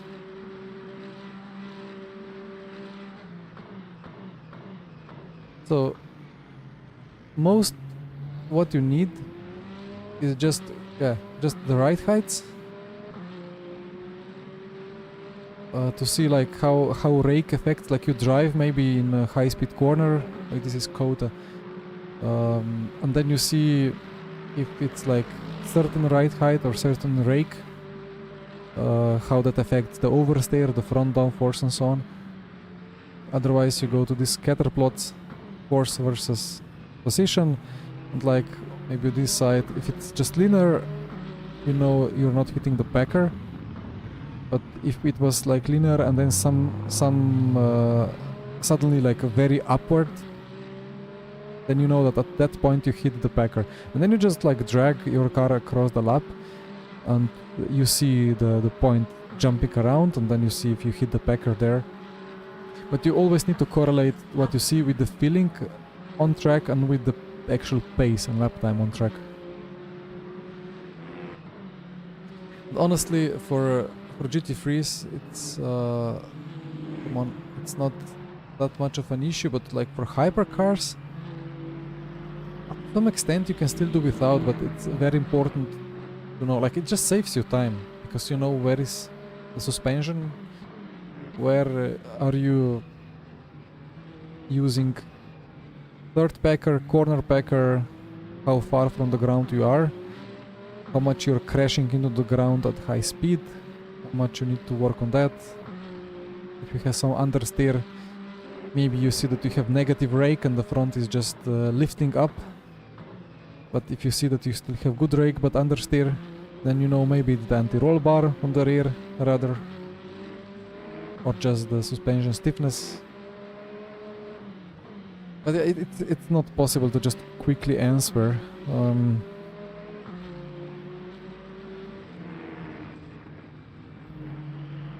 It's kind of a process. And then of course if you like spin out or crash or there's a lockup or you want to know if you're locking up or not, you just see, just look at the, let's say, where is it? Like wheel speed. Like, I don't know, where is a braking zone? Well, I'm never locking up here, annoyingly. But okay, yeah, it's a bit of a lockup. Like here I'm braking hard and you see that ABS is engaging a bit, like a small bits of some downward spikes. But with ABS again, it's not a big deal. With hypercars it would be more visible. And then if you turn ABS down, you have bigger spikes. But okay, with LMU you're usually ABS 9 anyway.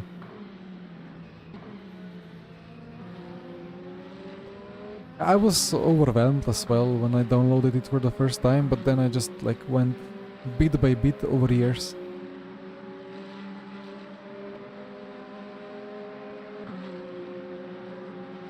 But to me it's like I want to know this and this, so then I open Motec and try to look for it. It's not like I have no idea what to do, so let's open Motec and try to find something.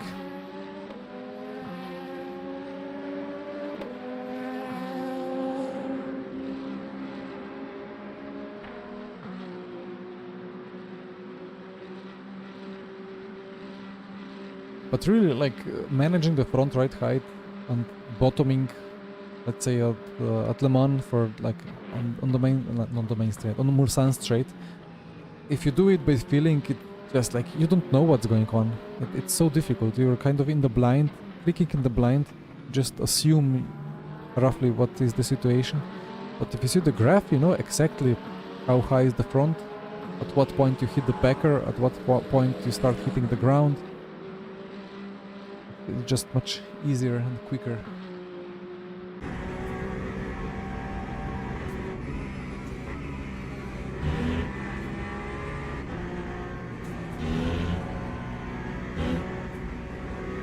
Colin, you answered. You're out. Okay, copy.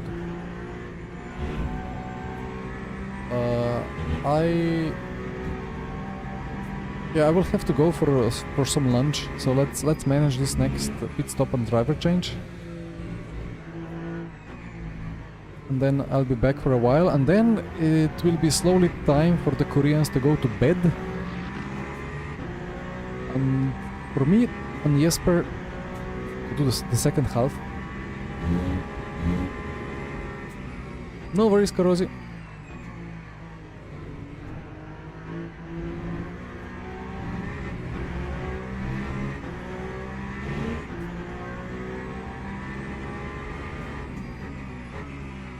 Biller is flying. Wait, how far? Okay, Biller is absolutely gone. Well, he has yet to box, but still.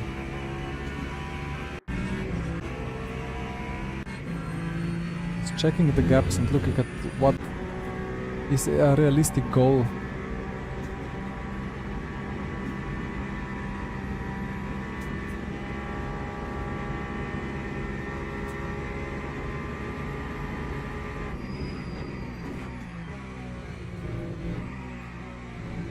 Okay, Colin. Copy. Yeah, I'll oversee the pit stop and then I'll be gone for a bit longer.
Camera gone again, right? Camera only shows if that pop-out Discord stream window is maximized and then and then OBS opened over it.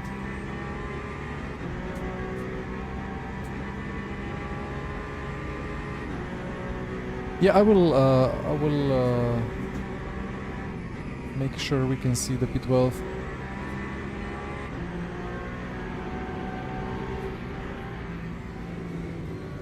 Where you're going? This is now 2 hypercars. Well, Payne, he's mid stint.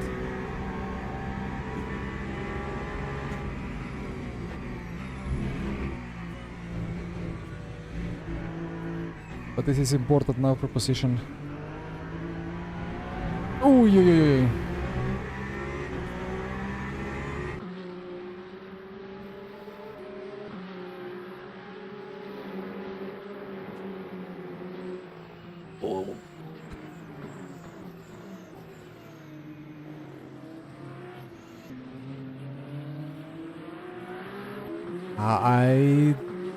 I don't understand. Was P12 defending or did he want to let us through?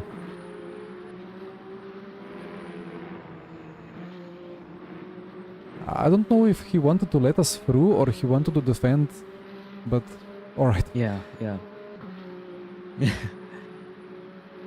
I think he lifted up gas intentionally, so yeah. Alright. It was confusing. Yep.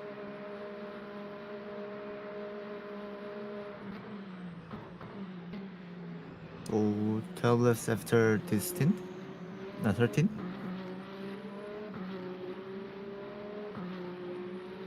Sorry, can you repeat?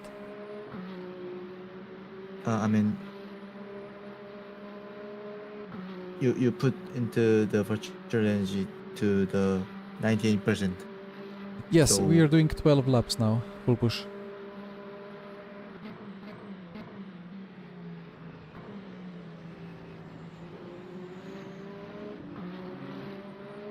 And we keep doing 12 laps per stint for the night.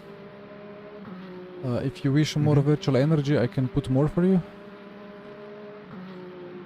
Oh, it's okay, fine.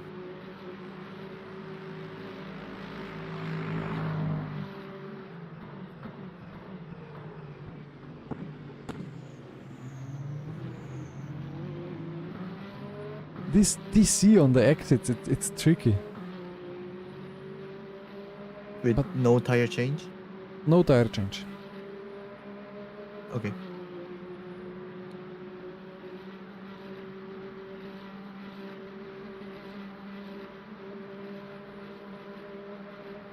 Left rear is already 49, but we will see.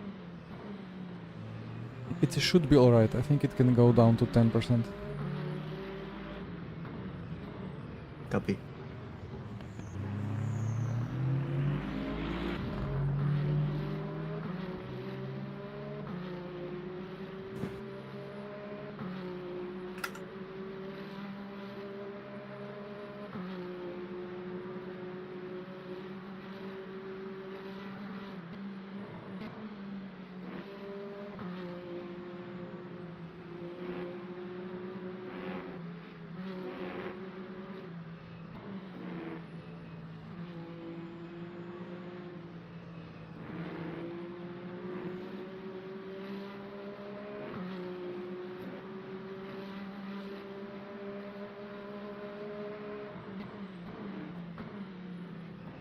Well, honestly, we are very close to P10.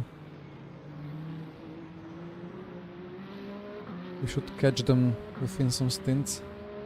Then we need further 2 minutes to catch the majority of this bunch.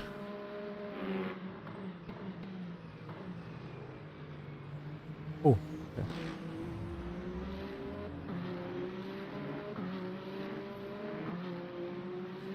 Baldwin versus Verstappen. Wait, there was... But which video was that exactly? Yeah.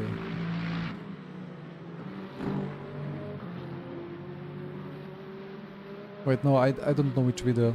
I had a different video in my mind in the first moment.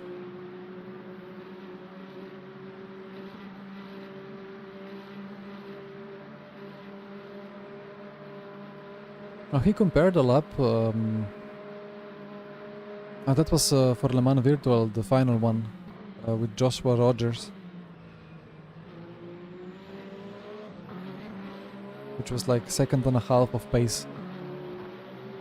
There's a huge difference between P1 and P3.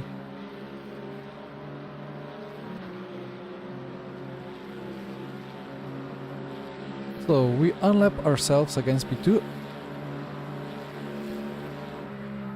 Which is good news.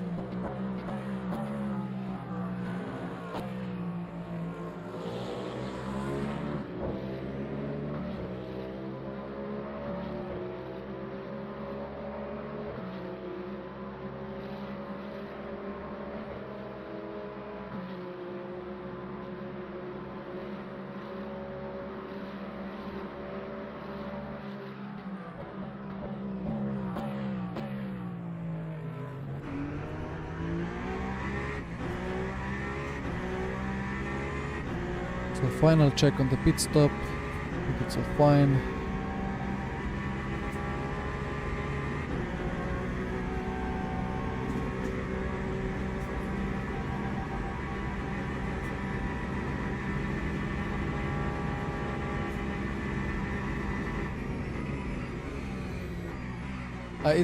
It's been a perfect usage of R factor to slip angles in that Joshua Rogers lap. It was combination of that plus combination of extremely slow outlap, I think. Because I think people in R Factor 2 never did it enough, but if you did a super slow outlap, there were no cold tires, really. Like, there was code for some effect on cold tire, but most importantly, the tire pressures were lower, and lower tire pressures just equals higher grip. That's how it was in RF2, so you could have bigger slip angles, less overheating, and so on.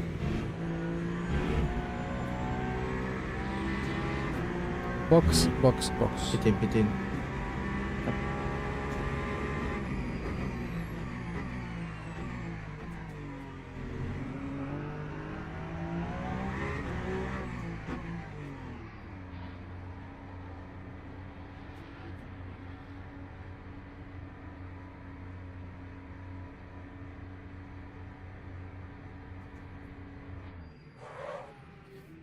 Right, good job. I think we're slowly gaining time towards the podium, except P1 is super fast all the time, so I mean, let's see what we can do about that. Okay. But good avoidance of all the possible crashes. There were some weird moments around. Yeah.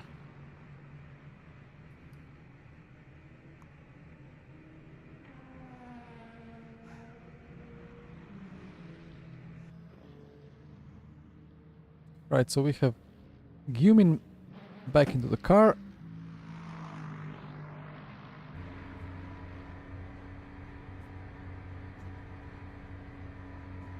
Yeah, the rear left had a bit of a wear issue with a small spin, but it wasn't anything too crazy, so I think it should be all fine. Tires are warmed, so well, enjoy, good luck. Yep.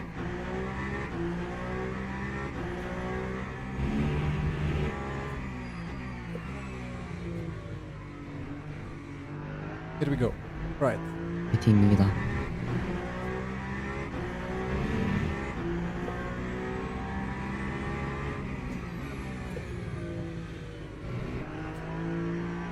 So that has been Rokyang.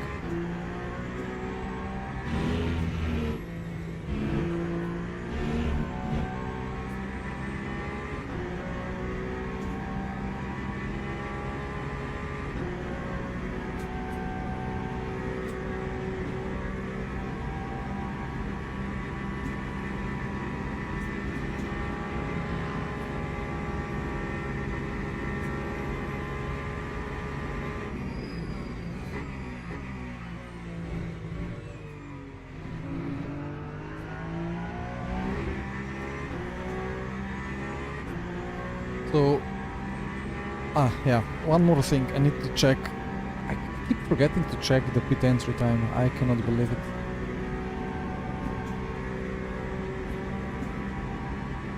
I need a bigger secondary monitor.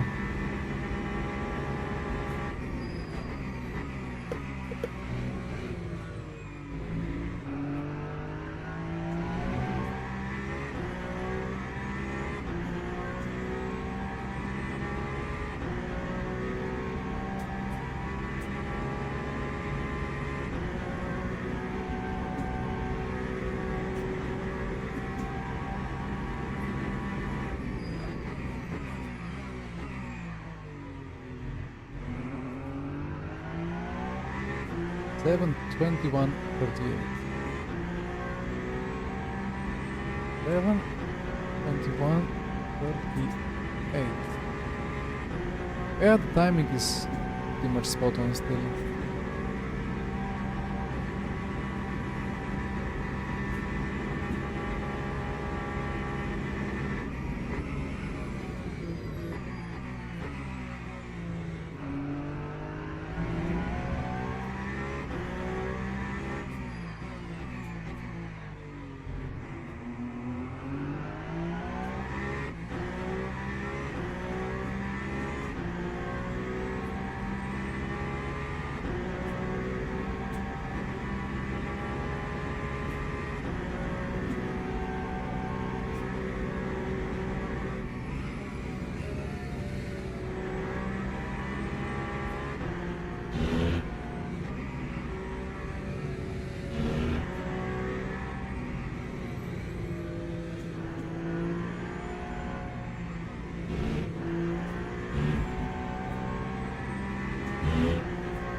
Okay, so strategy is good. All is working fine.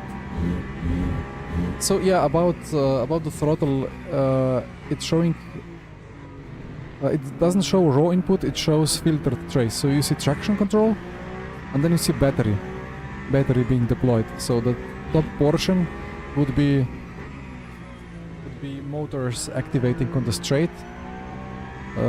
Although it's kind of probably wrong ratio because it's 40 kilowatt motor and it's what 600 kilowatt engine. Maybe less than 600, but still it's more like 1 versus 10 ratio than rather 1 versus 2. But you see even the throttle position in the speedo is funny. So right, let's keep it like that. Let me have some food, and then I'll be in the car soon. We let Kim do these 2 stints, and then see what happens. But yeah, it's nothing broken. It's just how it's implemented. I cannot put raw input because it doesn't work. Anyway, he let us through. He doesn't let us through. He let us through. Thank you. Interesting. Where is he? Through the gravel. Copy. I'll be gone for a while. Jesper will be around if needed, but pit stop is fully set, so good luck, enjoy. Yeah. Right? Thank you, Viking. See you soon.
민이 형 화이팅입니다.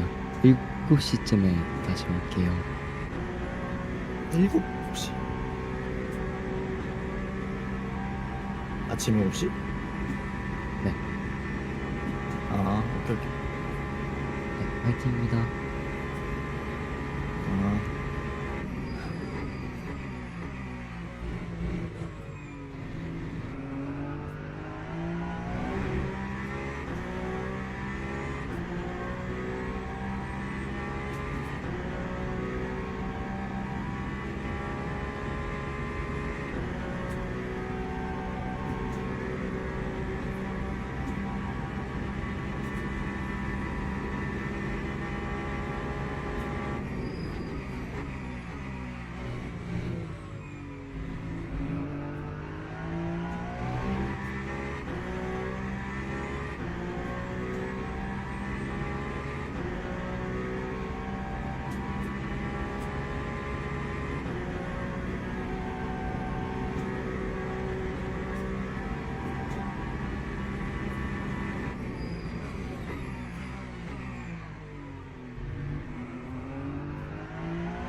Nice lap. 4 to go. Yep, thank you.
Right. I think I forgot to scroll down again to the P10, or maybe it reset itself.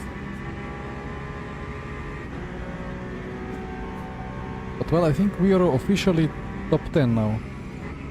Yeah, we are. Bit less energy than P11, but not significant. So we're looking now how far into top 10 we can climb. Everybody ahead of us, except the leader, will have to do an extra pit stop on P3.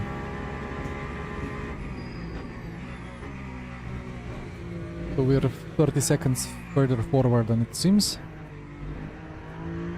And we have great pace. A Biller is just so fast.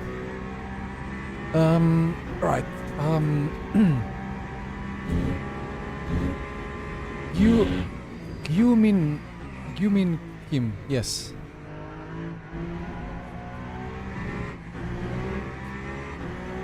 Yeah, we will see. Probably driving together with Koreans a bit more often on my streams for these special events for multi-class. So we box into laps. I think it's all set. It auto changes when he overtook P11. Copy. Alright. Kim did 25.4. That's a nice lap. Alright, I need just have a little bit of food to finish, but I needed to correct the timing and check the pit stop. I think it's all good for now. Alright. Slowly climbing through the field again after the bug sent us to the main menu. Right, well, BRB again.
Yeah. You know what to do? Okay.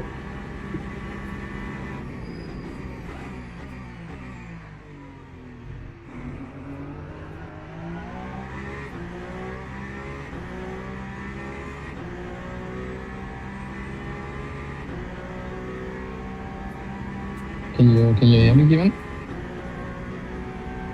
Yeah. Ah, okay. Your name? Well,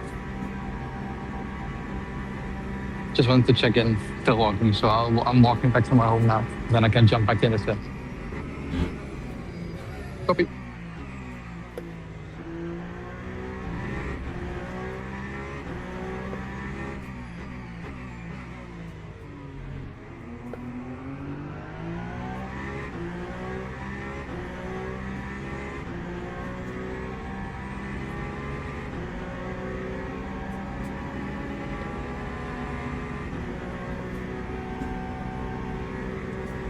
Well, let's manage this pit stop.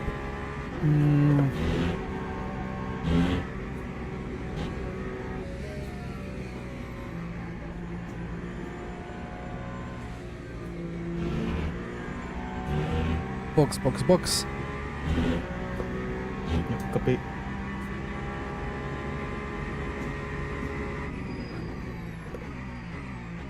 %25 left side. I don't think it dropped any.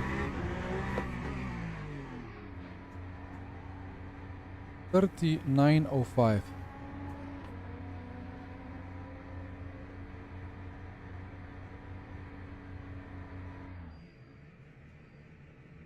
Good job, good pace.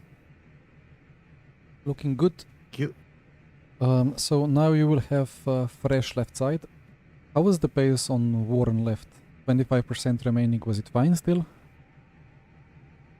Yeah, honestly, not bad for this track type, I think. Okay. But if it goes hotter and hotter, it will be worse. Yeah, okay.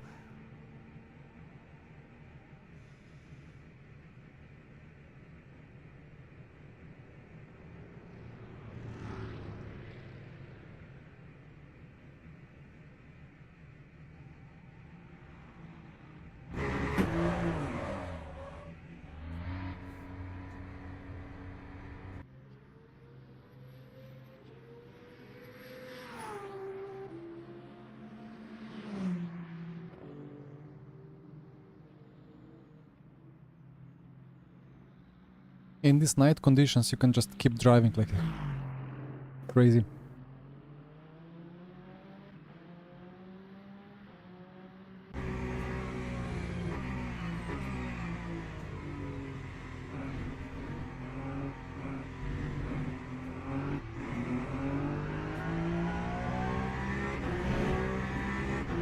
Joao, hello. Yeah, we had a game bug. When Yukin was driving the car, he got sent to main menu. The classic disconnect without a game crash, without an internet crash.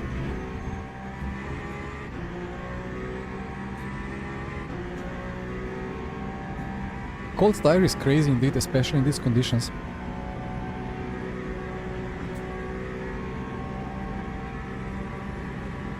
Beware of the cold brakes and cold tires. Yep.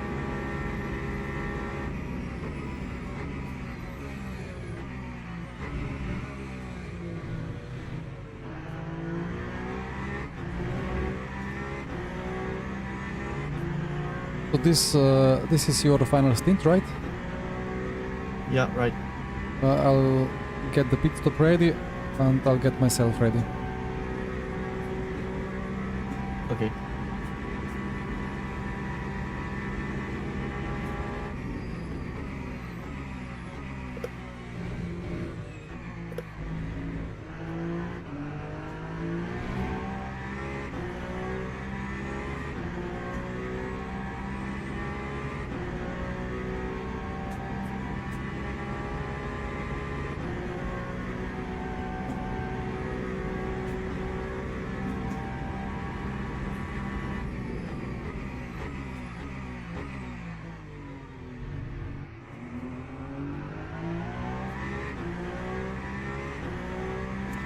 Right, strategy is still within the margin. Plus minus 15 seconds. Not bad.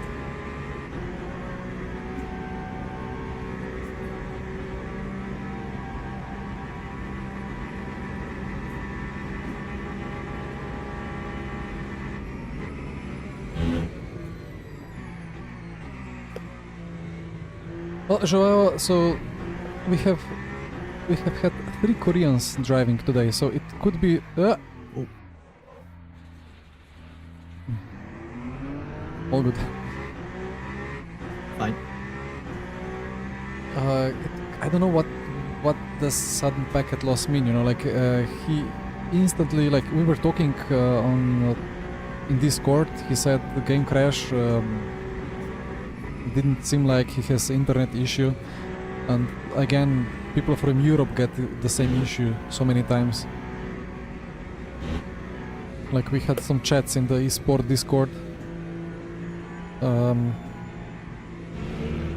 people randomly just having game crash every second race, just getting launched back to main menu. It's a bug, it's a known bug. I don't know. I thought it has been fixed. Looks like not yet, but it happens often. Just getting kicked out of server for no reason. So yeah, we lost 3 minutes of the lap we were in, because it sends you back towards the start of the lap that you haven't completed yet, plus extra 2 minutes when we were waiting for the game to make it available for us to take control over the car.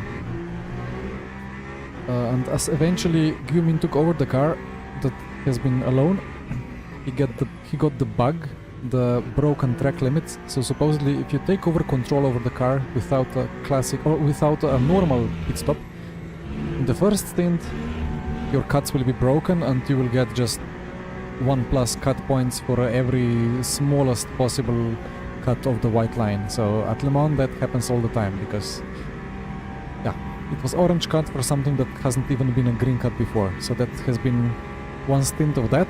So further time loss. It's not been great. Not been great, but you know, we are effectively top 10.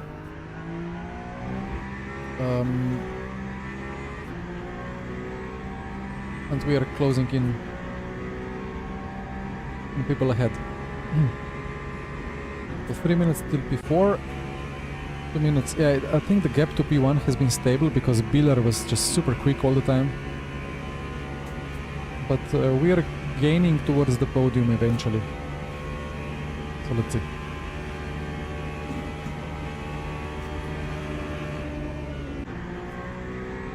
Three minutes we can gain. It's about like 180 second deficit, and we divide that by 110 laps. Yeah, we need a 1.5 seconds advantage per lap, which is optimistic, but maybe possible.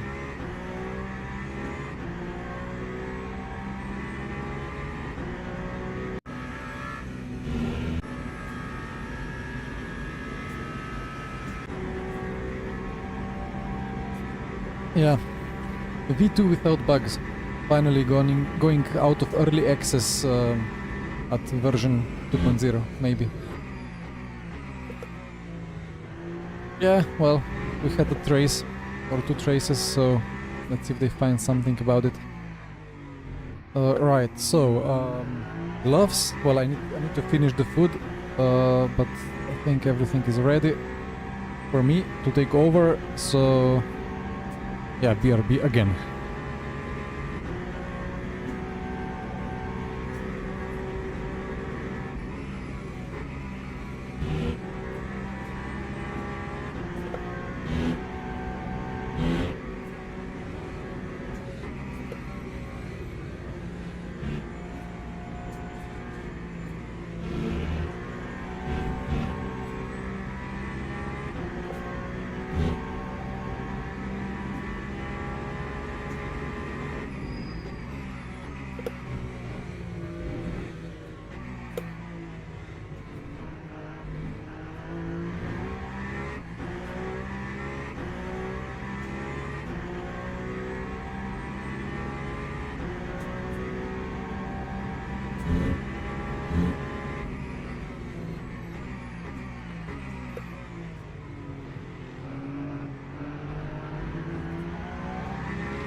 Okay. Right. So, we now have, what, 8 laps to go. I will... What should I do? I need to schedule another stream, part 2, otherwise YouTube will be unhappy again.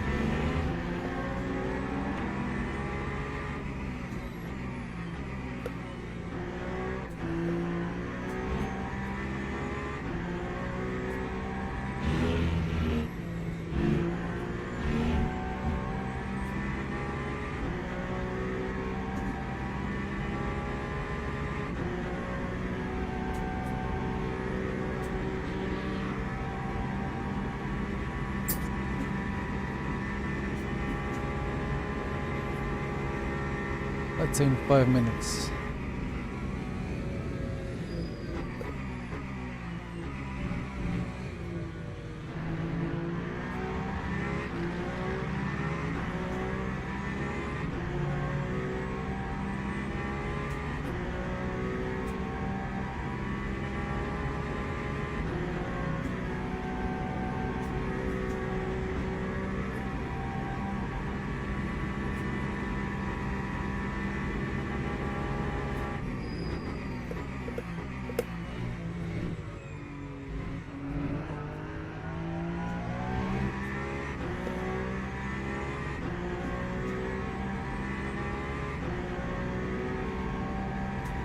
Right, situation is like this.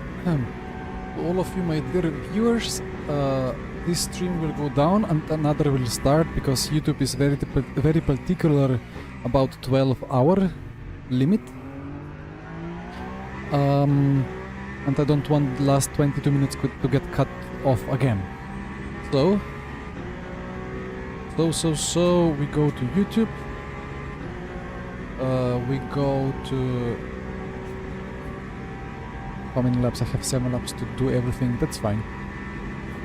We go to the current stream, we open the chat, and we copy paste the link to the new chat into the chat. Sorry, link to the new stream into the chat. There you go. So, I'm shutting this one down. Make sure you tune in into the part 2. See you on the other side. Bye bye.